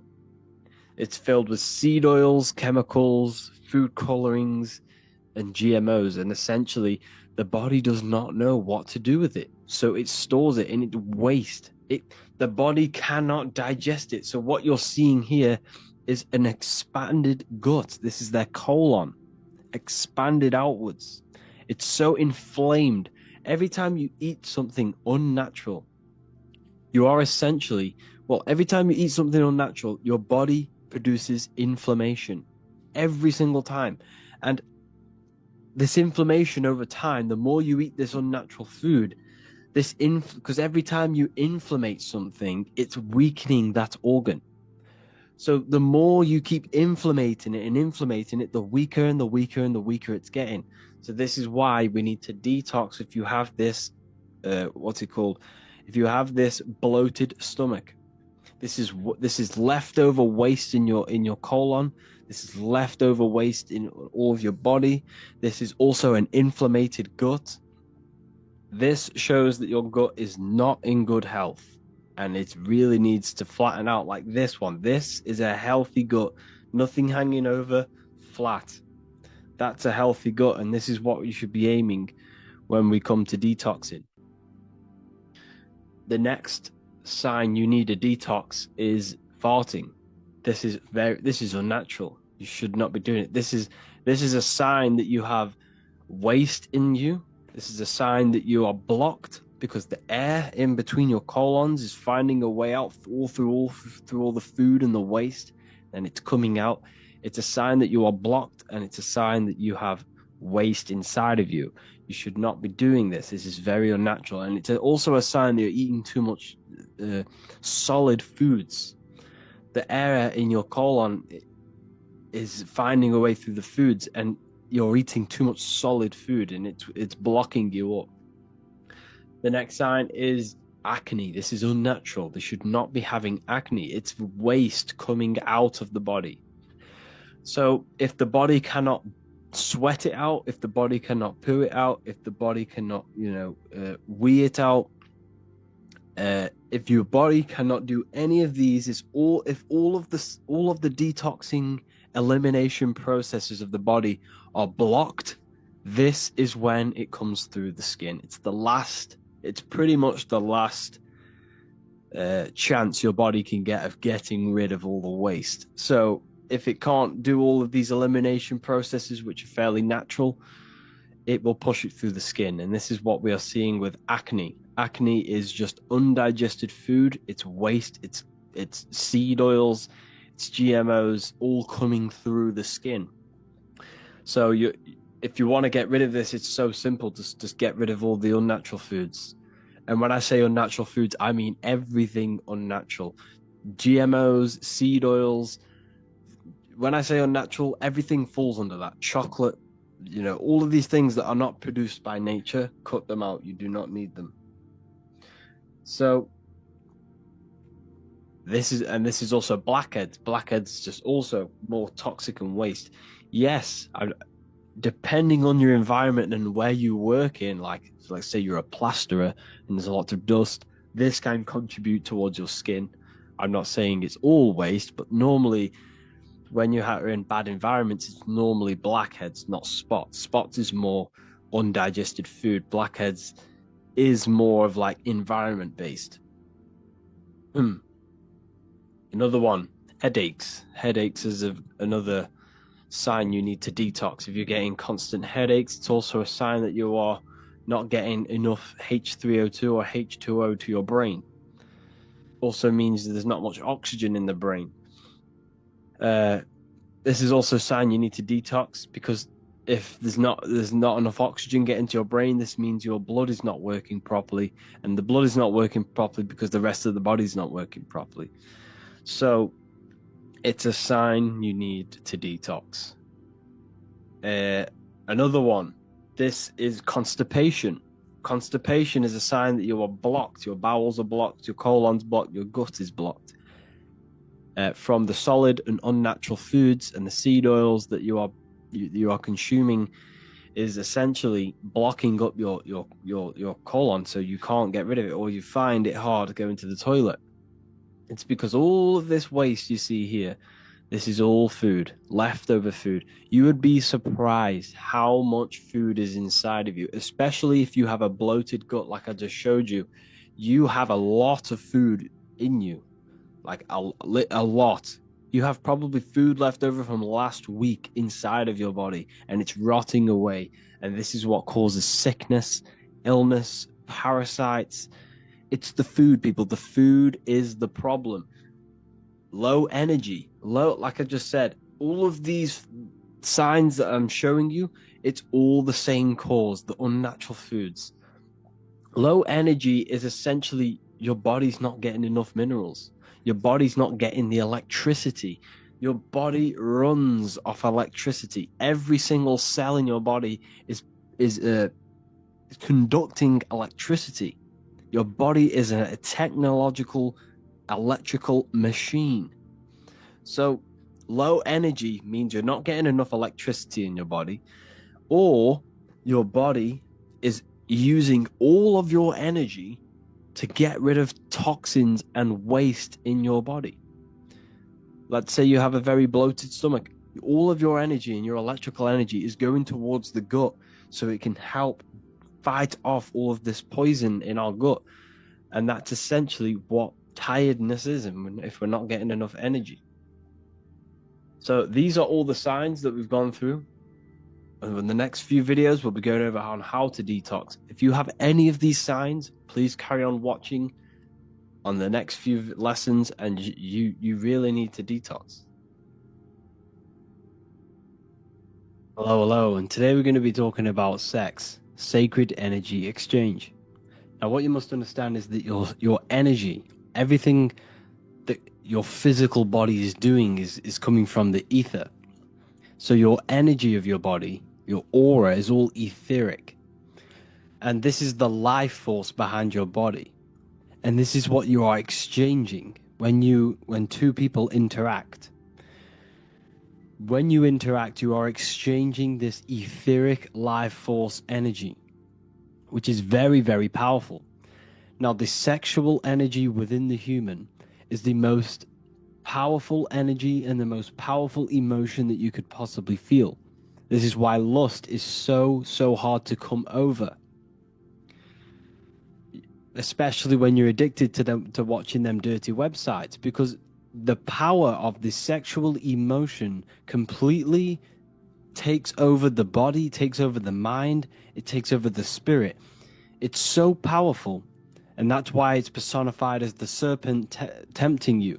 And you can see the serpent in the letter S, because S is the energy, the sexual energy, the serpent energy, the kundalini energy. It's all related. Now, sex is a very, very sacred thing, and it should not be performed with just anyone and anything. You are exchanging not only sacred energy, your etheric life force energy, you are exchanging DNA. Every time you even kiss someone, you're exchanging your DNA and their DNA with each other, which is altering both of your DNA. Now, when sex is performed, you have the masculine and the feminine coming together, the fire and the water. Water represents femininity, or the what's it called? Yeah, feminine, and then fire represents masculine. And you can see this in the triangles. Now, fire goes upwards in a triangle and water goes downwards. So this is why it's that way in the alchemical symbols. These are very ancient symbols. These symbols are thousands and thousands of years old to represent the fire and water, masculine and feminine. Males have a fire nature. When a man is truly masculine, he has a fire nature. He's action taking. He's not aggressive, but you know what I'm trying to say. Aggressive in taking action. Electricity, doing, leading. That is a masculine role. It represents the conscious mind. The feminine represents the water, the emotion, the emotional side of consciousness. Submissive, cleansing, taking care of things, nurturing. This is the divine masculine and feminine. They are two polar opposites. They are completely different. So if you don't understand your woman, or you don't understand your boyfriend, you must understand that he is the complete opposite of the way you think. If you want to understand her, you must think the complete opposite of you. Male, we think logically. Females, they think emotionally. And we must balance them in our own beings as well. The male must become more emotional, and the female must become more logical to have balance. Anyways, I'm getting off track. When these two come together, this is when creation happens. When the two polar opposites come to one and unify, which is the Star of David. When this unifies, this is when creation happens. This is very, very powerful. This is when birth happens. It also happens when we balance the two hemispheres of our brains. When we sync the hemispheres of the brain, and if you've been doing the meditations in the meditation section, and you've been doing the hemispheric, CIA gateway process, that's when you are born again. That's when you're born into spirit, into your consciousness. And the two hemispheres, left masculine, right feminine, when these sync, you become born again. You can have outer body experiences. It's the same with when two male and females come together, creation happens. Now, what you must understand is that everything you do physically has an astral counterpart. Everything you do is done in the astral plane as well. This is why, the ancients used to wear symbols, because symbols are very powerful. I'll make a whole other lecture on symbols. But everything you do is done on the astral as well, because you are in the astral now. You are in the etheric plane. You are in the mental plane. You are in each one of these planes now. And these planes are so important for you to understand reality. You can't, live your life without understanding these realities. I'm sure there's lectures on this. There's loads of lectures on this that I've done.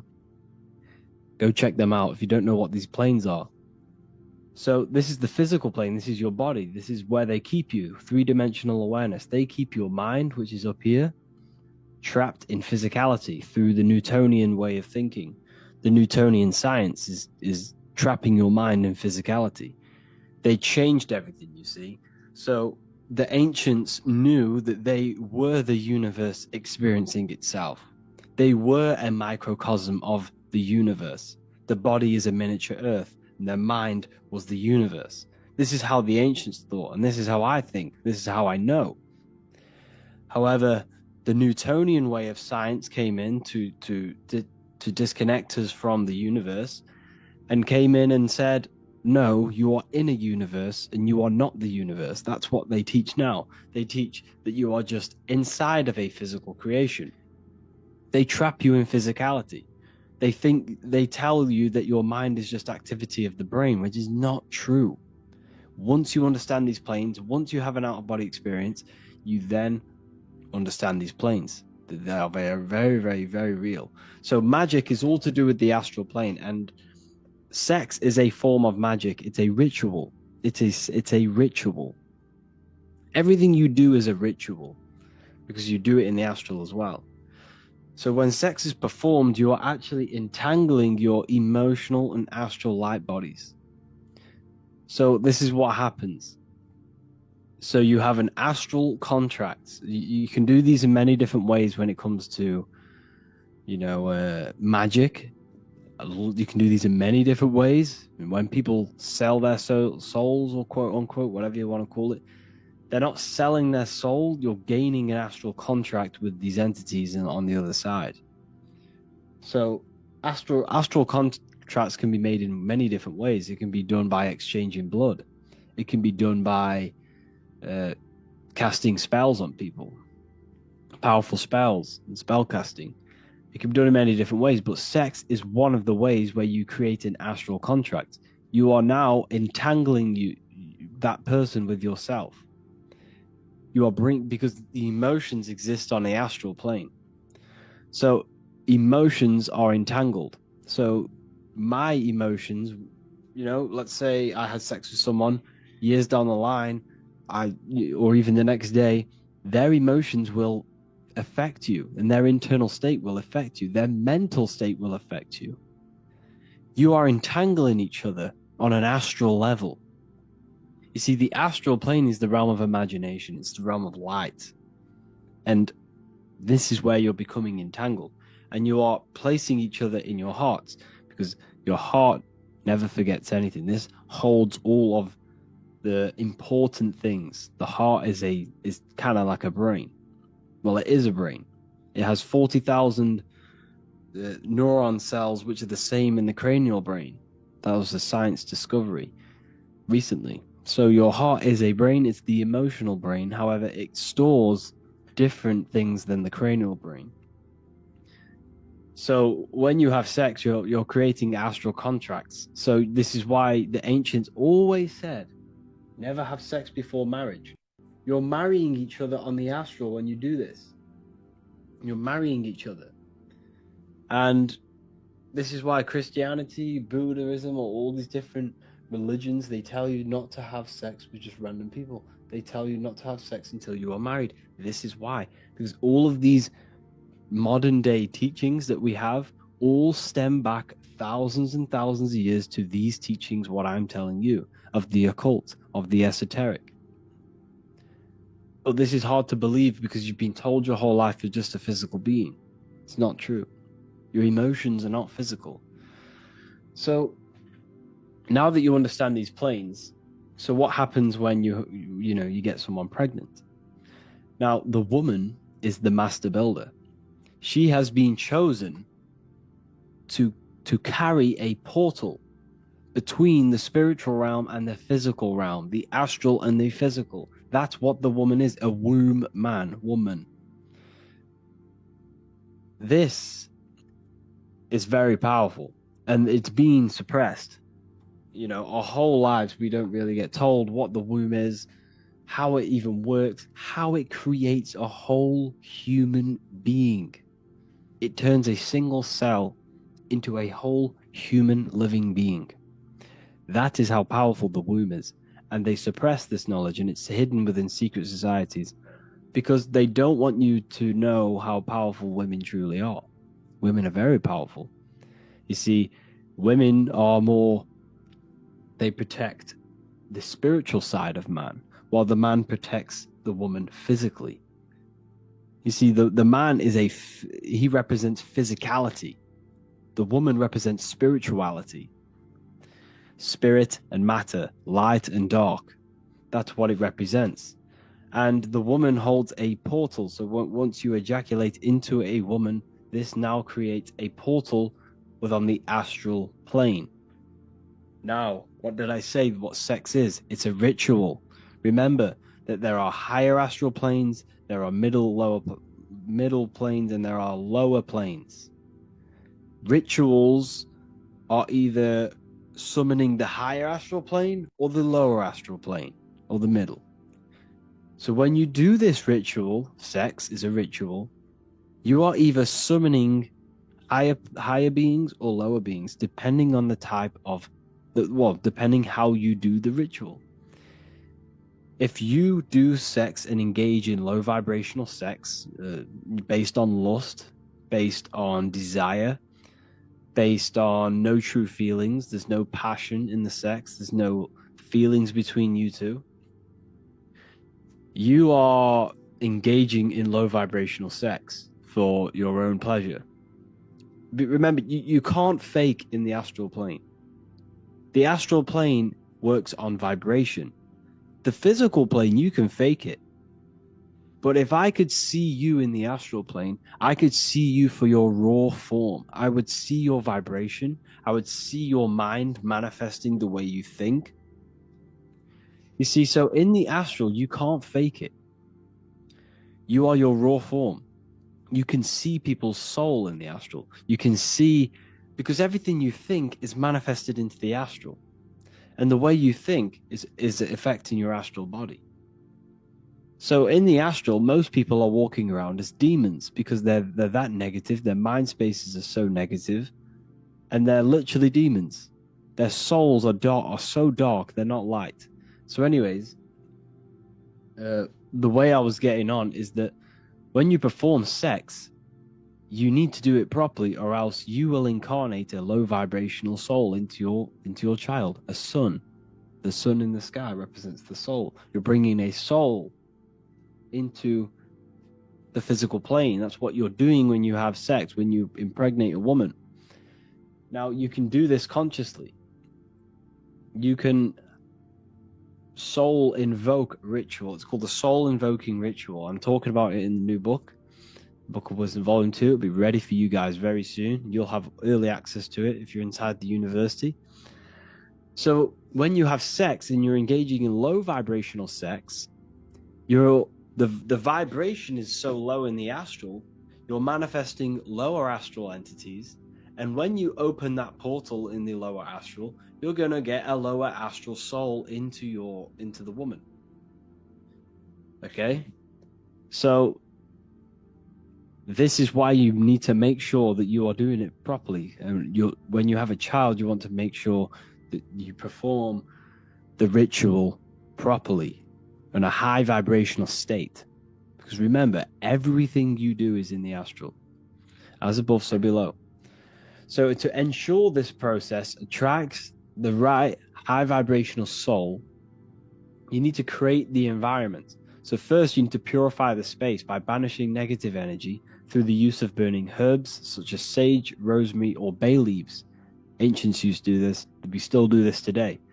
Burning these, because remember, everything has an astral body. Everything you see has an astral form.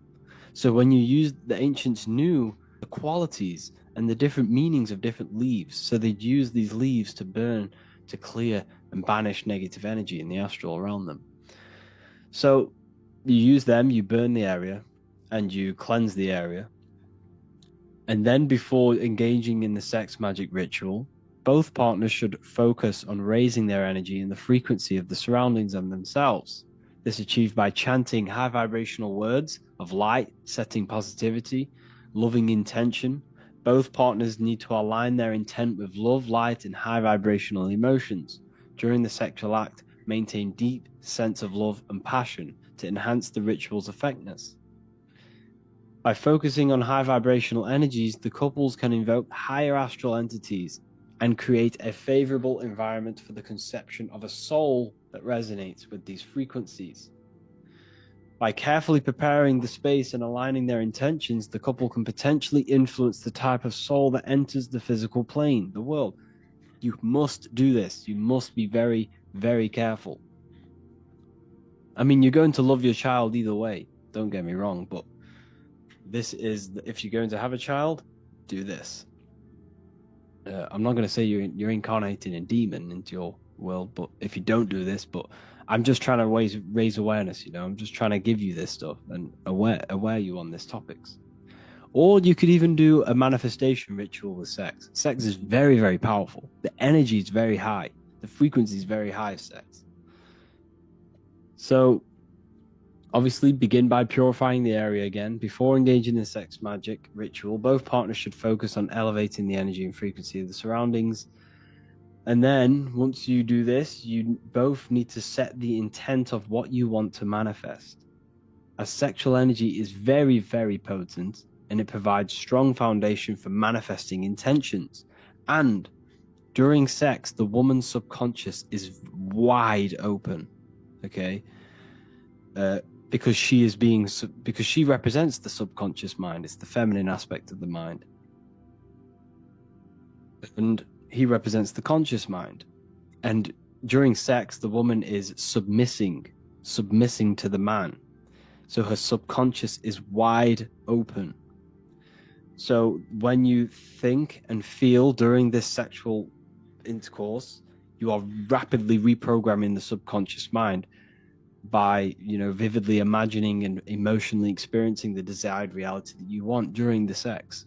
And this is how you can rapidly reprogram your subconscious, and this will bring something into existence. It's going to have very powerful effects. See, magic is all about influencing the astral, or influencing the subconscious, or influencing magnetism. Magic is magnetism.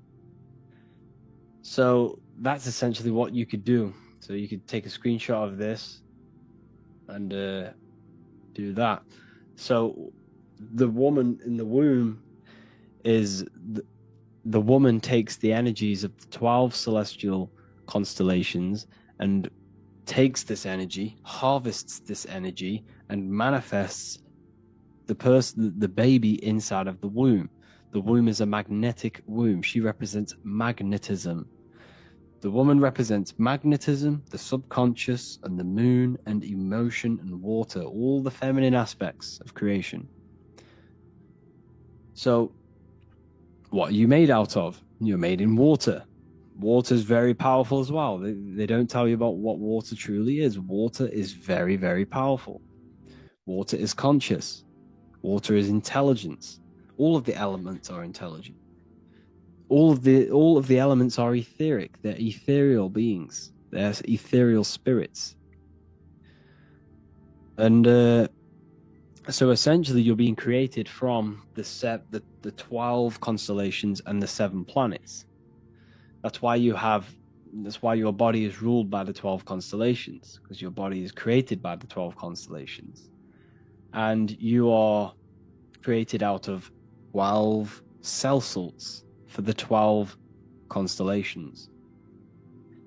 And you are, in fact, mineral deficient in at least 3 of these cell salts or constellations, because you are in the womb for 9 moons. You're in the womb for 9 moons. The moon is the womb. Okay? The moon represents the womb. Your soul comes through the astral, through the moon, and into the woman. That's the portal. The moon is the portal. The moon is heavily connected with the astral plane.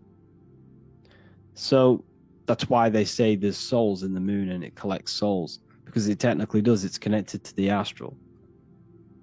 So what's happening when you are born? You're born in 9 moons, okay, because the woman's directly connected with the cycle of the moon. That's why she has a menstrual cycle every moon.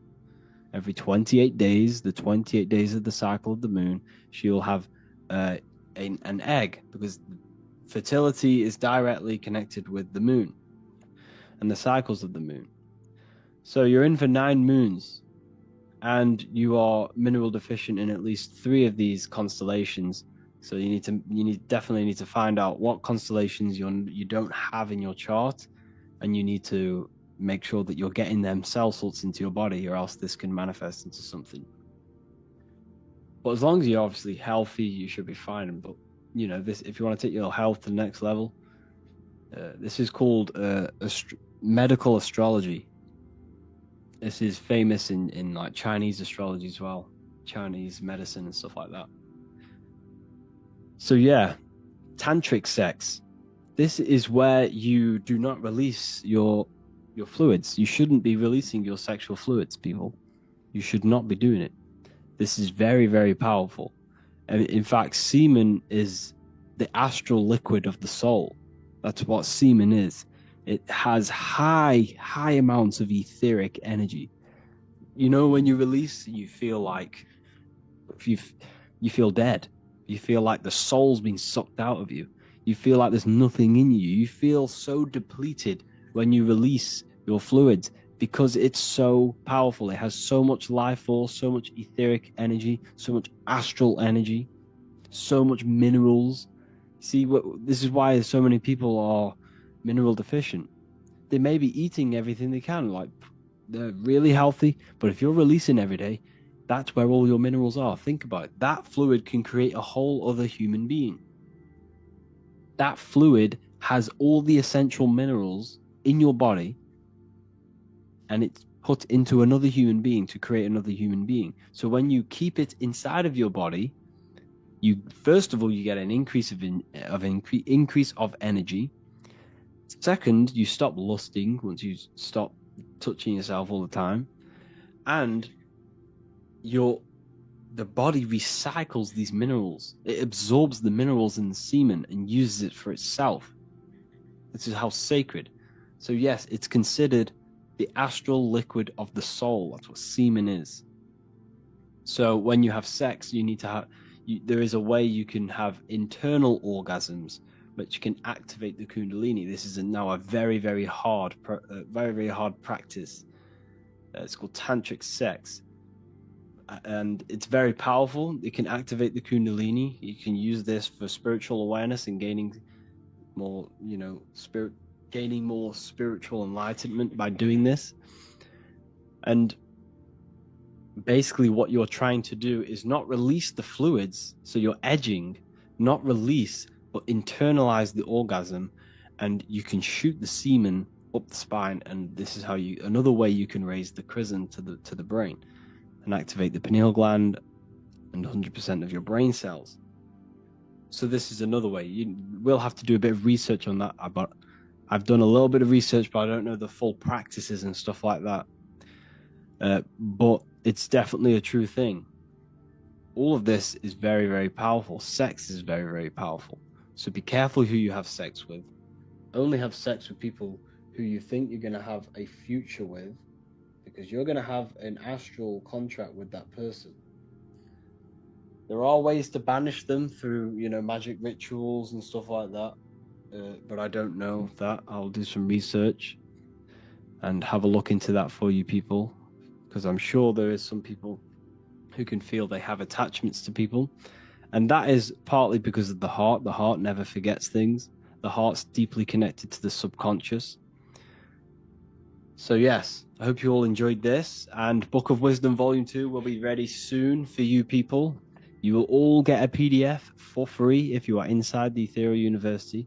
Just want to say thank you all for the amazing support. There's lots and lots of content coming soon. Cosmology, numerology, that will be coming soon as well. And hopefully the Book of Wisdom will be ready for the end of the month, and you'll all have over 200 pages to be reading on new topics, new occultism, new symbolism, and life-changing knowledge. Thank you all, people. Please feel free to leave a comment underneath this video. Let me know some video ideas. And we're doing live calls now every Saturday. Every single Saturday. I release like the time on the Friday, what time I'll be doing it. And there'll be live calls. Join me, ask me questions. I'll be doing a lecture, and then at the end you can ask me questions and stuff like that. So yeah, thank you all, people. Hello people. Today we're going to be talking about the Baphomet, because there's a lot of misunderstanding when it comes to what the Baphomet is and its interpretation and its meaning. First of all, we need to understand that the Baphomet is a symbol. Like any other symbol, every symbol we see is neutral. People tend to think this is the devil. People tend to think that this is Satan or some sort of evil spirit. This is a symbol, a very, very deep, esoteric and occult symbol, which symbolizes many different things about you, because every symbol we see refers to you. Does not matter what the symbol is, because as above, so below, as within, so without. Every symbol we see, whether that symbol is talking about the sky, the planets, that refers to an aspect of you and your consciousness. The planets, the stars, they are all inside of you. These energies are inside of you, part of your soul, part of your consciousness, part of your mind, part of your body. Everything is inside of everything. It's a fractal universe. So when we look at the Baphomet, you must get rid of all of the programs from before, all of the things that you've been taught about what the Baphomet is and what it represents. Everything we see is neutral. It is your mind's perception that gives it a positive or negative charge. You are the perception of what you see. You create your own perception. If your mind has negative things in it and you look at the Baphomet, you're going to associate it with negativity. There is also a positive side to the Baphomet symbol. And this is what we're going to be going over today, the positive and the negative, the duality of this symbol, because it is a symbol. It is nothing else. So we're going to be talking about these inside of the boxes mainly, about what we're actually looking at here. So first of all, we need to understand the 5 elements. Well, the 4 physical elements. We have 4 physical elements and 1 invisible element, which is ether or spirit. Now we're going to be talking about the 4 physical elements, because the 4 physical elements is what corresponds to your 4-fold nature. Humans possess a 4-fold nature. Everything has a 4-fold nature. You have mind, you have emotions, you have a physical body, and you have an emotional body. Wait, sorry, I think I did that twice. Mind, spirit, so you have a mental body, a spiritual body, an emotional body, and a physical body. So when we look at the wings, we're looking at the air element, because wings flap in the air. This represents the air element. Okay? This does not represent the fallen angel of Lucifer or Satan. It represents the air element. Okay? Now, as we go through this symbol, you're going to see how this symbol implements the 4 elements of the physical world and the 4 elements that correspond to you. So the air element is associated with the mind, the invisible, the mental body. It represents thoughts. This is why Jesus says to meet him, you have to go into the clouds, into the air to meet with the Lord. It says this in the Bible because it's all about raising your consciousness to the mental plane. Now, this represents the air element, okay? The next one we're going to look at is fire. This represents awakening. This is the awakening. This is the spiritual body, because fire is the closest element to spirit. It's the closest element to spirit. This also represents the Kundalini. See how you noticed how it's kind of on a torch, because the head is the torch and the eternal light of consciousness is in the head. So this also represents the Kundalini, which raises up the spine to the head, the activation of the brain, activation of the pineal gland.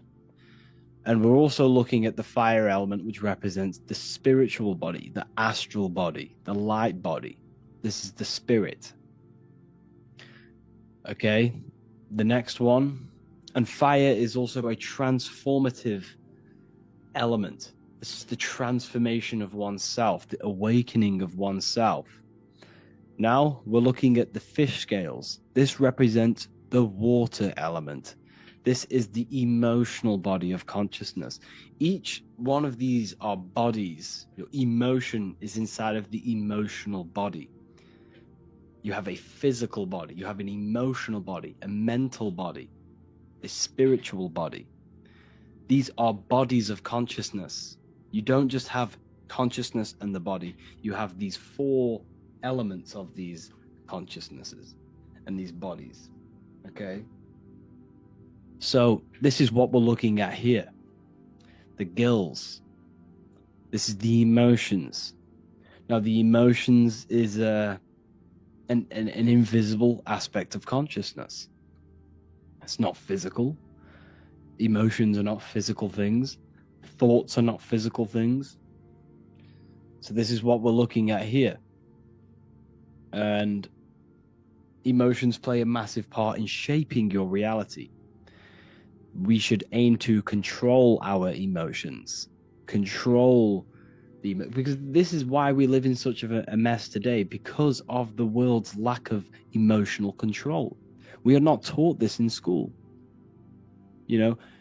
and people are fully engaging in their emotions. Whatever they feel, they act on. And this is animal instinct, which goes into later in the symbolism.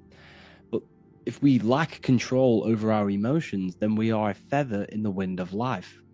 We will be forever blown by our emotions, causing chaos in our life and to people around us. Here you see the dome. This represents the earth element. This represents the physical body, the foundation. The physical body is the outcome of the higher realms of consciousness. The physical world is an outcome. It's the effect of consciousness. Everything you see in the physical world is an effect. It's already manifested. This represents the physical body of consciousness. So essentially what we're looking at here are the four aspects of human consciousness. And this is what it's symbolizing. It's also symbolizing some other things. Here we have the two genders. We have female and male. This represents the duality, the two yin and yang forces of the universe. We're looking at the yin and the yang. Then we have the two moons. The moons is also symbolizing our psyche, our emotional body, the water, because water is governed by the moon. Now, the moon is either on top of you, here, you see here. Now, this is either on top of you, which means the moon's controlling you. Not the moon is controlling you. You must understand that the moon is an aspect of your consciousness. It's an external manifestation of your emotional or psyche body. So, the moon represents your emotions or your water. Okay. Now, the moon is either controlling you, which is your emotions. Your emotions are either on top of you, which is the devil horns. You know, when people do that hand sigil of the devil horns, it's either controlling you. This is the lower mind. You're either being controlled by the lower mind, engaging in low-level lust, low-level pleasures of physical pleasure. This is the lower self. Or the moon is below you, where you are standing on top of the moon. You have conquered the moon. You've conquered your emotions. This is why on a full moon, this is when people start to become a bit crazy, because their emotions are starting to become heightened. The full moon happens within you, not just outside of you. It enhances your emotions. It enhances your psyche. If you're a very angry person and a full moon comes around and you're going through a bad stage in your life, this is going to enhance your emotions. This is when the lunatics come out. And it's statistically proven that 911 calls or 999 calls or police calls are heightened on a full moon. The police or emergency services numbers are called more on a full moon. And you will notice a cycle within the stock market is associated with the cycle of the moon, because a lot of people are trading the stock market based on emotion. This is why it's all interlinked. So this is what we're looking at here. Either the moon controlling you or you are controlling your emotions. What do you stand on? Do you have emotional control or not? You see, your consciousness is interacting with a body, a physical body.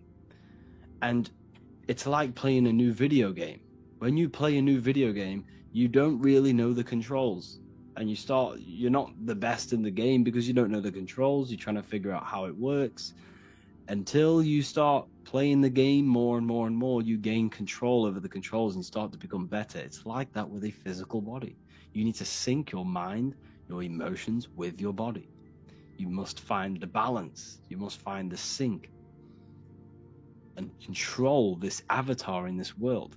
If you don't control your emotions, you're gonna, this is how we get psychopaths and murderers, because of the lack of emotional control. Here we have the pentagram. This represents the 5 senses.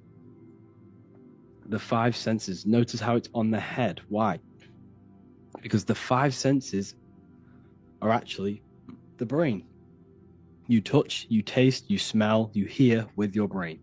You don't touch with your eyes. You don't touch with your hands. You don't see with your eyes. You don't hear with your ears. And you don't smell with your nose. All of these are sending signals into the brain, and the brain is decoding this.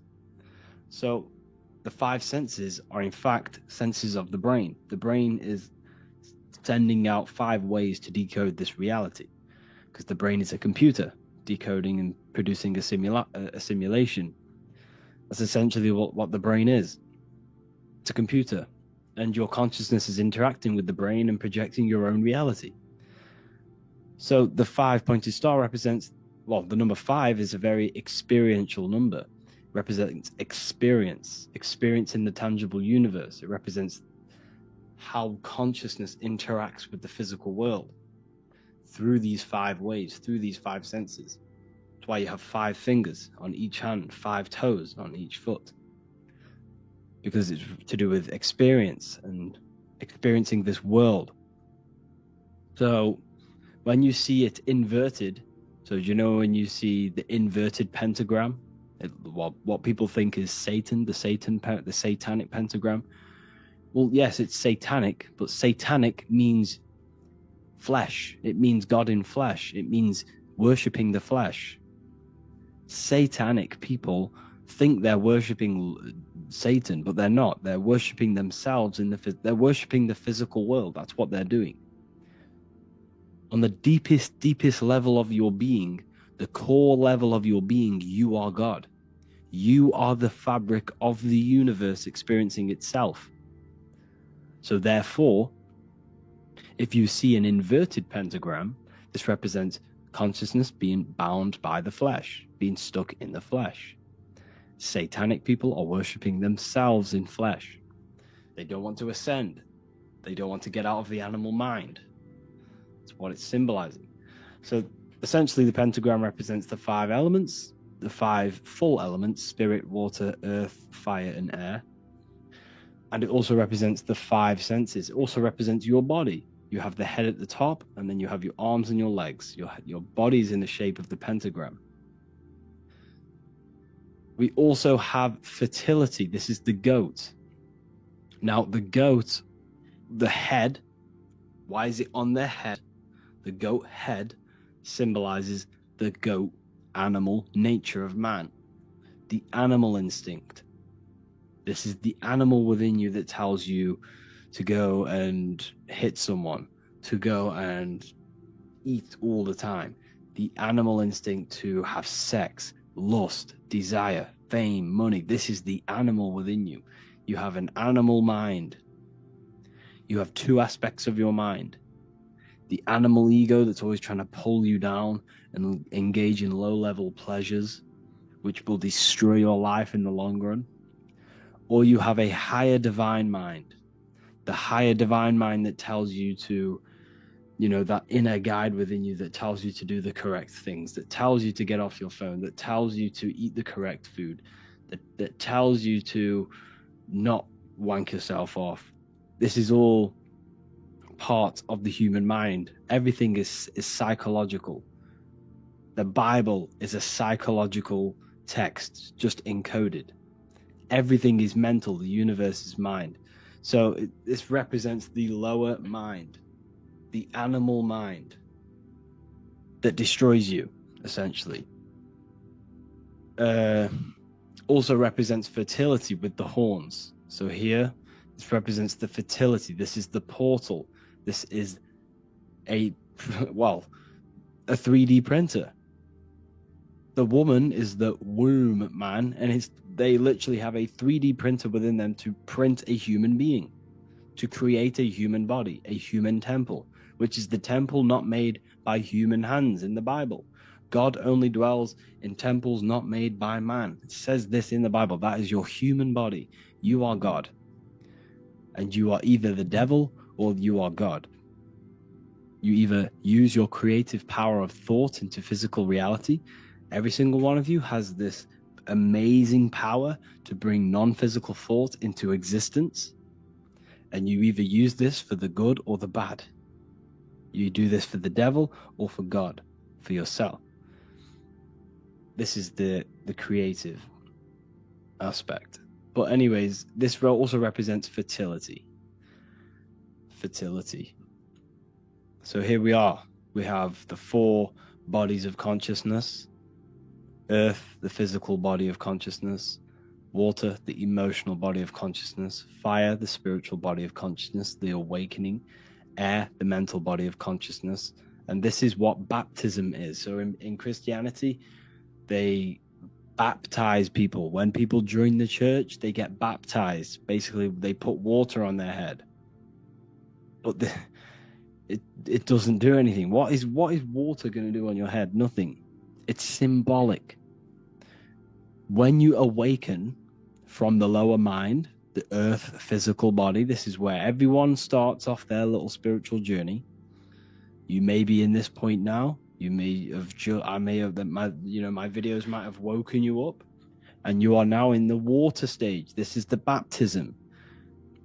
This represents the truth, the light.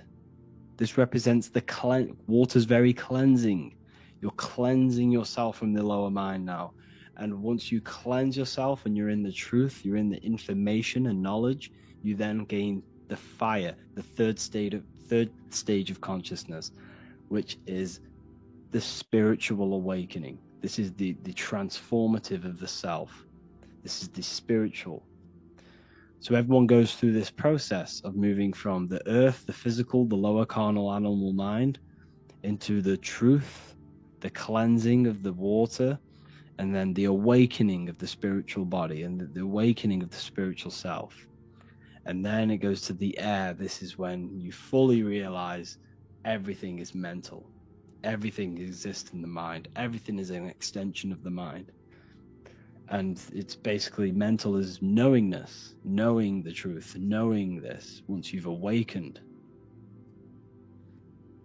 And this is why the number 13 is demonized. They want you thinking 13 is demonized. They're thinking it's bad, thinking it's unlucky. But nothing is bad. Everything is neutral. It's your mind's perception. It's how you use it. Everyone has the same neutral creative force of God. God created you through thought, and now you are going to use thought to create your own reality. You are a reflection, a microcosm, a fractal of God. Now that you understand that you are God, you have a fourfold nature. You have a fourfold nature. You have 4 gospels: the mental, the spiritual, the physical, and the emotional. Because 13 adds up to 4. This is the fourfold nature of human consciousness. This is what we're looking at. So essentially, the Baphomet, it's a symbol of duality, of choices we face in life. One path is that of materialism, which can confine individuals to physical limitations and lead to chaos, imbalance associated with the carnal mind, the lower animal mind. Conversely, the other path represents the pursuit of awakening, truth, enlightenment, and the creation of order within oneself. Baphomet in this context symbolizes the potential for personal growth and transformation, offering a framework for understanding how individuals can navigate their spiritual and existential journeys. The symbol's true significance lies in the choice it represents and the potential for balance and self-realization that each individual can achieve. It's a neutral symbol. It's not the devil. It's not good. It's not bad. It's good or bad. So essentially, this is what we're looking at, is the four bodies of consciousness, like I've just gone over, the four elements which correspond to the four bodies of consciousness. Everything is as above, so below. And that's also depicted, which I forgot to mention, as above, so below. As above, so below. Everything that is inside of you is outside of you. The moon is your emotions. The sun represents your spiritual consciousness. The stars, all aspects of your consciousness. The earth is your body. The four seasons are associated with the four elements, with the four aspects of your consciousness. Everything outside of you is inside of you. What happens in your mind happens in your external reality. It's all fractal. Everything is an extension of you. It's all externalizations of yourself. What you see in yourself, if you see yourself very negative, if you look into the mirror and you see yourself very negative, you are not confident, you hate yourself. When you go and meet another person, you're going to see the same things you see in yourself in that person. It's a reflection of you.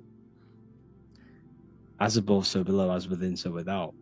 You can't love someone else truly if you don't love yourself. You have to love yourself before you can love anything or anyone else. You'll never find happiness. You know, if you're trying to find a woman or a man to make you happy, then that relationship will never work. You have to be both content in yourself and both have stable. You have to be stable within yourself, both of you, to have a happy relationship. As within, so without. Hope you all enjoyed this video. Please let me know any lecture recommendations you want me to do, and I will make them for you. Thank you all for joining the university, and I'll see you in the next one. So today we're going to be talking about this world, how it's a simulation, and consciousness. So what you must understand is that the brain, the body, is a piece of technology. This body you have is simulating the reality to you. Now, the body is like a crystal. It receives frequencies. That's what crystals do. So if you have a radio, if you have a phone, they all use crystals because they receive frequencies. Your body is an antenna. Your brain is an antenna. Your pineal gland has crystals on it because it receives consciousness. Now, this consciousness is the real you.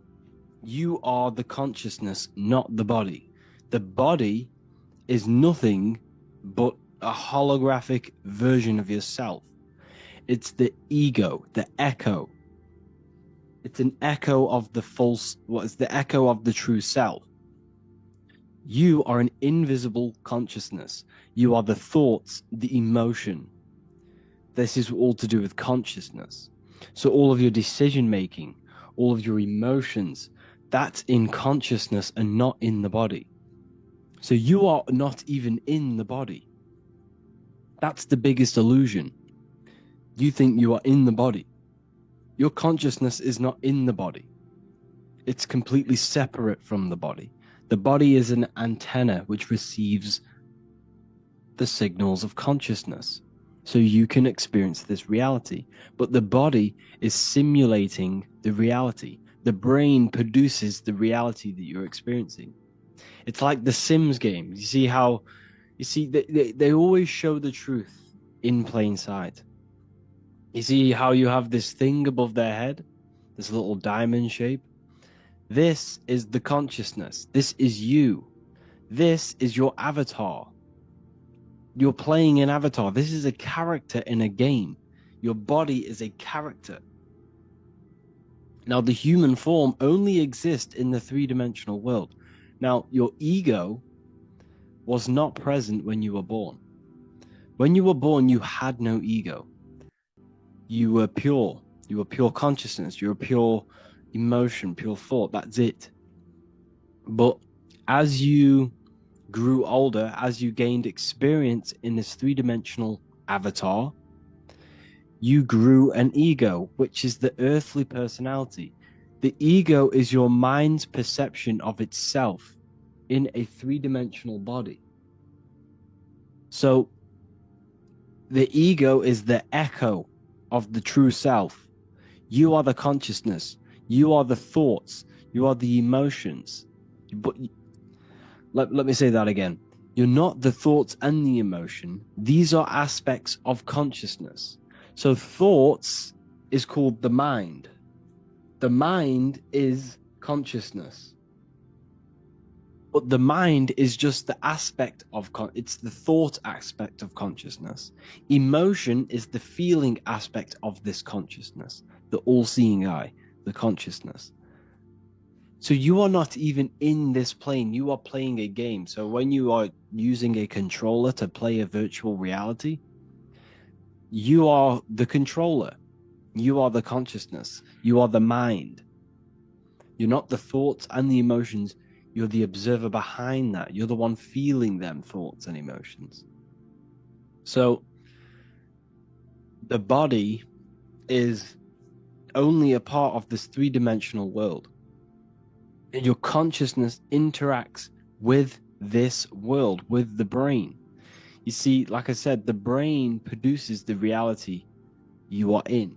See, the body is organic technology. It has been designed, it has been specifically designed to run a simulation. So this is a designed simulation, and your consciousness has been uploaded to this simulation. Whether that we choose this, whether they're not, I don't know about that. But this is a simulation. Your consciousness is not in this simulation. It's experiencing the simulation. It's a virtual headset. Imagine putting a VR headset on. This is what you are doing with the human body. But other than just seeing and hearing, you've got sight, you've got five senses, you've got everything involved. So the brain, well, your consciousness, your thoughts and emotions interacts with an energy grid, interacts with the brain, and the brain then produces the reality. So your thoughts and emotions, your consciousness, is weaving its own reality. Let me say that again. You are projecting your own reality based off your thoughts and emotions. Every single thought and emotion has led you to this very point in life. Your life is a direct result and correlation of every thought and emotion you felt in the past. Therefore, your consciousness, your thoughts and emotion is weaving your own path in this lifetime. Your consciousness is creating its own reality. Now, there are external forces. External forces can manipulate your reality through belief. This is why it's called a government. They govern your ment, your mind, your thought, your belief system within consciousness, your memories. So thoughts, emotions, and memories, they are all in consciousness. They are not in the brain. The brain is a computer. It's yes or no. The brain has no memory. It has none of this. It is a computer. It's yes or no. So, like I said, the brain is what you're experiencing, and you are weaving your own reality through thoughts, emotions. Now, the external forces are belief systems. They install belief systems within your mind, within your consciousness, to limit your consciousness, to keep your consciousness bound to three-dimensional physical body awareness. We'll go into that a bit later. But everything they do is to install information and programs, because your programming of the consciousness is what keeps you stuck to three-dimensional awareness, keeps you stuck at a low state. Everything they do is to push fear, because fear is a bondage. Because remember, you are this consciousness. You are out of the body already. But through belief is how you get yourself stuck in three-dimensional awareness in this body. It's a simulation. The body is holographic. It's a holographic avatar, and you're playing this holographic avatar. You leave this avatar every single night when you go to sleep, and you go into alternative realities. Here you see George Washington, the Freemason, with the G above his head. It's the same symbolism. Or you see the I here, the I, because it's the same symbolism. Your consciousness. This is just an avatar. This is a body. Your name. You are not your name. You are not your memories. You are not your clothes you wear. You are not what people think about you. You are the pure consciousness. Whether you believe that or not, you are, and you need to detach from all of these programs. Who you think you are is basically a bunch of programs. Well, my name's Harry, I wear this, I live here, and I do this job. That's me. That's not you. That is not you. They are programs. And the programs keeps your consciousness stuck to this body, to this realm, a slave to physicality.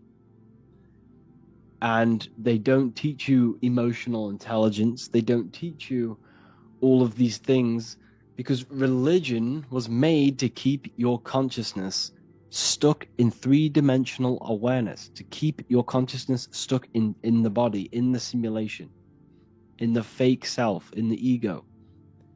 Instead of telling you how to control your emotions, how to control your own mind, instead of telling you to become the best version of yourself and becoming the God self, instead they tell you to get on your knees and pray to God in the sky. You see the difference here? They're not telling you to become the best version of yourself. They're not telling you to transmute the negative aspects of the self into positive, because it's all the negative things that keeps you stuck in three-dimensional awareness. You see how here there's the checkered board? This represents physicality. This is division, divided, black on white. This is the division of the physical plane. But we are all just a divided consciousness. We're all the same consciousness in a different body. It's a fractal universe. It's an illusion that we are all separate. But love is also in consciousness. Love is the force of consciousness. Love is the unifying force that brings all of the consciousness back together. Everything is made with love. This is why it's divide and conquer. They keep us divided. They keep us fighting against each other. How do they do that? Through postcodes, through different streets. They do that through different cities and labeling them different countries and labeling them different ethnicities, labeling them different football clubs, different schools. You see, everything they do is to keep us divided. Because love is naturally in our consciousness. When a baby comes out of the womb, it does not come out the womb trying to bomb people. It comes out of the womb with love.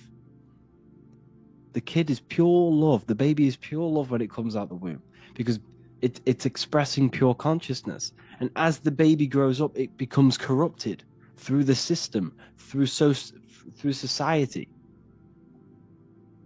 It's all about keeping us divided so that we do not unify this consciousness. Because once we all realize it's about us, they're not mocking God, because they know that God is within you. Consciousness is God. So all of these fake psyopses about, mocking the Last Supper and the Olympics, it's all a psyop. It's all mind control. Everything you see mainstream media is mind control. News, the word news is north, east, west, and south. And they broadcast live news to north, east, west, and south. They broadcast spells, you see, to a broad amount of people. They're casting spells. It's all mind control. The whole system is mind control. The word government means mind control. Govern the mind, govern consciousness. So what you are seeing here is the same symbolism. This is the G. See the light rays coming off it, because this is the light. This is the consciousness. This is the light. This is the you. This is the soul, the mind, consciousness, thoughts, emotions, memories. That's in consciousness. This is just an avatar. It's not him. This is the I am. This is God. There is a battle between God and the devil. See, the devil is the ego. The ego is the layer between you and God, your consciousness. The ego keeps you stuck. The ego wants the food, it wants the sex, it wants the money, it wants the fame, it wants the cool status.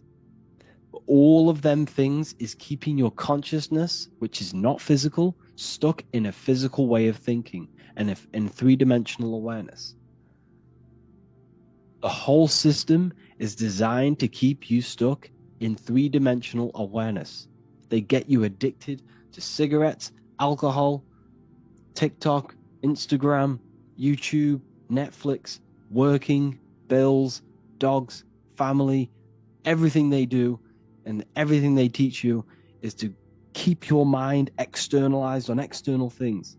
And this is why meditation is so important. Meditation is the only way to connect with the pure divine within yourself. The only way to connect with the pure consciousness, singular consciousness. When thoughts are not present and you're there in the moment with pure consciousness, with no thoughts, no beliefs, nothing, not even the language that your mind uses, you are pure consciousness, you are pure awareness, you are pure. That's the reason of meditation, to connect with yourself, the true self. And that's how to gain a connection with God. We're going to look at this. Look at the symbolism of the ancient Christians. This is in Rome. This painting's in Rome. It was painted in like the 1600s. It's the Kabbalah tree. But what you're seeing here is not God and Jesus. This is you, your body, and this is your consciousness. This is your mind. This is you up here. Kether. See, this is the Kether. This is Malkuth. I'll make a whole lecture on the Kabbalah and how you initiate yourself into the Kabbalah if you really want to do right. So basically what the Kabbalah is, it's the way to connect with the pure self. It's the way to the source. It's the way to God. So you are here. This is Malkuth. This is the physical plane. And you climb this tree through the 22 paths. There are 22 paths. One dath, which is here. It's a sphere. So this is the dath. It shouldn't be on there. This is the hidden sphere. And there are 10 spheres. So there are 10 spheres, one dath, and 22 pathways, which adds up to 33, of course. So this is why Jesus is crucified at 33, because Jesus being crucified at 33 represents the sacrificing of the body and raising yourself up to the consciousness. There are 33 vertebrae on your spine also. And where is the consciousness? Well, the radio receiver of the consciousness is in the brain. That's why you always see brain symbolism of God in the brain, Michelangelo, So the 5 wounds on the cross, what are the 5 wounds? The 5 senses it's the data of the 5 senses, because your body is technology. So the data of the 5 senses must be shut off, and you must crucify your body, which means shut off the 5 senses, crucify yourself, crucify all of the ego, crucify every desire, every lust, every negative emotion, every physical attachment you have, and crucify your body and your materialistic way of thinking and the ego and the 5 senses to the divine mind. That's the crucifixion of yourself that you must go through to reach the highest potential of yourself, to reach pure consciousness, to exit the simulation, to exit this physical plane. That is what the crucifixion is about. And this is the Kabbalah tree, because every religion if you go to Albert, I don't know why it's not loading. There should be a picture of Albert Pike here, which is, okay. Albert Pike, the most well-known Freemason in the world, said in his book Morals and Dogma, all religions has its roots in the teachings of the Kabbalah, because the Kabbalah tree is the way back to your source. You came from here, you came from Kether, you manifested down into Malkuth, which means kingdom, physical plane, and this is where you are now, and this is the path back to source. I will make a whole lecture on this. This is a very, very long lecture I need to make on this, so I can't go over the Kabbalah tree now. Do your own research on the Kabbalah. You don't need to join a lodge. You don't need to join a secret society to initiate yourself in this journey. But I'm warning you, if you initiate yourself into the Kabbalah tree, you're going to have very, very challenging ways. You're going to have very challenging things happening and occurring in your life, because it's the whole point of the Kabbalah tree is to rip apart your ego and destroy your old self to be born again to the pure consciousness, to reach your highest potential. Okay?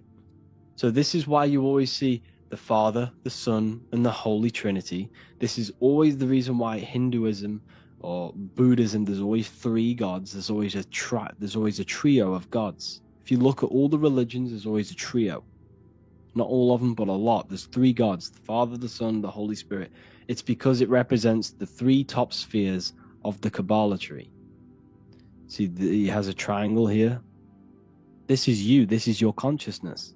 See how he's an old man, symbolizing an eternal consciousness? You will never, ever die. This is your body. This is Malkuth.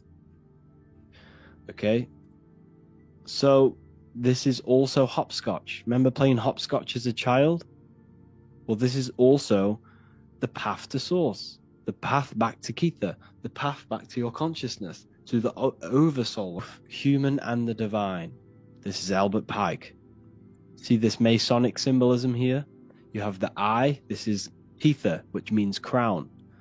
So you know when kings wear crowns on their head, it represents Kether, because Kether means crown. Kingdom, this is death, because the physical plane, there's death here. You can't die. Your consciousness will never die, but your body will die. So this represents kingdom, the lowest point on the Kabbalah tree, which is matter. Then you're going up through these pillars back to the light bringer, Lucifer. Lucifer is the light bringer. Lucifer is your consciousness. That's what Lucifer is. They demonized all of this. They made it sound so bad. But Lucifer just means loose. See, Lucy means light. Fer means bringer. Light bringer. And your consciousness is the light bringer that brings the light down into the kingdom, into the physical plane. Like I just showed you earlier with the Sims character and the George Washington. It's the same symbolism. This is the sigil of Lucifer, which is the visual pathway of your brain, and how light enters the eyes, which is, and then produces a visual image in the back of the brain in the visual cortex. So this is showing you how light is transformed into images in the brain, and how the brain is producing a reality, a simulation in the brain. We see this in the ancient Egyptians here. It's the same thing. This is the back of the brain, this is the visual field crossing over. We see this here. Wow, this is just mind-blowing. Look, they tell you, you see, the Newtonian way, so the Newtonian science, right? Everything about science is all a lie. The whole thing is to program you and program your consciousness, program your mind to limit you. So they tell you that the Earth is a globe in the middle of space. Why? To keep you stuck in physicality. Everything they do is to keep you stuck in physicality. Everything they tell you is to keep your mind stuck in three-dimensional awareness, to keep it stuck to the technology of the body. Everything. Everything you've ever been taught is to keep you in three-dimensional awareness. It's not about money. They can print money out of thin air. It's not about money. It's not about anything about physical things. It's about trapping your mind in physicality. I don't know why they're doing it, but this is what they are doing. So they've put this purposely in the model of the heliocentric lie on purpose, because it symbolizes the visual field, which is a powerful symbol of how your brain produces a simulation. See? So this is what you are. You are a physical, etheric, astral, mental. This is your consciousness. So you're already out of body. You're not in the world. You're already outside of the body now. The reason you can't astral project is because you have so many limiting beliefs within your subconscious. And I did need to make a video on this. I have some people saying, I've tried the techniques and I still can't astral project. It's not an overnight process. It takes a very long time. It can take you years. You might never even do it. But the only way for you to astral project is for you to detach from every single belief you have and every single limiting belief you have. Because that fear you have, that emotion you have, that mental attachment to external things is keeping you stuck. You can't leave the body unless there is no thought, no emotion present. You must completely surrender yourself, which is the crucifixion. You must crucify yourself to be born again. In John 3:3 in the Bible, what does it say? You are born again. No, sorry. What does it say? It says, in order to see the kingdom of heaven, you must be born again. Where's the kingdom of heaven? It says that in Luke. The kingdom of heaven is within you. It says that in Luke 21:12, I'm pretty sure. The kingdom of heaven is within you, and you can only see the kingdom of heaven when you are born again. You must kill the ego. You must kill every material thing about yourself. If you truly want the path of enlightenment and you truly want to reach the divine, this is how you do it. You must sacrifice yourself. And now I'm not saying don't work on your life, don't work for greatness, don't work for wealth. I'm not saying that. I'm not saying sit around meditating all day either. I'm saying that yes, you work on your wealth, you work on your body, you become 1% better every single day, physically, mentally, spiritually, in every way possible. I'm saying you need to work on yourself. You need to go to the gym. You need to make as much money as possible and have the best life you could possibly have. But what I'm saying is that you need to work on your mind and make sure your mind is not too attached and entangled with physical things. Because the physicality, the ego is the barrier between you and the divine. You cannot see the kingdom of God unless you are born again. And you are born again by destroying the lower self, by completely mastering your mind, and by detaching from all external things. You can still love your family, but remove the attachment. Do not rely on anything or anyone for your happiness, for your peace. That is the most important thing, because that's where they get you. If you smoke, you have to stop smoking. You won't astral project. Some people can, but some people have a natural ability to do so. But if you have any addiction, you have to start getting rid of them one by one. Start with your phone. Start with TikTok. Instead of remove that, remove it for watching something else, reading a book.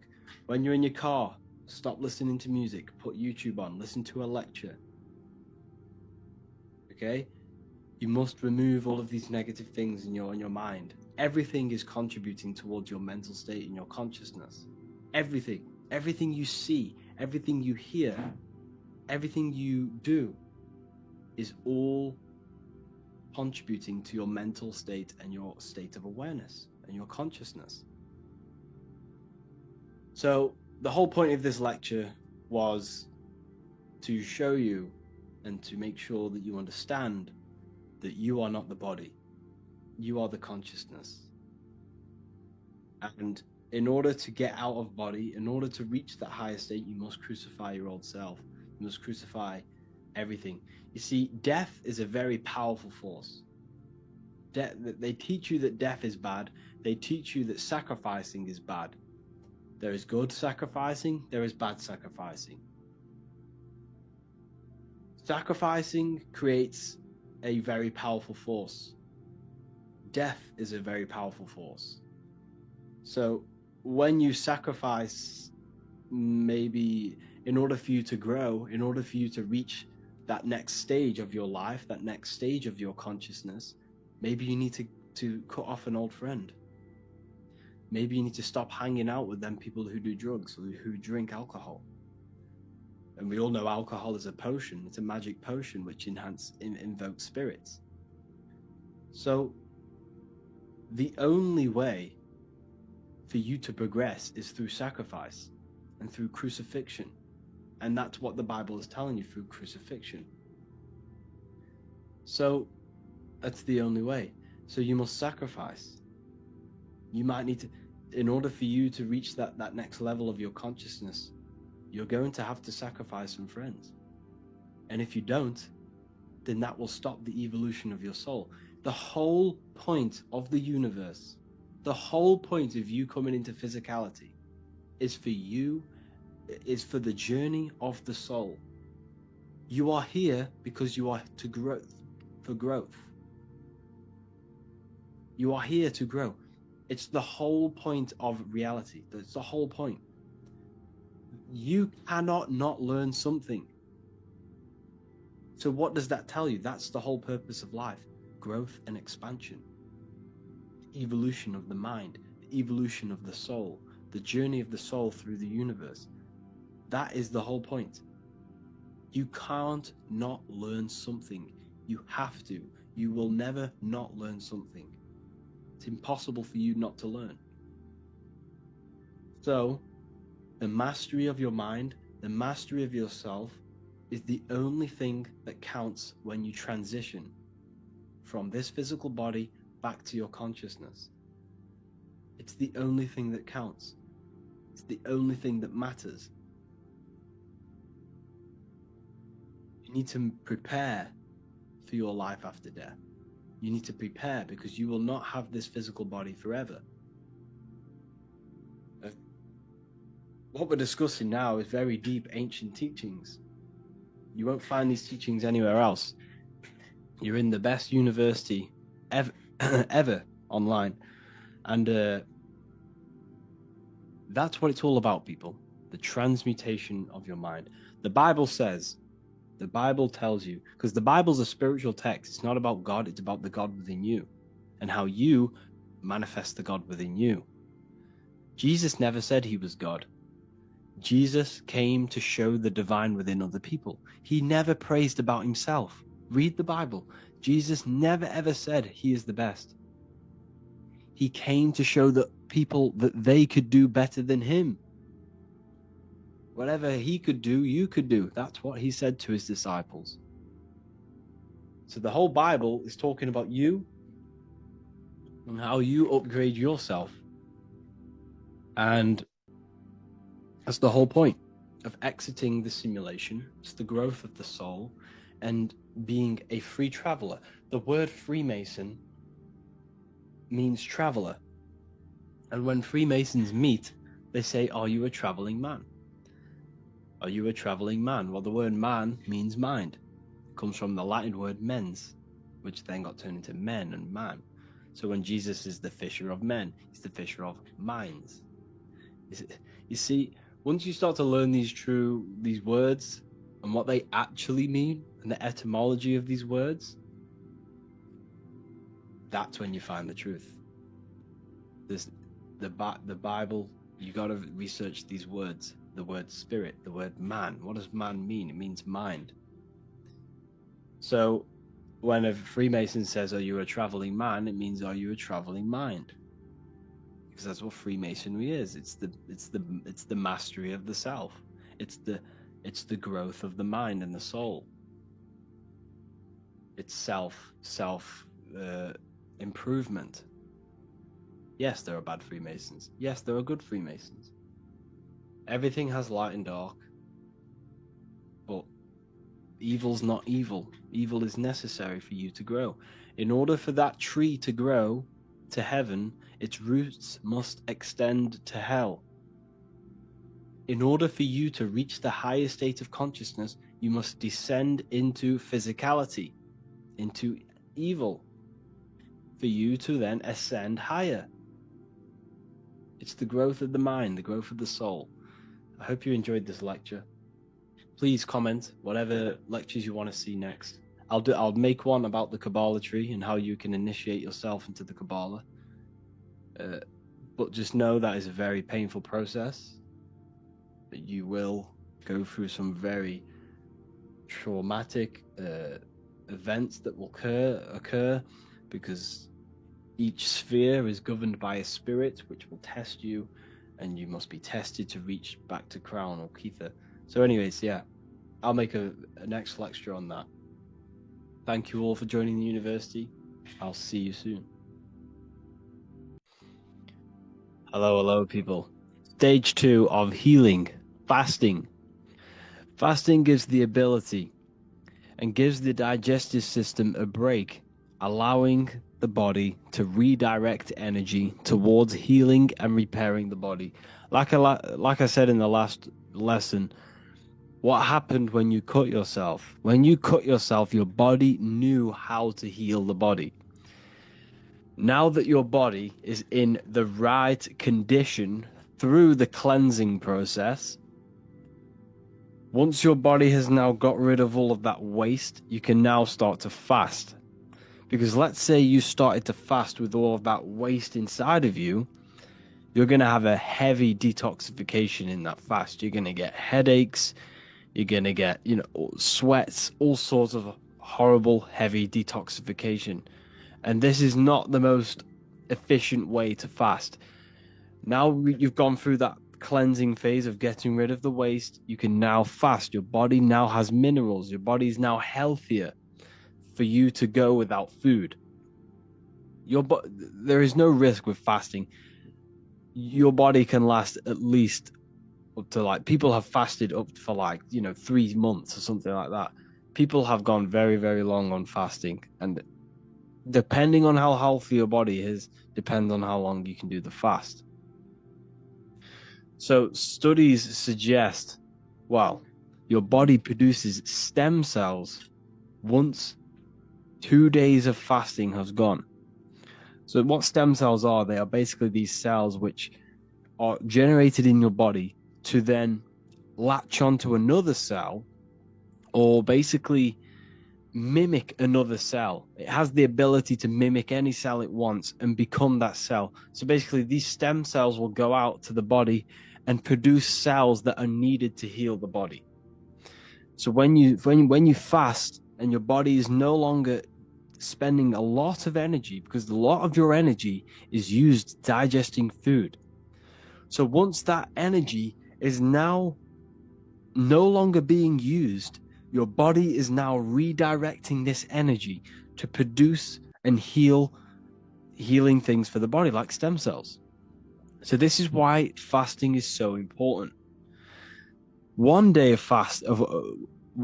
water fast is what I don't recommend, but this is what I do. I'm not a health advisor, but if I was a beginner, I would do a 1 day water fast or herbal teas and juicing fast. So during this fast, you will not consume anything for 24 hours. You do this once a week or once every 2 weeks, and stick to this for a couple of weeks until you become used to fasting. Okay. While you are fasting, you still need to stick to your fruit-only diet because this will heal the body quickly. While you're healing, you want your body, your digestive system, not to be using much energy. So when you, let's say you've done the cleansing phase, but then you went straight back on heavy food like meat, bread, and stuff like that, pasta, this will slow down your healing because it's very heavy food. It takes longer for it to digest. It takes more energy. You need to give the digestive system a break. Do not worry about your weight. Just let your body detox. You might lose, a fair bit of weight. However, this is necessary. Your body is getting rid of the toxic mucus and the toxic waste. Once you are done losing the weight and you are fasted and you have healed, you can then start to put on good weight with good healthy food. The weight that you currently have now, if you're watching this, is more than likely, toxic waste and toxic weight on your body. So one day every week or 2 weeks is very good. And what I personally do is drink herbal teas during these fasts. Like I said, with the herbs I recommended. I also take cayenne pepper. I'll have a juicing. So when I freshly squeezed juices like watermelon juice, seeded grape juice, or seeded apple juice, I will add just a teaspoon of cayenne pepper. Cayenne pepper is very, very good for activating and the digestive system, like pushing stuff out of the digestive system. It helps blood flow, and it's amazing. Cayenne pepper is very, very good for the body. So I add that into my juices. It doesn't really count as adding to a fast because it'll go straight. No, sorry, not adding to a fast. It doesn't really count stopping the fast because it's just a powder. So drink juices, herbal teas. You can either drink sea moss as well. Just make sure it's like a liquid. You only want liquids in the body. You do not want to activate that digestive system. And yeah, this is a very powerful way of fasting, a very powerful way of regenerating the body quickly. So once you get used to fasting, you want to do 2 days every week until you start to heal. Okay, 2 days is when the stem cells, and when you become even, more used to fasting, you've had some experience, you know what you're doing, you know how your body reacts, you can then start to do longer fasts, and maybe even doing no water and no food fast. That's a very powerful fast. However, your body has to be healthy in order to do that. So only do that when you are doing it properly, when you know what you are doing. So essentially, you want to start fasting and the fruit-only diet until you are healing. And this is the best way to do it. Breaking a fast. When you break a fast, you want to make sure, you're sticking to the fruits. Like I said, the best way to break a fast is like drinking sea moss gel and then going for either something very light on the digestive system like watermelon, grapes, blueberries, or even a smoothie. A smoothie is very good for breaking a fast. Easily, gets down into the digestion and gets digested very quickly. So, like I said, continue with the fruit-only diet. Continue with the sea moss. Continue with the herbal teas. And continue fasting 1 or 2 days a week.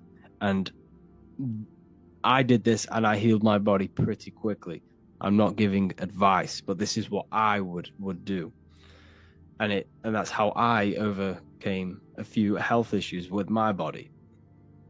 So essentially, if you have any questions, please feel free to reach out to me and I can give you some more information. But this is pretty much it on fasting and healing your body. The cleansing stage and then the fasting stage and fruit-only diet. That is the key, It's just giving the digestive system a break. That is how you heal the body. Healing is, it's not an overnight process. It can take months. It can take even a year. But once you stay consistent and once you stay on top of your discipline and consistency, you will see results. You have to see results. It's cause and effect. Try your best to get organic and make sure all of your fruit is always seeded. Wash your fruit with key lime water and key lime, or even lemons. Don't consume lemons if you can. Don't consume lemons. They are GMO, but they're good if you want to wash your fruit. Wash them with lemons. You know, they're quite easier to get your hands on than organic seeded key limes. You know, try your best to go to the marketplaces for fruit instead of mainstream supermarkets. Just make sure that you're trying your best to get the best quality food with the least amount of pesticides and stuff like that. That also has a big impact on your health. But essentially, when you cut out all of the chemicals, the seed oils, the bread, the heavy foods, the sweets, the sugars, when you cut this out, you will feel so much better. Like your brain fog will go, you'll be more focused, you'll have more energy, you'll no longer crave it. And that is essentially the most important thing, is just cutting out the unnatural food and going with the natural foods. That's the biggest first step you could do with your health, is just cutting out all of the unnatural foods and go with the raw foods. And that's when you see a big change in your body and how you feel. So yeah, if you have any more questions, please feel free to contact me. Hello, beautiful students. Let's get into healing. Stage 1 of cleansing the body. All disease starts in the colon. Before trying to heal, we must remove leftover metabolic waste from the colon and the body. The body cannot heal unless it has the right environment. So let's say you want to start and heal your body. Before you can heal that body, you have to remove all of this waste. What happens if you go and place an apple next to a molding apple? The fresh apple you just placed next to the molding apple will start to mold with the molding apple. So if you started now, today, and you have all of this leftover waste in your body and you started consuming good foods, yes, it will benefit you. However, it's going to take a lot longer for you to heal because you have not removed this moldy stuff inside of you. So we have to address the colon before we can go on and heal the body. You have to cleanse before you heal. You have to regenerate the body and create a good environment. Because what happens when you cut yourself? Your body healed. Your body knew how to heal that wound that you cut. Your body knows how to heal from anything that you have with your body. You just have to give it the right environment. So, orange fruits, this is for cleansing. Green fruits, this is for detoxification. Red fruits, this is for the blood. Even the strawberry looks like a heart. So, for 2 weeks, you need to do the following. You need to go on a fruit-only diet for 2 weeks. This fruit is amazing for cleansing the body because it contains H3O2, which is structured jelly water. This is the real water that your body needs. It needs H3O2. This is why when you drink gallons and gallons of H2O, which is just liquid water, you'll end up just weeing it all out. It's because your body cannot intake, it can intake that water, don't get me wrong, but mainly it needs this H3O2, which can only be found in fruits. Crystallized, structured water. So when we place this jelly water into our body through the fruits, this is what helps cleanse, push out waste from the digestive system. It will remove things from the digestive system because it's like jelly. It's beautiful for the digestive system. So essentially, this is what your colon looks like if you're trying to heal and you have issues with your body. You have a blocked colon. So therefore, the disease, the leftover food is all accumulating in your gut, which is your, pretty much your first brain. And you're getting all sorts of parasites and issues with the rest of the body because this is clogged. So with the fruit only diet, I recommend grapes, watermelon, blueberries, or papaya. It's best to stick to a very minimal amount of fruit. Now, what do I mean? I mean, not as in how much you eat. You can eat as much as you want fruit during this 2 weeks. I mean, try and only have 1 or 2 different fruits. Why? Because you want to minimize the energy your digestive system uses. Because by consuming 1 or 2 fruits for 2 weeks, you are not giving the body breads, nuts, different foods which contains different enzymes for it to be broken down. Your body doesn't have to detect many different things and break it all down individually. If you're only taking in 2 different foods or maybe even 1 different fruits, it's going to minimalize the work of the digestive system. And this will use less energy. So this means it saves energy now for your body to heal other parts of the body while you are cleansing. So when you consume this fruit, this 1 only fruit or 2 fruits or 3, whatever, you're going to push all of the waste out. You're going to get all of the solid blockages, all of the solid foods and leftover things on the walls of the colon out. And during this 2 weeks, you want to have herbal teas. This will help detoxify the body and get rid of the excess mucus. This will give body minerals as well, because don't get me wrong, fruit has a lot of minerals, but we need to make sure we're keeping on top of the minerals if we're just consuming fruit. So herbal teas like sarsaparilla, dandelion root or dandelion, elderberries, and cheney root, and nettle leaf. Nettle leaf is very, very powerful for your kidneys. Your kidneys is what filters the blood. Okay, so when you take nettle leaf, you can have a teaspoon of these nettle seeds or nettle leaf nettle seeds, sorry. The nettle leaf is good, but use that in the teas. But if you're going to have teaspoons, have the nettle seed. And just place it into a drink and drink it or whatever. Nettle seed is very good for helping and strengthening the kidneys, which helps detoxify the blood. It filters the blood properly, and which will then filter the oxygen to the brain and the oxygen to the rest of the body. So nettle leaf is very good. But you can get them all and mix them all. You can get sarsaparilla, dandelion, elderberry, and cheney root, and literally mix them all into 1 tea. And this will be very powerful. You also want to, if you can, get your hands on some organic sea moss. Sea moss will give you, 92 of the minerals that your body is made out of. Your body's made of 102. Sea moss has around 92 to 100 minerals that your body's made of. So sea moss is a very good way to get all of the minerals in. Key limes, these are very, very, very powerful for detoxing the body and cleansing the body, and very good for the digestive system to get rid of that waste.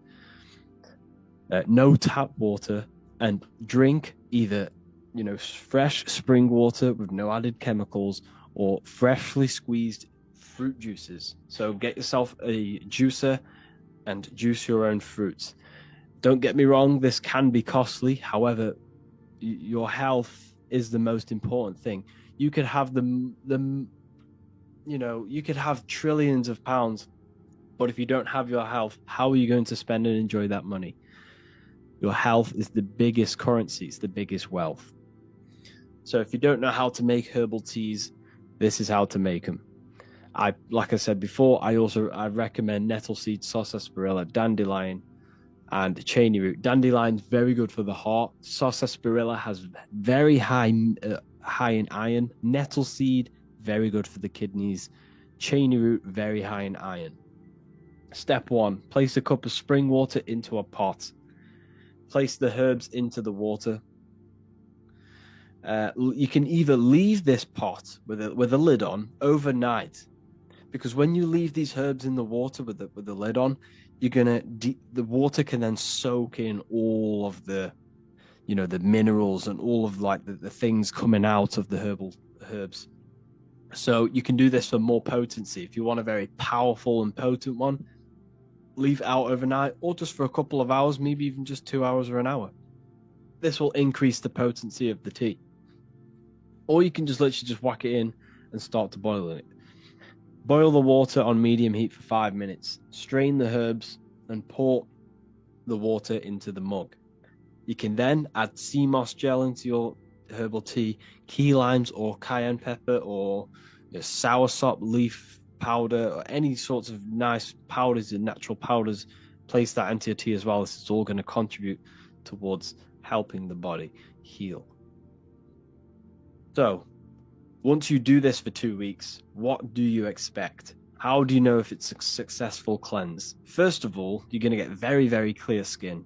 If you've stuck to the fruit-only diet and taken all these herbs and the sea moss, your skin will clear up in a matter of a week and you'll have beautiful, glowing skin. This is an indication that your inner body and inner world is now starting to clear up, because your skin is an external manifestation of the internal body.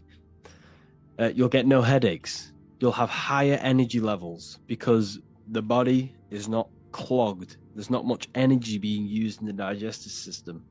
So you'll have higher energy levels, which you can be used in all different parts of your life. Expect weight loss, but it's not weight loss. You don't lose weight, you lose impurities. You're getting rid of all the mucus. You're getting rid of all the blockages, all the leftover waste, the leftover food. All of that will come out of you, and this will essentially make you lose weight. But it's not weight, it's waste. That's what it is. And you will more than likely go from a inflamed stomach, inflamed gut, bloated, to a more flat stomach. Okay, don't worry if it looks this perfect, but as long as it goes down a bit, then you know that you've had a very good cleanse. If it hasn't gone down, then you need to carry on doing the cleanse for another week or so until it starts to go down and your skin starts to clear up and all the sorts of thing. But you have to stay disciplined. Discipline is the most important thing.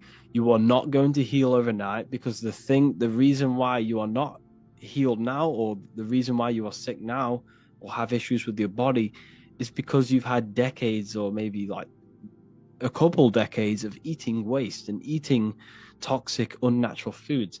So it's not an overnight process. However, you can heal your body just the natural way. You have to be disciplined, you have to be willing, you have to be thinking positive and feeling positive, and all of this will contribute towards your health, because every thought is obviously impacting the body. We'll go over that in another lecture. So this is what to expect. You will lose weight, which is just losing impurities.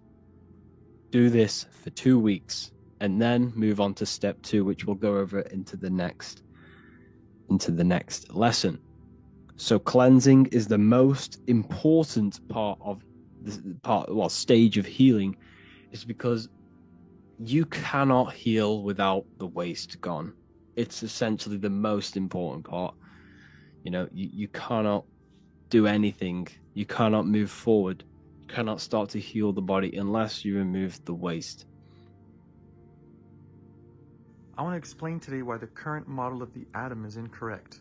If the electron is disconnected from the proton and the neutron, they say it's separated by a distance. There's a gap of nothingness between the proton, neutron, and the electron. The proton is red, neutron is green, electron is blue. If this blue little electron is disconnected from the center, then what powers the electron? And how can it stand on its own? We all know that electricity is carried by magnetism, so there should be a magnetic field carrying this electron. Magnetic fields are not just outside of the magnet at the plane of inertia. You don't repel and attract objects from the sides of a magnet. You repel objects from the top and bottom of the magnet, and you can even attract them into the sides.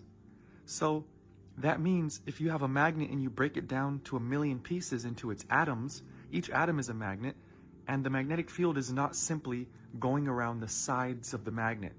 The magnetic field comes out of the top and into the bottom, out of the bottom into the top. That's why your magnet can repel and attract out of both sides. So magnetic repulsion and attraction come from the dielectric field. That's why magnetism is the dielectric field. Magnetic repulsion, or the electron, is 1 unit of dielectric discharge. It's the release of dielectricity. This is the return of dielectricity, which is 1 unit of dielectric charge called a proton. This is attraction, this is repulsion, and that's what your atoms are doing. All atoms are polarized with a north and south pole, or a proton and electron, positron and a negatron, and this is the neutron, or the neutral point. The atom must be able to send and receive energy or information by flowing or sending that energy in and out of itself, in and out of the center. The energy must pick up inertia, which is spin. This is the low pressure, comes out as high pressure, returns to the low pressure. It's all pressure mediation. The right-hand rule of magnetism is why they tell you that the electron is going around this way. Because the magnetic field does curve this way, but it doesn't just curve, it also curls. It spreads out and then it curves in at the bottom. It spreads out the bottom and it curves in at the top. So yes, the entire magnetic field is spinning in one direction, but it also vortexes in and out. As it curves, it curls. And so if you look at the atom from the top, it doesn't just look like that. This is the top of the atom, they tell you. This is the true top of the atom. This is the side view. This is the true side view. If you look at a magnetic field from the top, there's a center point where it's black. And that doesn't mean there's no magnetism there. It means that's where the dielectric field is. You're looking at the plane of inertia from the top. Magnetism is radiation, which is right turning, and it's centrifugal divergence because it's coming away from the center and it's diverging, where the opposite would be blue shift.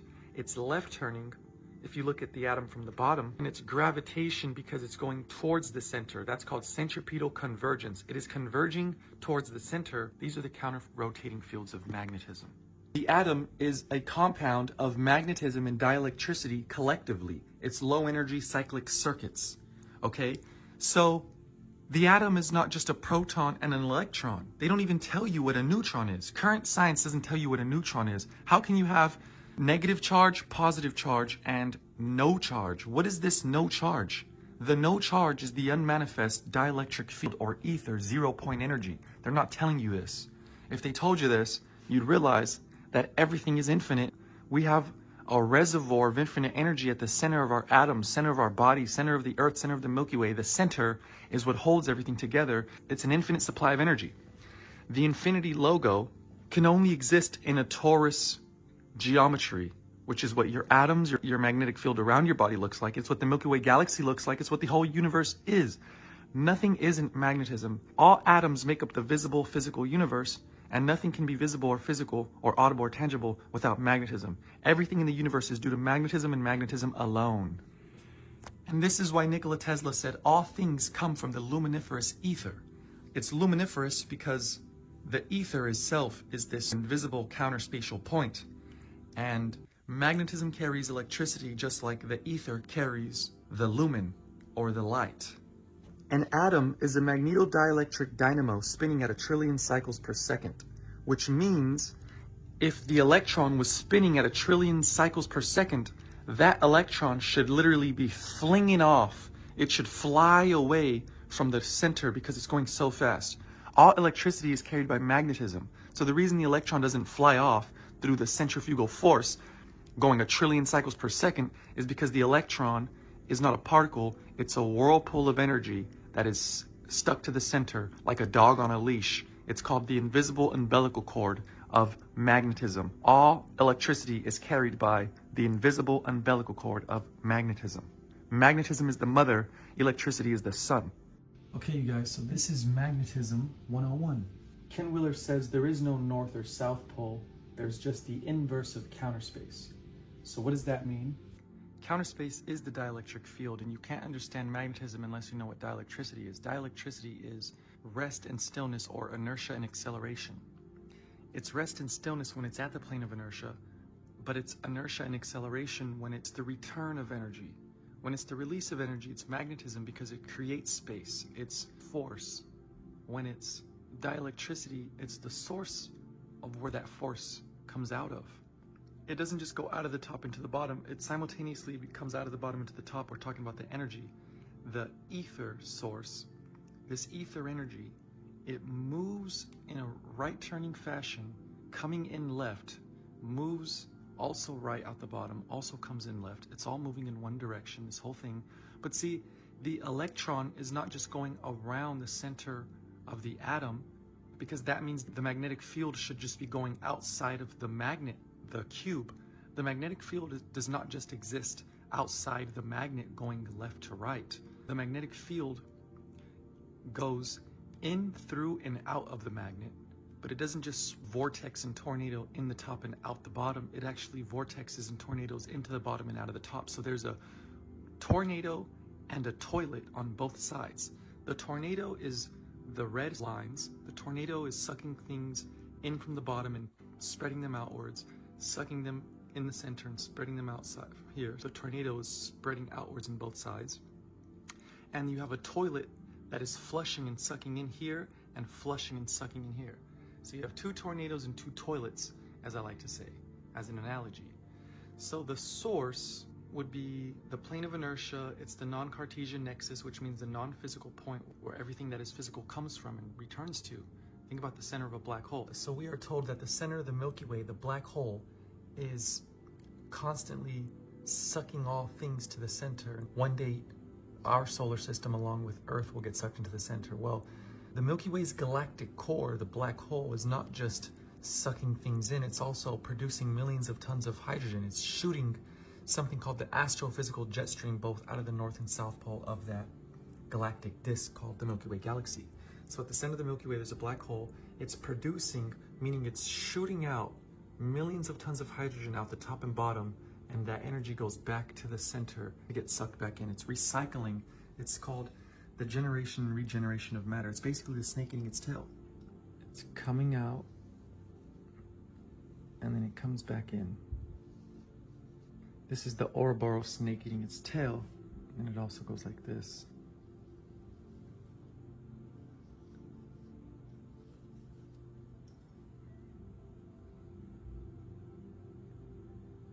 How your atoms work, there is no electron going around. The electron is just one unit of discharge. You just have repelling and attracting, which is output and input, which is the release and return of ether energy or source. So you have force, source, and form. The center of the magnet is the source of the magnetic field. So what you have is the source as the plane of inertia. The magnetic field is not just around the magnet, it is inside and outside of the magnet. You have a source and a spiral going above and below, and from that you get the inverse of counter space. You have a soul, this is your heart. You have a mind, which is if you look at it from the side, it's your left and right brain. It's the angel and demon on either side of you telling you to do good or bad. And you have a crown and a root chakra. You have a higher mind and a lower mind. Where's your mind? Is your mind over matter, or is your mind in the gutter? So you have a good and bad mind. Your mind is not your soul, and your soul is not your body or your mind. You are not your body or your mind. You are the soul, the source, the stillness, not your mind that is always moving and thinking about the future, which causes anxiety, and thinking about the past, which causes depression. There is only the now. Your body is the bubble, which is both negative and positive. It's the repelling and attracting forces that come out of the neutral point, which create your corpus body. So you have a corpus spiritus anima, which is a body, mind, and soul. Magnetism is the spiraling motion. Your spirit is your mind. Your soul is the source, the anima, which animates the spirit. It's the power behind the mind. And the bubble, the body, is the corpus. It is the repelling and attracting, the radiative and gravitative forces combined to create the perpetual motion of the magnetic field. Magnetism creates magnitude. What does this mean? The magnetic field, the repelling force of a magnet, is a dimensional force. That force creates dimension, creates space. The the illusion, the appearance of space, the feeling of space. So the center is no thing, and from this center, magnetism extrapolates itself into and as the toroid. Ken Wheeler says duality is just the inverse of counter space, which is the plane of inertia. And from that, you get magnetism going above and below the two mid pressures or the two high pressures. Santos says the M is for man and the W is for woman. But man and woman, the two genders, come from the genderless source center that we come from. This is the unmanifest, and man and woman are the manifestation of the unmanifest. In other words, you have the conscious and the subconscious, and this is the unconscious. That source center that is no thing. These are two things, and this is no thing, but it's not nothing, because there's never nothing, there's always something. And this nothing is everything. These are something. So mag means to move. So in Sanskrit, mag means to move. Magnetism is the release of energy. It is force in motion, dimensional force, spatial force. It's the radiative force, aka magnetic repulsion. There is no magnetic attraction. That's called dielectric acceleration. It's the return of energy. The plane of inertia is rest and stillness of energy. It's ether at its primordial state. Magnetism has a source center. It has a force field going in and around it. Two mid pressures and two high pressures, which creates the body. That high pressure must go back in. Magnetism is the creator of space, while the dielectric field is the eraser of space. The dielectric field is the lowest pressure zone, and magnetism is high pressure, so the disturbance of magnetism creates the torus field, while the pulse or the suction of the dielectric field, the inertia of dielectricity, wants to erase that. This inertia wants to bring that moving energy to rest. So that moving energy would be called output or discharge. J.J. Thomson, the discoverer of the concept of the electron, said that electrons are not particles, they're just one unit of dielectric discharge. They're just pulses of energy called 1 unit of dielectric discharge, an electron, where a proton would be 1 unit of dielectric charge. So the electron is output, the proton is input. So you have neutral, negative, and positive. The negative particle would be called a negatron or an electron, and the positive particle would be called a positron or a proton. Proton is charge, electron is discharge. Input, output, black hole, and white hole. Everything is a black hole and a white hole. Even the sun doesn't just radiate, it is pulsing, it is a torus field. Santos says they call the sun Apollo because it is an apple. It is releasing outwards and inwards as everything does. All is atum, and the sun used to be called Aten, and Aten was an atom. So up and down and all around, the sine wave isn't just up and down, it is actually helical. It's actually three-dimensional. Ken Wheeler calls it a three-dimensional S-curve, and it curves as it curls. Curving inwards, in and out, it's also curling. So it curves as it curls, thank you Nassim Haramein, and this is called the right-hand rule of magnetism. Everything is turning right, even the mid-pressures. Those mid-pressures they stay above or below the plane of inertia, where the high pressure goes all the way around. Whatever way the magnetic field goes, whatever way your thumb is pointing would be the North Pole. And there is no North Pole. There's just the inverse of counter space. Everything is turning in one direction. What is an atom? It's a magnetodielectric dynamo spinning at 1 trillion cycles per second. Compound magnetism and dielectricity, low energy cyclic circuits. Magnetism is the release of energy, the radiative force, aka magnetic repulsion. Dielectric acceleration is the return of energy, aka magnetic attraction, and the plane of inertia is rest and stillness of energy, aka ether at its primordial state. If the electron is output, we call that 1 unit of dielectric discharge or radiation. And if the proton is input, we call that charge. So this is basically radiation and gravitation, which together create the hybridization of electrification. So electricity is positive and negative. It's the sine wave. It's spring, summer, fall, winter. Neutral, positive, neutral, negative. So the atom must come to the neutral point and pick up inertia. So radiation is redshift, centrifugal divergence, right turning, and blue shift is centripetal convergence, left turning. Here's how the magnetic field works and what it looks like. Okay, so this is the plane of inertia, and I'm going to show you the mid-pressure.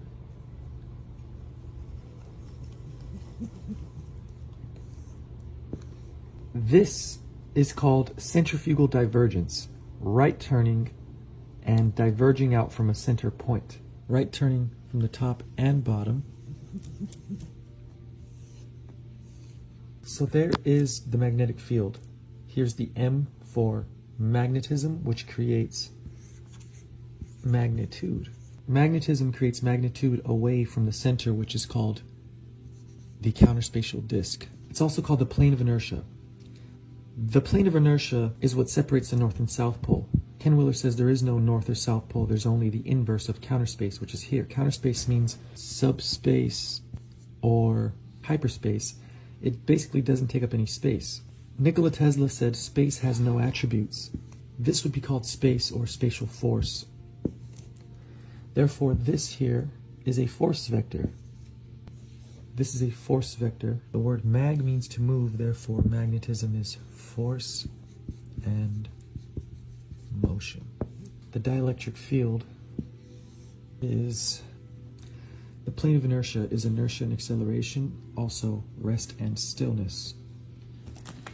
So you have the torus field, which is a donut. These are just the two mid-pressures. North mid-pressure here, south mid-pressure here, and you also have a high pressure, which goes all the way around the magnet, top and bottom. This is the right turning radiative force going out.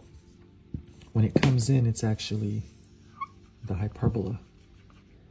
And so you have the opposite of this.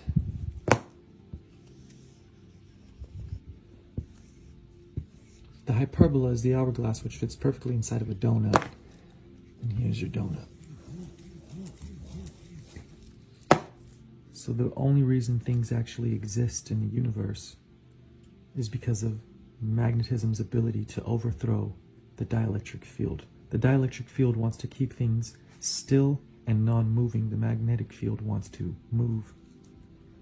So therefore, the unmanifest becomes manifest through magnetism, the torus field, and phi. Everything that is physical comes from the phi cycle. Energy can never be created or destroyed, only transformed, and everything is always hot or cold. Everything is either up or down, boy or girl, masculine, feminine, black or white. And it's due to the masculine and feminine principles of radiation and gravitation, or positive and negative, or the release and return of energy, magnetism and dielectricity, the Tor and the Bull, the creator and eraser of space. The eraser would be called the ether or the ether. Magnetism is the creator of space. Dielectricity is the eraser of space. It's the ether. You have the ether at rest and the ether in motion, and the ether is the eater. It's what we call the black hole at the center of the Milky Way, the source center of all creation. Right here is the electromagnetic field of an ordinary human. It's called your biofield, your aura, torus field, because it's a giant torus, which is a giant donut. The blue is the hyperbola, which fits perfectly in a donut. It's actually an hourglass shape. So it's why you have the hourglass shape, famously known for being on the bottom side of a black widow. Tunnel web spiders spin vortexes, and when spiders make their webs, they actually make spirals. So the magnetic field is exactly what it sounds like. It's a moving net of energy. If you look at the trunk of a tree, it has those magnetic field lines, just like the hairs on your arm are all separated evenly because of magnetism. The trunk of a tree grows upward from the seed, and the roots grow downward from the seed, just like your arms and legs grow outward from your belly button. The cerebrum and cerebellum, big brain and little brain, are similar to the two mid-pressures above and below the plane of inertia. This is a regular magnetic field around any magnet, whatever the shape. Here's an apple. The apple is not a sphere, it's a donut shape, it's a torus, and the seeds, there are always 5 seeds around the center of an apple. The seeds are placed at the plane of inertia of every apple. So the most dense part of the apple is at its plane of inertia, just like the most dense part of the Milky Way galaxy is the disk that you see. You don't see the double bubble above or below. Anything visible, audible, and tangible are due to magnetism and magnetism alone. Thank you, Ken Wheeler. Lesson number 11, prayer and emotions. Prayer is not something that we should be begging for, you see, because it all comes from a point of vibration and energy. So let's say you are praying, something bad happened to you, and you are praying for, something better to come to you or a better circumstance. But because you are praying from a place of negativity and a place of suffering, you are giving out that suffering and negative energy outwards, and you will receive more. Okay, so make sure when you pray, it says this in the Bible. It says, therefore I tell you, whatever you ask for in prayer, believe that you have it, and it will be yours. Because you have to think and feel as if you already have something, so that you become that vibrational energy. When you match that frequency, you receive things based on that frequency. And this is what emotions come in. Believing is about emotion, being. A being is when you become something, and you become something by feeling it with your emotions. So emotions are actually a creational force that was given to us so that we can manifest and attract things magnetically to our lives. So emotions should not be reactive. We should be using our emotions to attract things to us through prayer. So emotions can be used reversibly. We can use this law of emotions. So let's say you really want financial freedom. When you have that money, it gives you the emotion of feeling free. And you can reverse this. Okay? Even if you don't have the money, you can feel that emotion, which will still attract the money. Because you are being that emotion, you are becoming that vibration. And this will impress your subconscious mind. As we talked about in reprogramming the subconscious mind, it gets impressed by emotion. Emotion is what impresses the mind and creates these mental programs, which then create our daily basis behavior. So by becoming the frequency, by becoming the emotion and feeling it every day, you attract that frequency. You attract that. You are becoming it before you even have it physically. See, everything begins in the mind, as always. And this is why when you pray, you want to make sure that you are imagining that you already have it. Okay? Or let's say someone cuts you in traffic. If someone cuts you in traffic, you shouldn't sit there going crazy and calling them names. You should bless that person. You should say, have an amazing day, or whatever. Just say it in your mind. Instead of saying the negative things, give out the positive. Bless the person, and you will receive more back. It's all these little things that have an effect on your mind. All the little things, the little comments, the little thoughts, you need to remove all of these little negative ones and replace them and transmute them into positive. And you will see more and more things take place in your life, which will contribute towards your manifestation.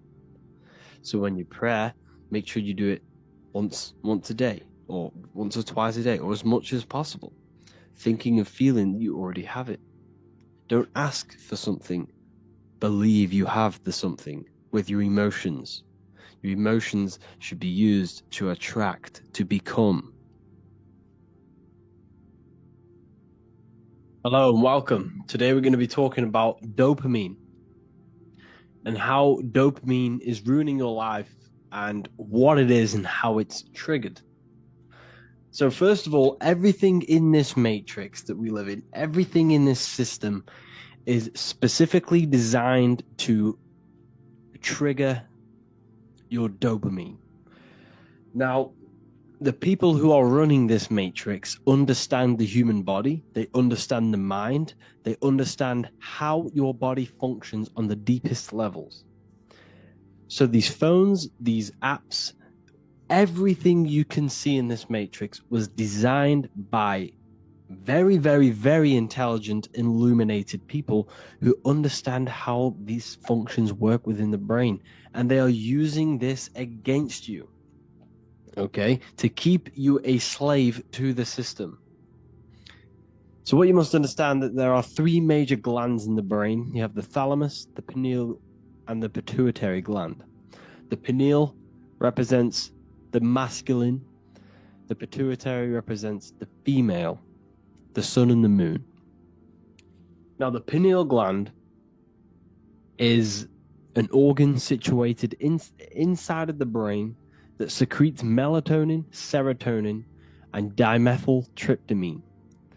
So essentially, and the hypothalamus, or the thalamus, is what releases dopamine.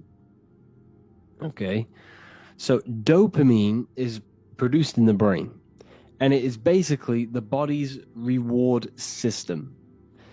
And the matrix, or everything you see around you, is designed to trigger and overstimulate your dopamine and trigger your body's reward system. Okay, so dopamine triggers the brain's reward system. So starting with your phone is the biggest dopamine hitter ever, and it is basically the enslavement of your mind. You see, your phone is a digital footprint of your mind. That's why it's called an iPhone. The I is the inner I within you, your consciousness, your mind. And that mind of yours is now being digitally tracked. Of every thought you think, you're manifesting into that phone, okay?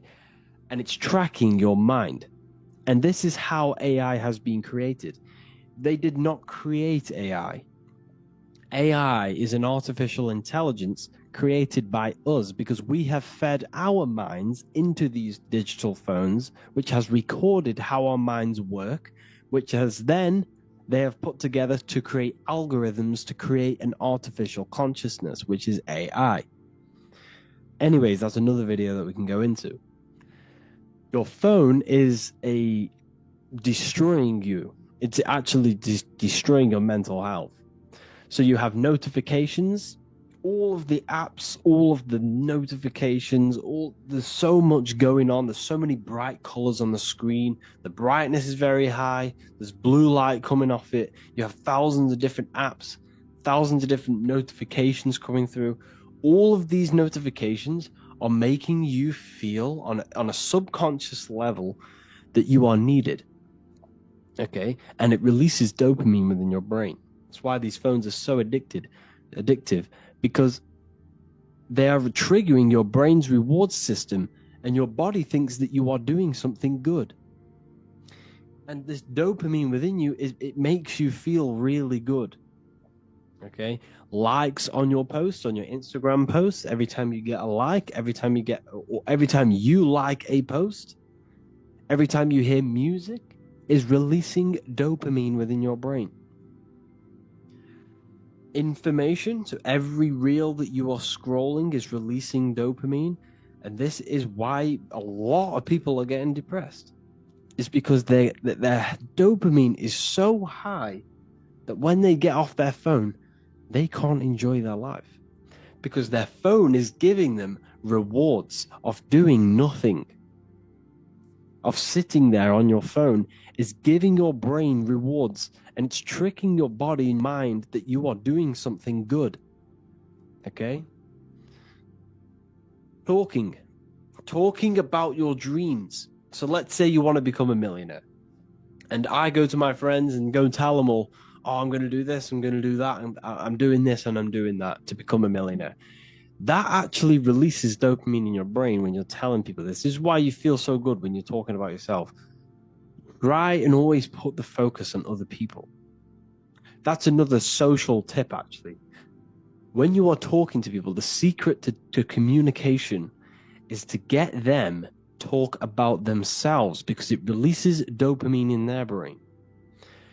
And this way, by getting people to talk about themselves, it's a great way to open up with people and gain connections and gain great communication skills. Because people have never-ending words talking about themselves. So never talk about your dreams to people. Never talk about what you're going to do or what you want to do, because this will release dopamine in your brain, telling you that you have already achieved this goal when you haven't even got it. So what it's actually doing, it's tricking your brain, thinking that you've already got the dream, the £1 million, and you're less likely to go and get it after that, because your brain already thinks it's got it. And your subconscious mind takes every word you think, every word you say, literally. It takes everything you say like as truth. Okay? It's very important so that you don't, talk about your dreams to people. Sugar is a drug. Did you know if sugar was illegal, it'd be a Class A drug? It would be a Class A drug. It's so addictive. It activates the brain's reward system, dopamine. That's why it's so addictive, because every time you eat this poison, it is fruit sugar is not poison. That's very good. It has fructose, and your body runs off the energy of fructose. However, this sugar, this artificial sugar, is destroying you because it's making you feel like you're doing something good, and that's why it feels so amazing. That's why it's so addictive. That's why sweets and chocolate are so addictive, because there's so much sugar in this stuff. It's activating the brain's reward system, making you become addicted. Masturbation is the worst one ever. So look at the Matrix from my point of view now. You have sugar in every piece of food. You have free websites for porn to see any woman or male that you want to see. You could see the most, stunning girl on there. At the click of your fingers, you can get that for free. Okay? So when something is free, you are the product. You have to understand that. You are the product. What are they gaining out of you if they are giving something for free? First of all, they're gaining your information, your IP address and stuff like that, and they're getting you weak. Because releasing dopamine, orgasms are the best feeling a human can feel, or any living being can feel. An orgasm is the best feel. There's nothing that can top an orgasm, unless you're taking synthetic drugs like heroin or something like that. But orgasms are the best natural way to get the most amount of dopamine in your brain, in your body. That's why it feels so good when you orgasm. So if you are doing this on a daily basis, it releases so much dopamine in your brain, so much. How can you enjoy little things in life? This is why a lot of people are so careless, because they're scrolling their minds away silly on their phone, which is releasing dopamine. Then they go and eat some sugar, which is more dopamine. Then at nighttime, they're logging onto porn and getting a load of more dopamine. You see, everything is triggering the brain's reward system in this matrix, and it's keeping you lazy. It keeps you lazy. When your bodies feel like it's doing something good, but the eating and masturbation, it's destroying your motivation. You can't function in a world. You can't do it.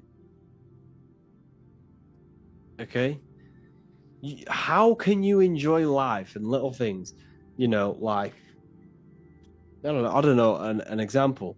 For example, just in nature. If you're walking through a woods, how are you going to enjoy that when at the tip of your fingers, you're going to go home and destroy yourself silly on these dirty websites, getting the most amount of dopamine ever? This is why it's so sacred.